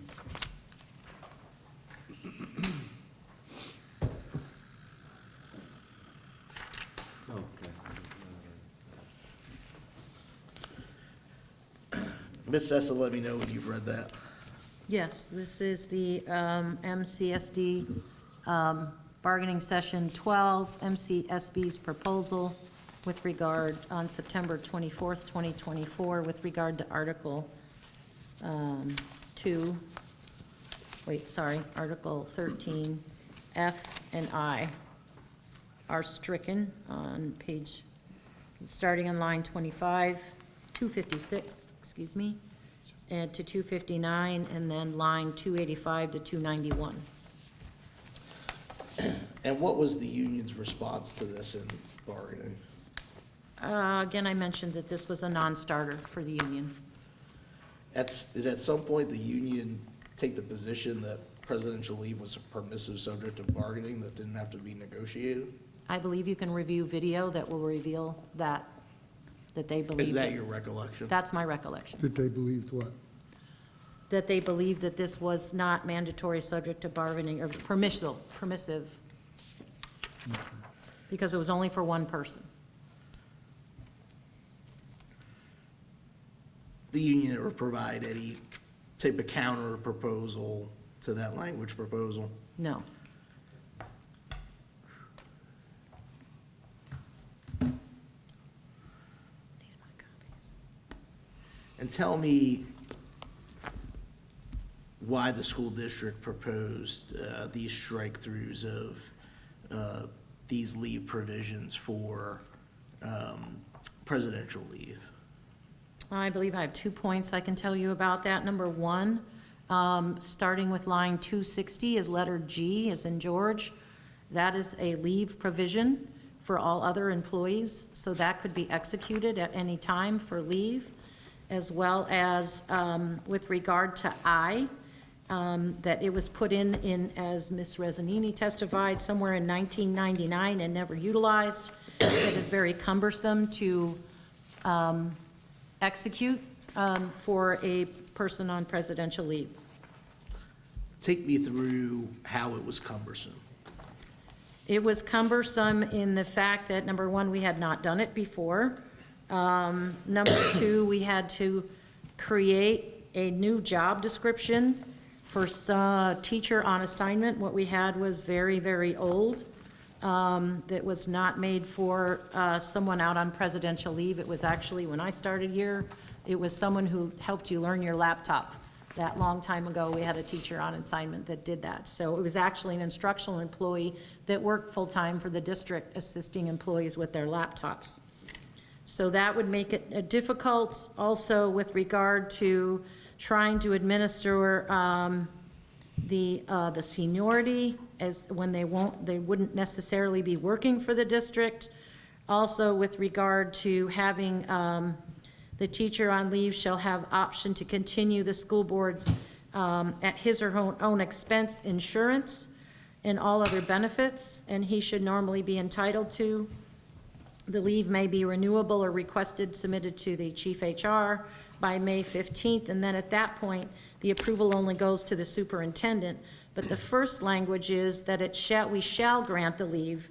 So the other difficulty is if that individual, specifically in high school or secondary schools, has specific certification, it is difficult in this job market to maybe find someone with the proper certifications to replace our staff member. Depending on whether it's a Bureau of School Improvement school, which may be a school that is in, has a D and it's under federal and state guidance with regard to BSI or Bureau of School Improvement.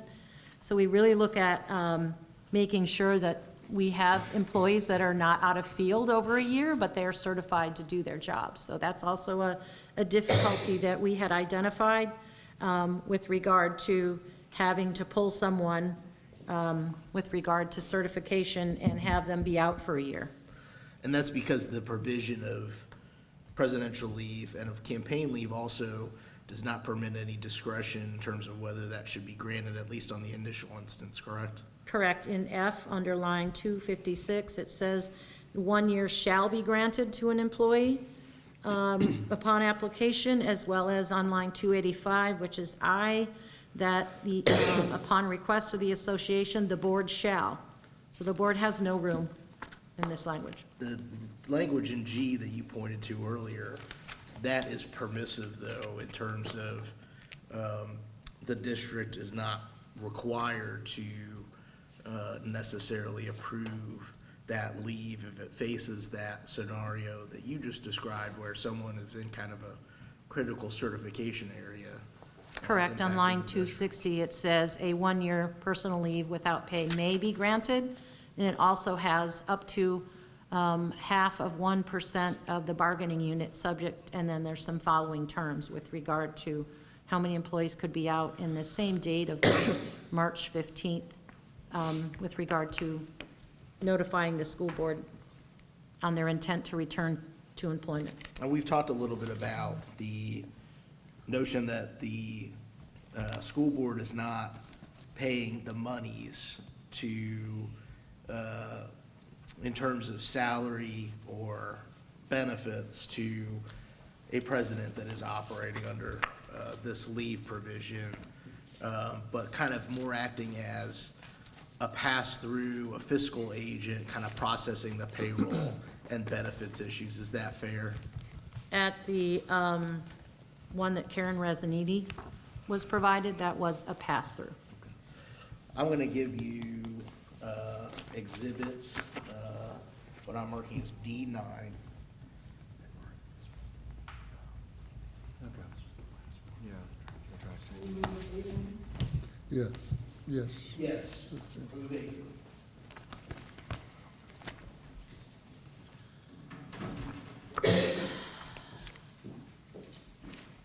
Let me know when you've looked at that, Ms. Sessa.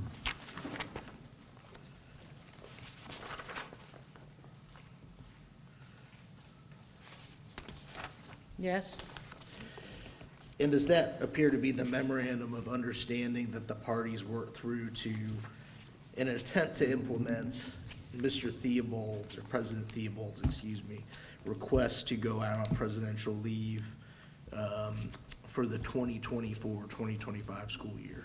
Correct. We spent 6 sessions for several hours developing this memorandum of understanding for unpaid leave for the MCEA president for the 24-25 school year. And take me through some of the practicalities of negotiating this agreement over 6 sessions. What were the sticky issues, in your view, that had to be worked through from an administrative standpoint for this unique type of leave? The first part was, again, updating, utilizing in number 4, creating a teacher on special assignment job description. And then when they're listed on teacher and on assignment, they are a part of the instructional team and will have to be, have an evaluation. So we looked at what kind of evaluation tool would we use. They would have to report to someone, so we had delineated an assistant superintendent of academics to be the supervisor. We also had to look at how were we handling seniority We would look at any of the, that the board would not bear any costs or expense with regard to the teacher on assignment. We would only serve as the fiscal agent, so there we had to carve out how the mechanics of just being the fiscal agent would work. We also had to relate to the millage, because our millage is put out to our voters, and it's to pay our instructional staff members. So we had to delineate how we would manage that, because this person is actually not an instructional staff member, but a pass-through as a teacher on assignment while they're out on leave. They will bear, an MCEA will bear the costs. The other concern was with regard to liability. If that person is receiving a check from the district, they could be construed as being under our workers' compensation program. So should they get hurt at work on our campus, we would have to, MCEA would bear the costs of any workers' compensation and any benefits, including but not limited to health insurance, life insurance, dental insurance, employee assistance program, vision insurance, and FRS contributions, and any other payments present or future incurred by the school board with regard to this MOU. And we talked a little bit about, you know, the position that there's no cost to the union. You know, is there a manpower cost in terms of administering and implementing the presidential leave assignment and the details of it? Yes, it's called administrative burden for one person. We would have to go through this document with not only HR, but benefits, risk management, and payroll to make sure that every team member within that type of operational division would understand what was agreed upon within the MOU.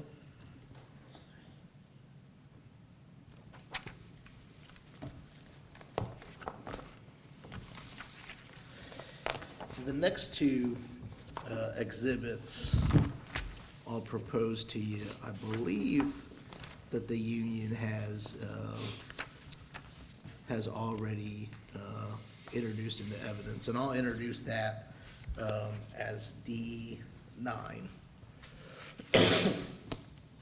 Or move that into evidence as D9. No objection to This one, yeah. the MOU. Now, D9 is a couple of different MOAs. Here's attachments. It has, And those are, I believe they're, I don't want to testify, but No, look, I'm just- attachments to the MOU itself. Ms. Sessa, Okay. can you explain that a little But bit is further? this, Yes, I can. was this signed and, No, sir. This was our last iteration, okay, and it was not signed, but we did develop within our meetings. On page 5 is our currently executed memorandum of agreement with regard to millage, Okay. which is identified in the contract, so we wanted to make sure that the MOA already negotiated with the amount based on the year of service of that person. The next thing is we developed an evaluation of a teacher on special assignment document, so that should we execute this agreement, that we would have a instrument to evaluate the teacher. okay. And then the next piece is, what would the contract look like? And this is what the Martin County School District's instructional annual contracts look like. So they're all appendices Okay. to the draft MOU that we did not execute during Oh, those okay. 6 sessions. Thank you. You're welcome. Is this a practice that would necessarily have to be undertaken anytime at least a new or different union president utilizes the leave provision in terms of developing job assignments, who to report to, the evaluation metric?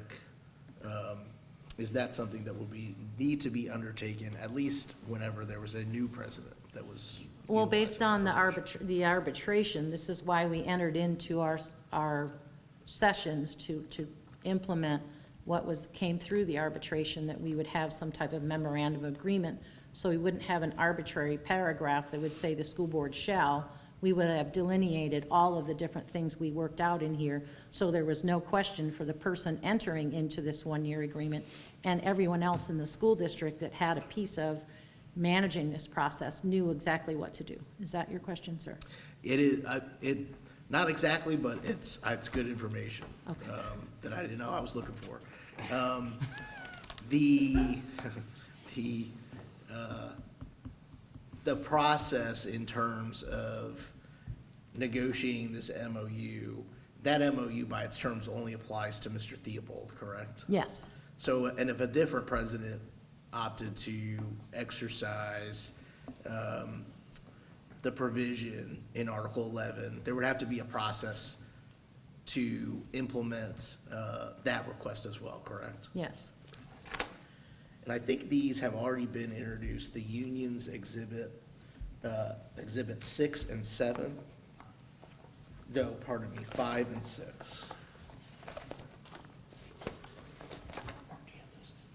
Yes. 5 and 6? Yes, 5 and 6.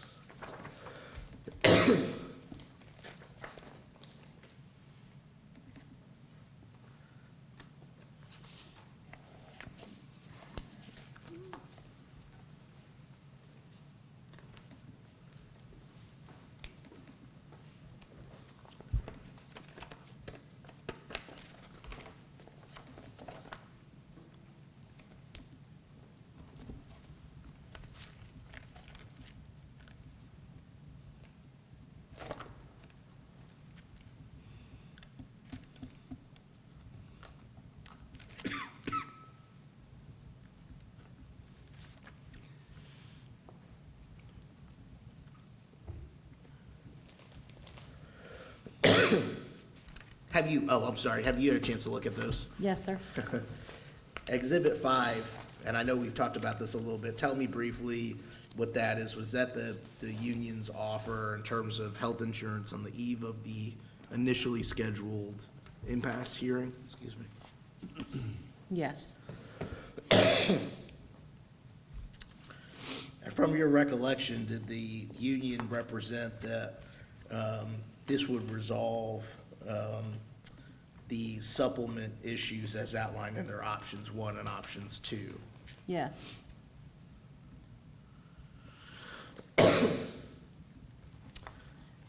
Six, what do you recognize Exhibit 6 to be? This is the school, the counter proposal by the Martin County School District on December 11th, 2024, session 14. And in this counter proposal, I point you to the last bullet there in the middle of the page. It says $75 additional board contributions to the health savings account to those members enrolled in the high deductible health plan. That was not part of the union's first offer, correct? I don't believe they included the high deductible health plan.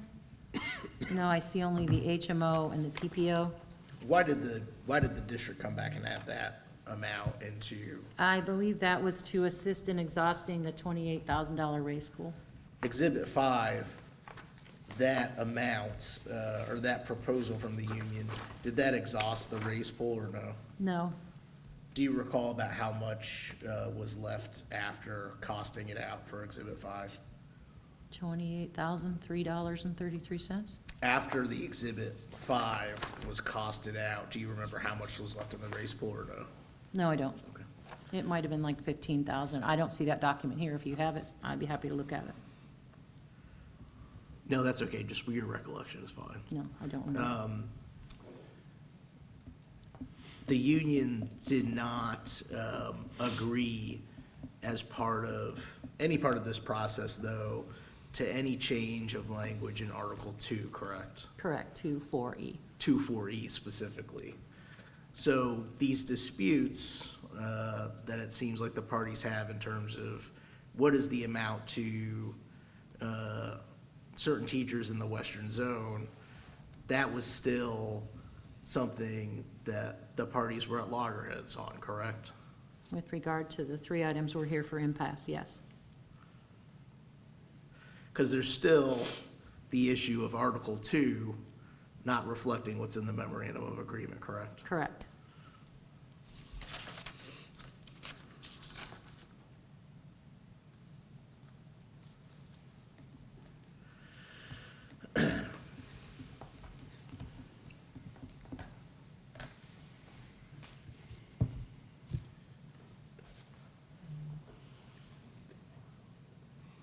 And Article 2-4E is really language concerning a supplement and supplements that are provided for in Appendix B, correct? Correct. This memorandum of understanding, these two, the proposals and the counter proposals, concern health care, insurance. If you look in, it's on Exhibit 6, there's language there, the last sentence of the first paragraph, it says, "This memorandum of understanding supersedes the memorandum of understanding presented at the August 15th, 2024 bargaining session, session number 9, and tentatively agreed to on August 15th, 2024. Was that the earlier, and there's been some testimony today, the earlier agreement on health insurance supplements? Yes, because they had opened Article 13. Since our last bargaining session, since this session on 12/11/2024, has that tentatively agreed to memorandum agreed to on August 15, 2024, has that been ratified Yes, and it's been approved by the school board? it has.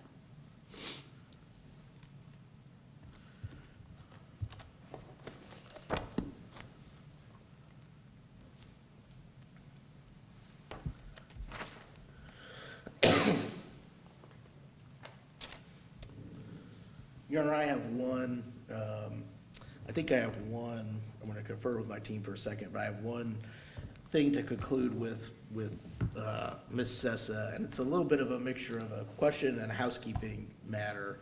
I have on flash drives the bargaining videos from 2022 to, not 2022, 2023 through 2024, and 2024 through 2025.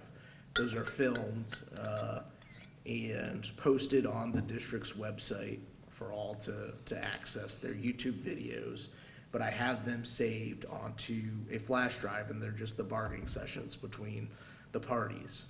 I didn't want to overload everyone with playing clips and things of that nature, but there's been some talk today about when did things occur at bargaining sessions, and what was the language, and what was proposed, and this and that. And I'd like to move those videos into the record for all the parties to rely on in post-hearing briefing and to provide kind of greater context to these discussions. So I have those flash drives to provide a copy to you, Mr. Special Magistrate, to provide to the court reporter and to the union. And I'd like to move those into evidence at this point in time. And Ms. Sessa can certainly lay a foundation for those videos and how they're taken and how they're posted and what they represent. We don't have any objections to including those. Okay.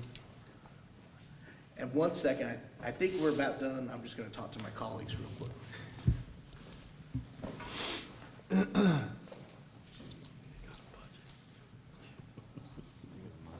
Ms. Sessa, I think I just have one more kind of clarifying point to ask. The proposal by the union in terms of the health insurance at the very last bargaining session, that proposal didn't address the language dispute that exists in terms of Article 240, correct? Correct, and you're referring to I Tab believe five, it's Union 82. 5, yes. tab number 5. Union 5. The Bates number is 0082.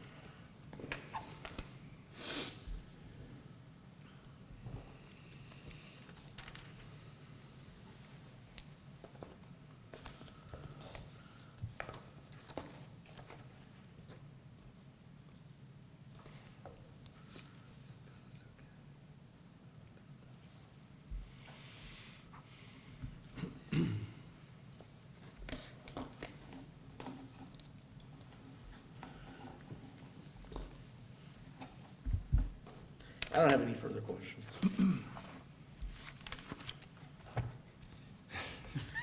Martin might. No, I just have a couple, so I won't Okay. keep us here too long with you, Ms. Tessa. Thank you, sir. I'll start at the end, I guess, and work back. You mentioned that the proposal to remove the presidential leave was brought up in 23-24, and removed at that, didn't agree on, it was removed, withdrawn from the district, is that right? I think it remained in our document, but it was a non-starter for the union. Okay, did something change between there to make it urgent to bring back for 24, 25? I believe so, because we've talked about the administrative burden that it is on the district. Okay, was any of that administrative burden present when Ms. Karen Rissanidi was presidential? Did That's what- anyone mention that to anyone during that time? Well, who do you mean, who's anyone? Did you mention that to anyone? I think our team talked about it as well. It's difficult when they actually are not an employee, but you're using them as a pass-through. It's something that singularly, you have to make sure you aren't making an error Okay, with so regard to them. Ms. Rissanidi continued to receive her paycheck similarly to what she did prior to being on release. But she wasn't actually an active teacher. But she continued to receive the same paycheck that she received the year prior and the year prior and the year prior. After the money was given to the district. Okay, so is that a yes, she received her paycheck through the district? The district did not pay any money towards it. Right, but The as far yes as, is that they as far got, as, I guess my question is, as far as just understanding, as far as processing payroll, did you process payroll for 99.9% of the employees and then process payroll for Ms. Rissanidi? Ms. Resinidi's payroll had to be reconciled to confirm that we were getting the dollar amount we needed to from the union so that there was no money outside of the school board, which would violate Florida statute, where we would have paid her. So it had to be reconciled to confirm every month. That's why, and I don't know if you have a tab in here with regard to the $7,000 that was brought before ahead of time, but that was why we did that, but we reconciled it. Tab 8. Tab 8. So it was reconciled, to my knowledge, and Mr. Morrison, he can testify to the fact how payroll is under his auspices. But with regard to this, we provided money ahead of time, but we did have to reconcile it every time because Karen got paid the millage. We maybe didn't have enough for the millage because Karen had been here a long time. So in the negotiation process, this number, $7,000, was identified as an amount that would cover the paycheck, and you're saying it didn't cover the paycheck? I did not come up with the $7,000. I can tell you that we had to make sure and audit every time that we weren't out of money because we cannot pay money out of our payroll for someone who is not on our payroll. Okay. Were you aware that Ms. Ressanidi, you mentioned a lot of concerns about teachers on special assignment or special certification areas, I guess is what you said. Is that what they're called? Out-of-field certifications or? Right? Are you aware that Ms. Ressanidi offered to continue teaching her Spanish classes and was told no? No, I'm not aware. Okay. Is managing teacher certification areas, does that happen every year? It happens every day. It happens every day. Okay, so adding one person to that, does that monumentally change the work that's happening every day? Well, what we want is a qualified teacher in front of all of our students. So, and you can only be out of field 1 year. So what I'm trying to explain to you is there's several different reasons why we would want to make sure that we are not pulling a qualified teacher out of a classroom that we can't replace. It could be an ASD certification that we don't have anymore. You can't even get it through the state. It might be something in a Bureau of School Improvement school where they have to have exactly the highly effective rating, the correct VAM, and they can only teach 4th and 5th grade. And we've placed that teacher in there in that school to bring those students up so we can get that D grade off of that school and bring us together. Remember, we're educating all of our students for success.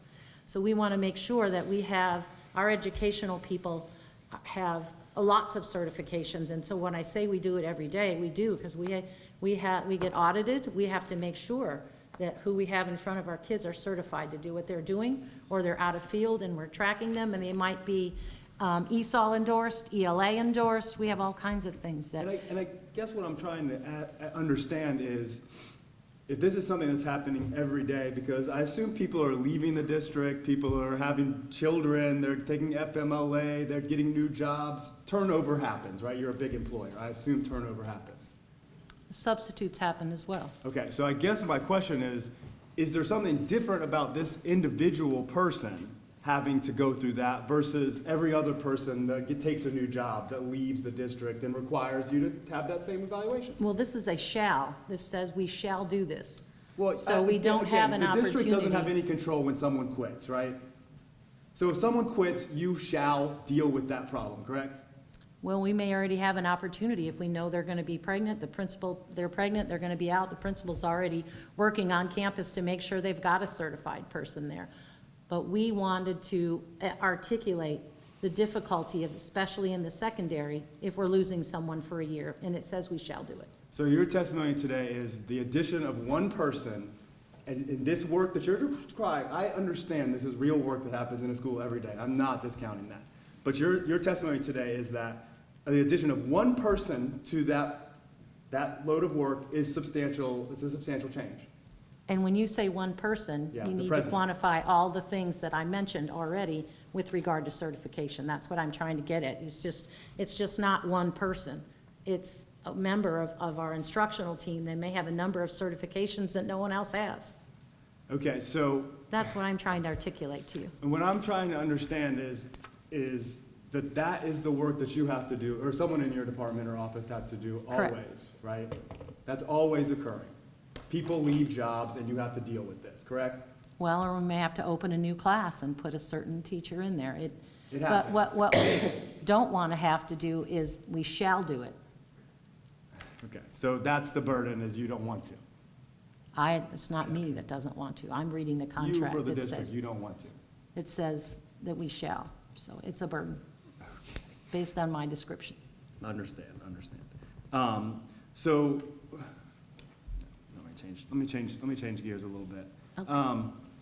I want to switch over to the Western Zone. I have a couple questions. I'm looking at what is marked as D1, which is the 21-22 contract.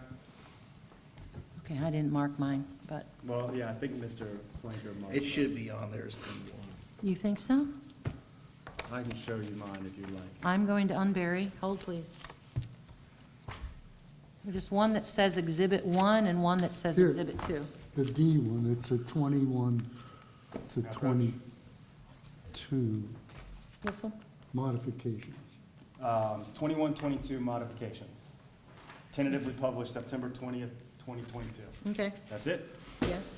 I just had a couple questions. So on page 6 of that, I'm looking at the Indiantown Middle and Warfield Elementary, subsection E, do you see that? Yes.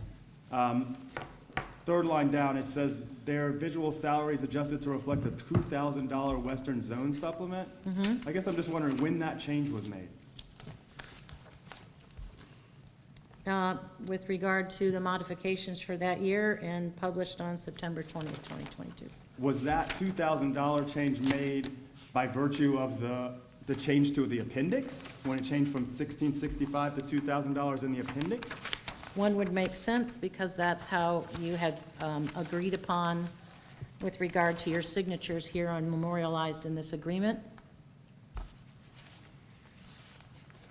I'm just asking you when that article was opened up and when that article was changed. I'm going by the document in front of me, which is your signature with regard to the Western Zone supplement being negotiated to $2,000, and I do not have in front of me a time and date stamp when this was shown, so I'm utilizing the document here. that What says- document is that you're holding up? Well, it says Exhibit S, but it's probably D something, I don't know. Mr. Slanker? The appendix. No, It's that's, the first thing you sent me, it looks like this. Is it five? Is it maybe a 5? yeah.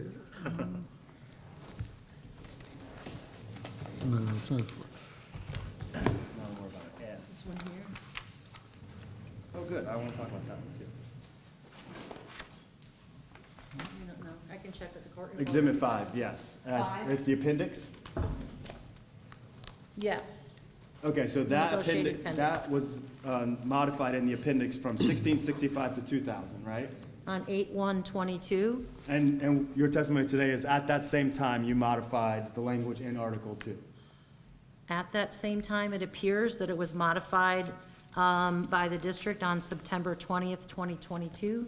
So this is signed on 8/1/22 by the district and the MCEA. And changed in the document between this date and this date. Okay, so I And I want to can't talk. tell you that I made that change, but it No. appears the change was made. Understand.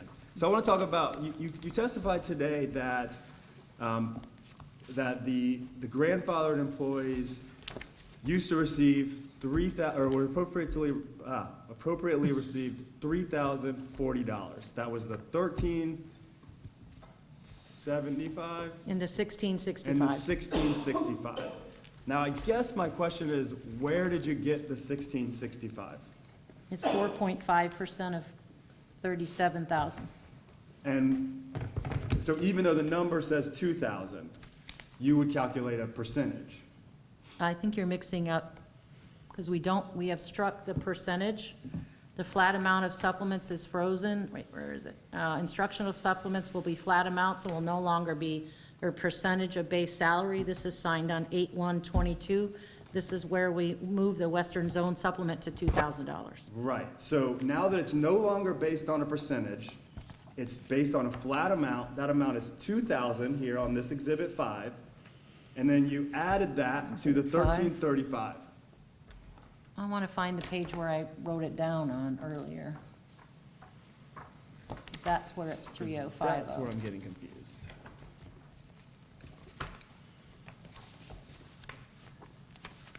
$1375. I think I said $1365. I apologize. It's 1665 and 1375, and that's what has been in our payroll. Right, but where is 1665 coming from? 4.5% of 37,000 But prior it- to. But as you just testified, all instructional supplements will be flat amounts and will no longer be percentage base of salary. That started beginning in 7/1/14. 2014, it's no longer based on a percentage. No, that didn't start in 2014. It's right here struck through on this exhibit that I have in front of me. It's 1665. So the language that's struck through, I'm reading, okay, before this language was proposed, before this document, Exhibit 5, was So struck do you through- have the contract prior to the one that you have in front of me? As in, this is 2022, so I need an earlier contract, because you're pointing to something that's different. So we have No. this contract. So in page 12 of Exhibit 1, it's added here, 1665 and 1375 is 3040. That's for the grandfathered employees on this, and this is the current one.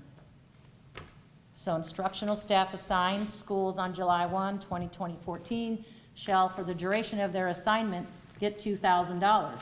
But the grandfathered employees are trying to get getting the $1,665 and the $1,375. Verified in our Skyward is $3,040. That's what we've been paying, grandfathered employees. Right. I want to go back to, I hear what you're trying to do, but I want to go back to what your testimony was today, based on the 21-22 contract, was $3,040. And you said, your testimony was, that is $1,375 plus $1,665. For grandfathered. My question remains, where are you getting $1,665 from? The language says $2,000. That's not for grandfathered employees. Ma'am. 2,000 is for all employees that are not grandfathered. Let me read this to you. Instructional staff assigned to Indiantown Middle and Warfield Elementary School on or before July 30th, 2014. Those are our grandfather employees. For the duration of their assignment, have their individual salaries adjusted to reflect $1375 Western Zone supplement and shall continue to receive the Western Zone supplement described in Appendix B2. Right? Yep. And Appendix B2 says 2,000. Depends on when you look at B2. I'm looking at B2 on your exhibit. What date? September 20th, 2022. Okay. So that's when that was negotiated, right? But again, it reads, Change. it's for non-grandfathered employees. For grandfathered employees, because the language wasn't changed, we're using 1665 and 1375 to get $3,040. I understand, but 1665 is stricken through on Exhibit 5. It is clearly stricken through and replaced with 2000. But that's for the western zone for the non-grandfathered. You're making a delineation. Okay.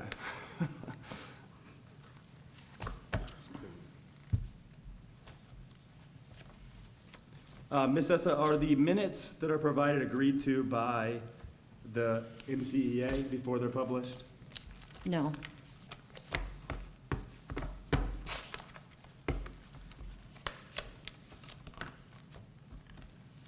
It was your testimony today that the MOA agreed to on the Western Zone supplement that changed it to $3,100 supplanted the language in the collective bargaining agreement, correct? I read the language directly out of the MOA that was signed. Which you asserted says it supplanted the language in the collective bargaining agreement, correct? I read it right out of the MOA. If that language was truly supplanted, why did the board open that article to make a new proposal? Because we had an arbitration over it, and we believe that we should clarify that language so that we don't have an issue over it again. I'm talking about the Western Zone language, but I understand. You talked a little bit about supplemental increases that you looked at in the past. Speech language pathologist, I believe, was an example you gave. Is it true that MCEA proposed the speech language pathology change to the supplemental language, or to the supplement? We'd have to look at that, because I think the board brought it forward. You But talked about. we would have to look at that. Yeah. We talked about committees and getting together to discuss a full range of looking at the supplements, right? Being intentional about it, I believe, is the words you used. Is that correct? I believe so. Did you discuss with MCEA prior to presenting the change to make everyone $2,000 for the Western Zone? Okay, you're moving around a little bit, Martin. I am, yeah. Okay, start over again, because You I made- can't answer that. You changed the Western Zone, I believe, to, well, in I fact, changed the western zone? I'm sorry. Let me turn you to Exhibit 11. MCA Exhibit 11.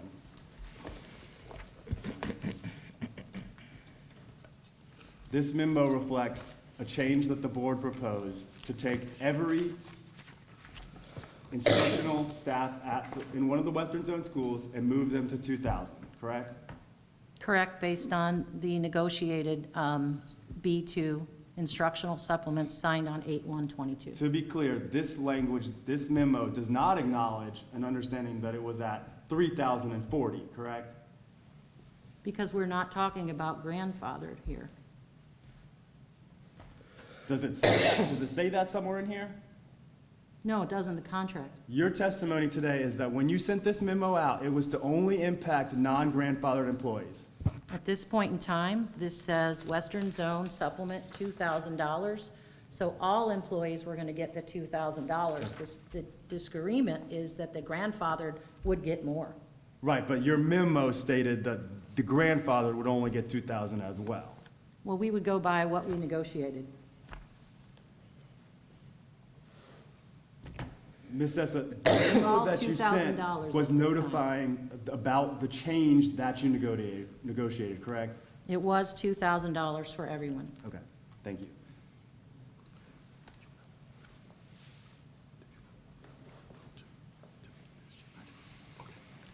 Give me 1 second, I'm sorry.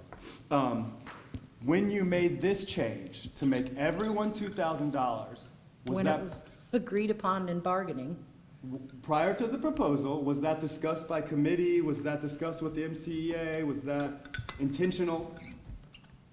I don't have a recollection, Okay, when you proposed well, let me show you. and it would be the school board. I don't make my own individual proposals. When I say you, I'm sorry, I don't mean you Okay, specifically. I mean just the want it district. clear that these are Yeah, not the Julie Sessa. I apologize, Iterations. Ms. Sessa. Okay. I do not mean to imply that. Now looking at 13, Union's 13, MCA's 13. This is a memorandum of agreement. Yes. In which the Western Zone supplement was changed again from 2,000 to 3,100. Yes, Was that discussed by a supplement committee or done intentionally? It was done intentionally at a bargaining session and signed off by the union. So it was across the table, they negotiated it together, and it was signed by Karen on January 19th, 2023, and Dr. Malay on January 20th. Let me be very clear. This was not presented at a bargaining session, right? It's signed by the union president and the superintendent. I understand that the union and the district and the board agreed to it, but it was outside of bargaining, correct? No, I don't believe so, but I would have to go look at the minutes to see what they reflect, because it's several years ago. Okay, we did insert all the bargaining videos into evidence, so that would reflect if this was on there. It should, yes. Give me one second.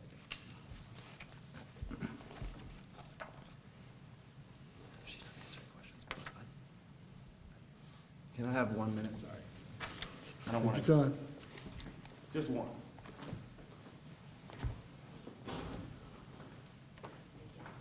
Follow up some of the questions that Mr. Powell asked you.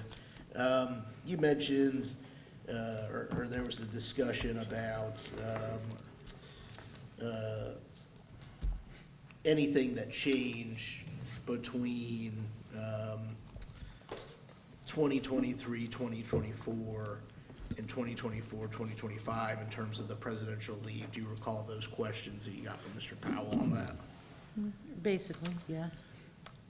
It's true that between 2023, 2024, and 2024, 2025, that the arbitration award was issued that required the district to basically take on all these administrative type tasks under the arbitrator's interpretation of the collective bargaining agreement, correct? Correct. And it was thereafter that the session negotiations were commenced to try to reach an agreement on implementation, correct? Correct. You talked a little bit about the western zone, and this is just kind of a minor clarification, but you indicated, in terms of opening the contract to provide the language that is in the memorandum of agreement, the language in Article 2 still has what it's provided, at least since 2022, correct? Yes. And there was not an arbitration, but there was a grievance filed concerning Article 2 and its interplay with Appendix B, isn't that right? Yes.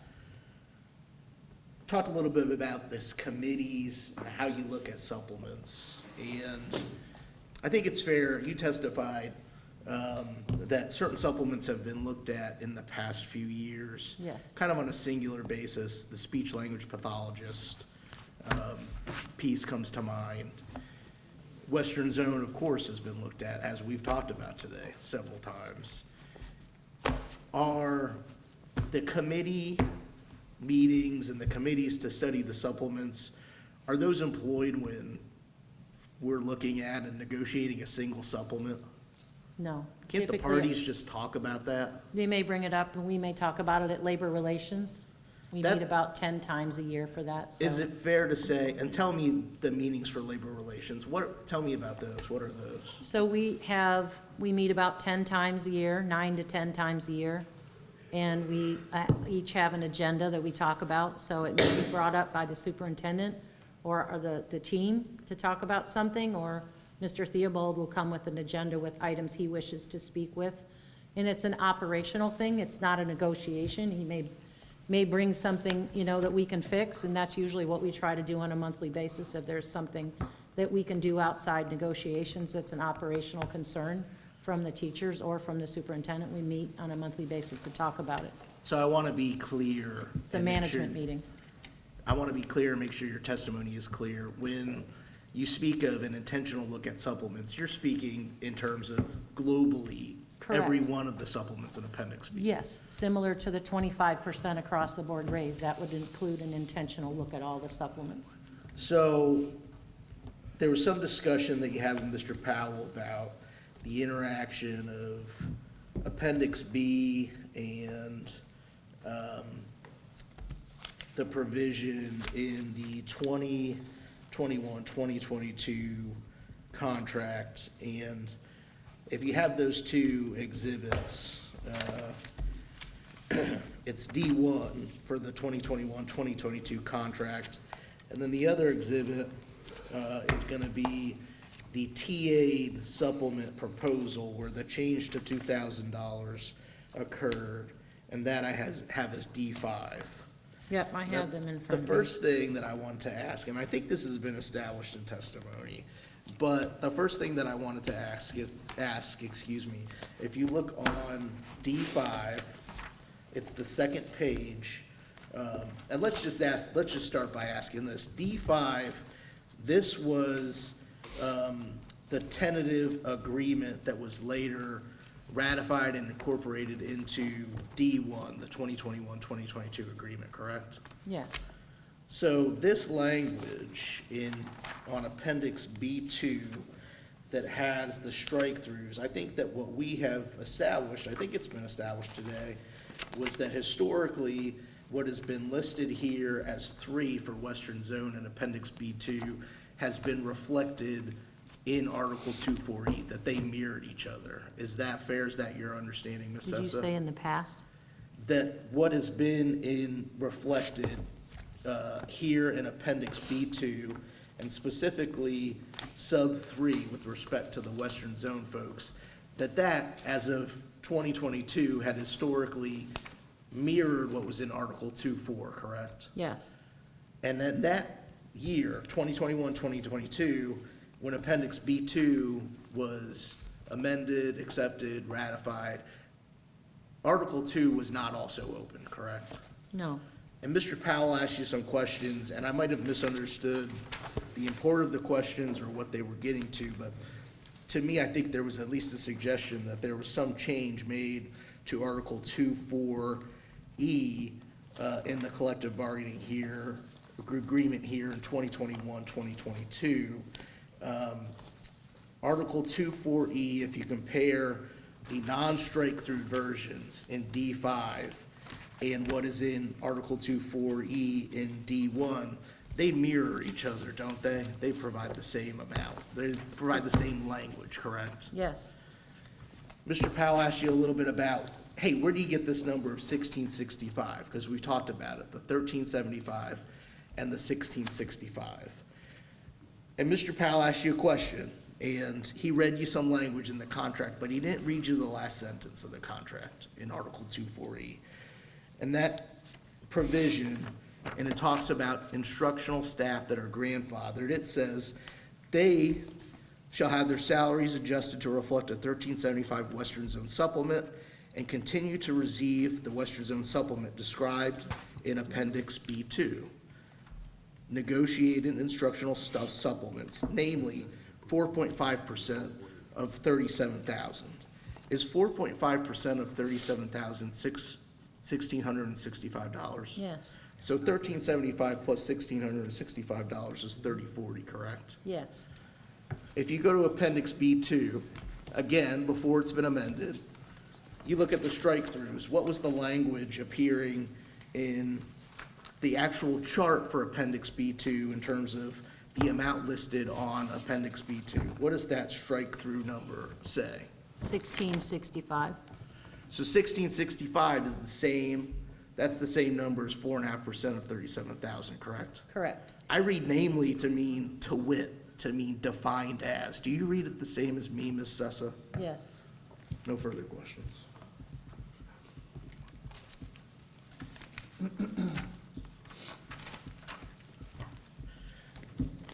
Okay, Joe, done? all right, thank you. Now, does anybody want all these papers? You get them? You are so lucky.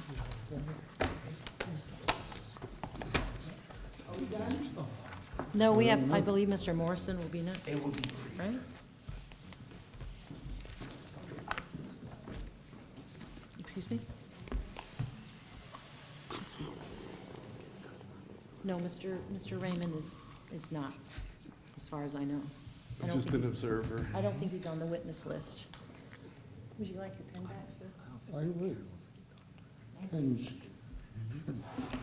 Always looking for pens.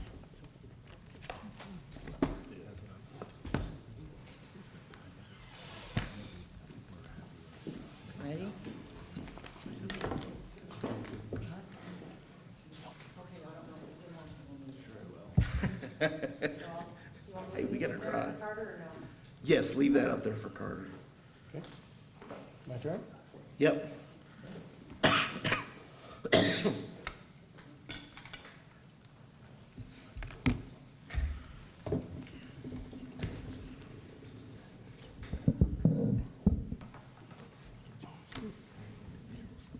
Motion? Yes. You swear or affirm the testimony you're about to give will be the truth? Yes, to the best of my recollection. Can you please state your name for the record, sir? My name is Carter Morrison. And Carter, can you tell me what your position is with the school district? My title is the Assistant Superintendent for Finance. For all intents and purposes, I'm the district's Chief Financial Officer. And how long have you served in that role? Previously, in Indian River County School District, about 13 years, and total here coming up on my 9th year, so roughly about 22. And in that role, do you serve on the bargaining team for the district? Yes. And how long have you served on the bargaining team? I rejoined this district in 2020, so it's coming up on my 5th year, I believe. And just to be clear, you served then on the bargaining team this past year, correct? Yes. And you're familiar, tell me just kind of what your role is on the bargaining team as a general man.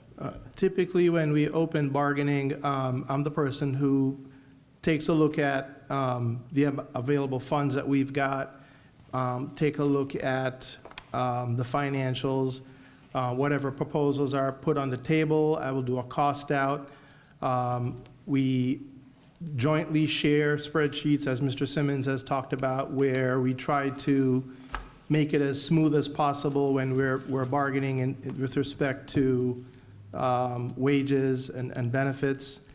And so just in general speaking, I'm over the funding. And can you look at the union's exhibit 3? And I think this has been entered into evidence. If it hasn't, I'd like to enter it in. Yes. Everything's coming in. Okay. This would be the Appendix B to the negotiated instructional supplements with the 25% across the board proposal. Just want to make sure I have the right one. Yes. And did you perform a financial analysis and assessment of this offer? Yes. What was as part of that, did you kind of assess what the cost would be to the district? Yes. I believe at the session, I spoke of a $689,000 cost, which was ultimately revised down to about $612,000. Now I'm going to introduce with you as Exhibit 10, a document, and I'll let you look at it first. So you can look at This one?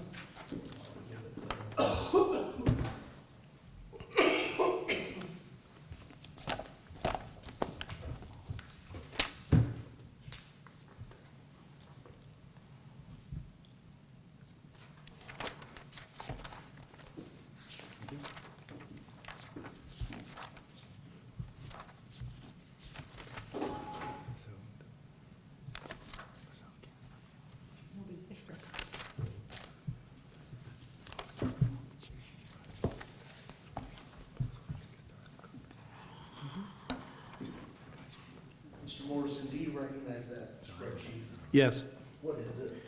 I would characterize this as the summary spreadsheet based on the calculations of the proposed increases for the 25% across the board, which would result at the very bottom there in an increase of $612,239.46, just based on this proposal that was made at the time. And tell me briefly, I know there was reference to your financial presentation by the union in their case in chief. Tell me briefly how the if the district felt that they could afford this type of increase. The district definitely would not be able to afford this type of increase. We had established a raise pool of about $1.3 million using our local dollars, as well as combining that with some state dollars, what we colloquially refer to as the TSIA, which is the teacher salary increase. And so the $1.3 million as established, and I believe Mr. Simmons has also testified to that they were comfortable with at least the $1.3 million, knowing that is what we could afford. And so a $600,000 increase at the time would represent pretty much another half of the raise pool that we had already established. And you said, and I apologize for my coughing again. You had said that this was kind of the cover sheet or the summary of your analysis. Is that correct? Yes, So there was more kind of parts of the spreadsheet. there usually are, yes. So I will represent that that spreadsheet and that analysis has been provided to the union during negotiations. I would move this summary into evidence here today, and with the caveat to that is I could provide the full file with all the spreadsheets electronically to the union and to, of course, the special master to see those calculations and how they were generated. But I move that into evidence with that proviso from myself. It's D10. D10. No objection, sorry.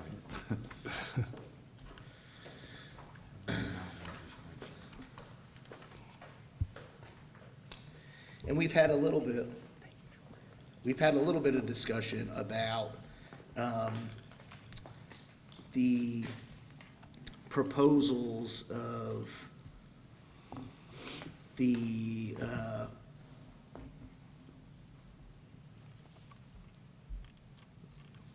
six are the two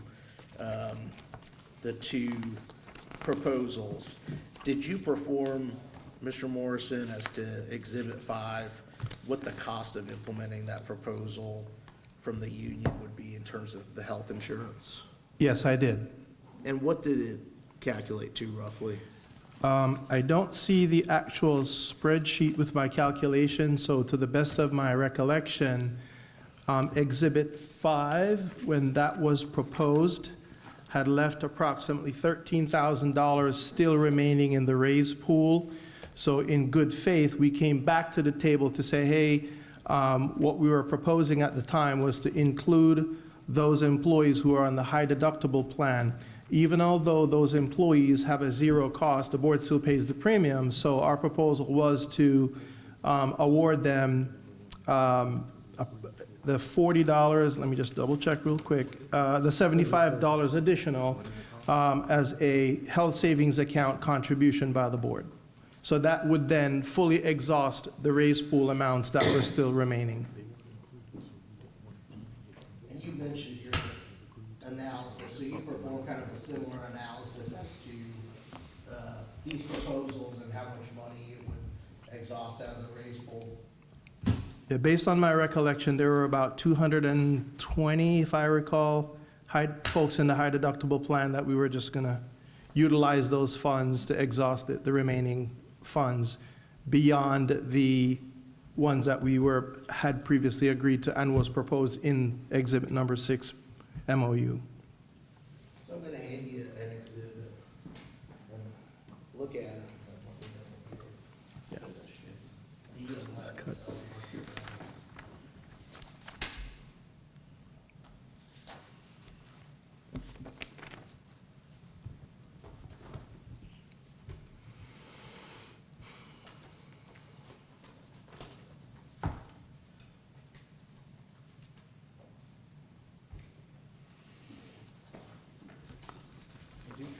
Do you recognize that, Mr. Morrison? Yes, I do. Is that your analysis of the cost out of the proposals? Yes, this is. And if I may navigate you through the document? Yeah, of course. Your Honor, as well.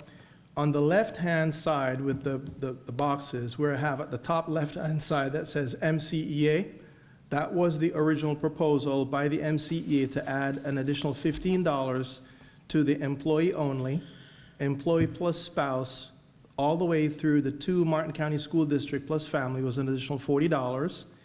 And then the PPO plan was an additional $40 across the board. When you go down to the bottom where it says additional cost, the 890, I believe, is the number of bargaining unit members, maybe contracts on that, that totaled $13,380. We knew that the remaining money in the raise pool was $28,003.33. We've kind of talked about that ad nauseum. So we knew that there was $14,623.33 left on the table. So in the right-hand box, which kind of bleeds over into the second page, in the top red where it says DSB counter, so we came back to the table. The difference between the two charts, if you will, is on the very bottom where it says HDP, which is the high deductible plan, / HSA, which is the health savings account contribution. If you notice, you see 202 bargaining unit members there. On the left chart where it says MCEA, there is no cost because they did not originally propose to include that group because they were not included in the original MOU, which is Exhibit 6. But we brought that forward and included $75 for those folks, which cost about $15,150. The total cost was $28,530, which put us over the raise pool a little bit. It was acceptable to move forward with this proposal. And if you look at the union's exhibit, just to shift a little bit slightly, the union's exhibit that details the proposals as to supplements, and that's the union's exhibit 3. And this was just their first proposal, but it's got all of them listed here, so I'm using it to ask this question. The union proposed, I know we've seen it as part of their options, a 1% increase to all the supplements, with Western Zone treated a little differently. Tell us practically, I know at least for me, it's a little hard for me to conceptualize. Practically, what does a 1% increase to a supplement look like for some of these supplements? Before I answer that, I'm looking in 3, and it's the 25%. The 1% is not. Right, but I'm just using that as an example Okay, to I point you misunderstood. to do that kind of calculation. So, in general terms, without having the document in front of me, the proposals to utilize the remaining raise pool amounts were materially within the raise pool as proposed by the union. So the 1% proposals pretty much conform to what we had available in the raise pool. How does that translate? Like let's say, getting down to specifics and nitty gritties, we see here in the first column, those are the supplements, as they appear now. How does a 1% increase, what's the impact on academic games coach, academic games sponsor per season? What's the increase for someone like that over 1% supplement? So it is $1,100, so you would add a 1% of that would be roughly about $11 if my math is correct? And that's how you would work through each of these Yeah, supplement levels? yes.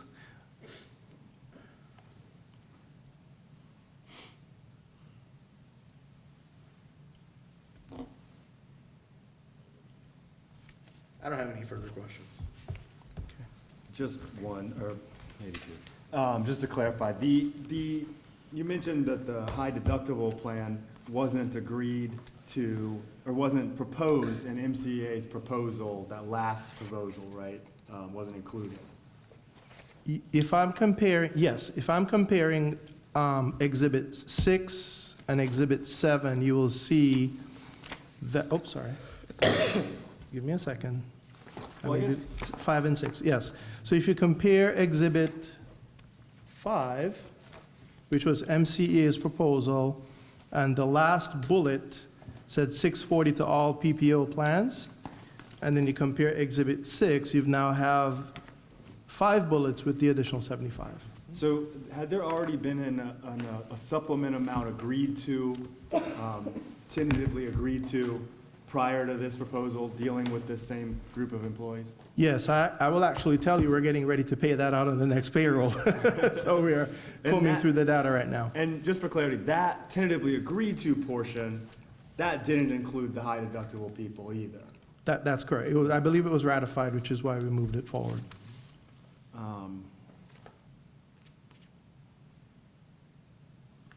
think you answered that question. I think you answered all my questions. Thank you. Thank you. Good? Thank you. Yep, if I might take These, just. are these to remain? Yeah. Yeah, Yes, these are okay. there. If I might just take 5 minutes at the risk of holding us up, just to make sure I've got all my documents that I need it won't be but a minute for me to do that.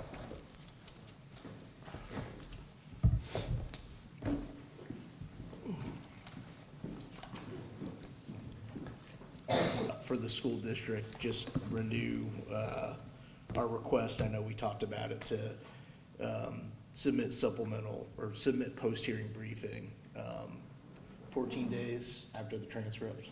That works for me. You did? Okay. And you'll be sending electronic? What about all the exhibits that they're giving me? Well, you don't have to attach them because we all have them, but there should be an index of them. Oh, they will be, but like I got a flash drive, do I even need this then? That's not for exhibits, I don't. It is. Those are the videos, and They're just kind of videos. to have a, Yeah, you don't need that. But you could make that, because I forgot about that. I don't think we gave that a number. Let's make the videos Okay. D12. are we on D12? Yeah. That's fine, D12 can be the videos. Do you need the exhibits, Madam Court Reporter? Pardon me? Do you need the No, I exhibits? don't think so. I'll take these just for reference, but if I don't need to mail them, No, she doesn't have to attach them. Okay, well, you can have that binder as well. all right. I think it would be Have an extra one. beneficial to have a official, the official exhibits with the court reporter. Well, she'll have an exhibit list, but she doesn't need to attach them to the To transcript, the transcript, agreed. I as agree. long as they're listed as she normally would list them. They'll be, Yeah, there'll be an index of exhibits. yeah, Okay. U and D. And as far as I'm concerned, all exhibits presented to me are in the record. Okay. All right. Okay, and then when I get the transcript, I'll send out a confirming email about the date and the method of transmission, That sounds great. which to me and I simultaneously transmit. Understood. Thank you, Mr. Special Master.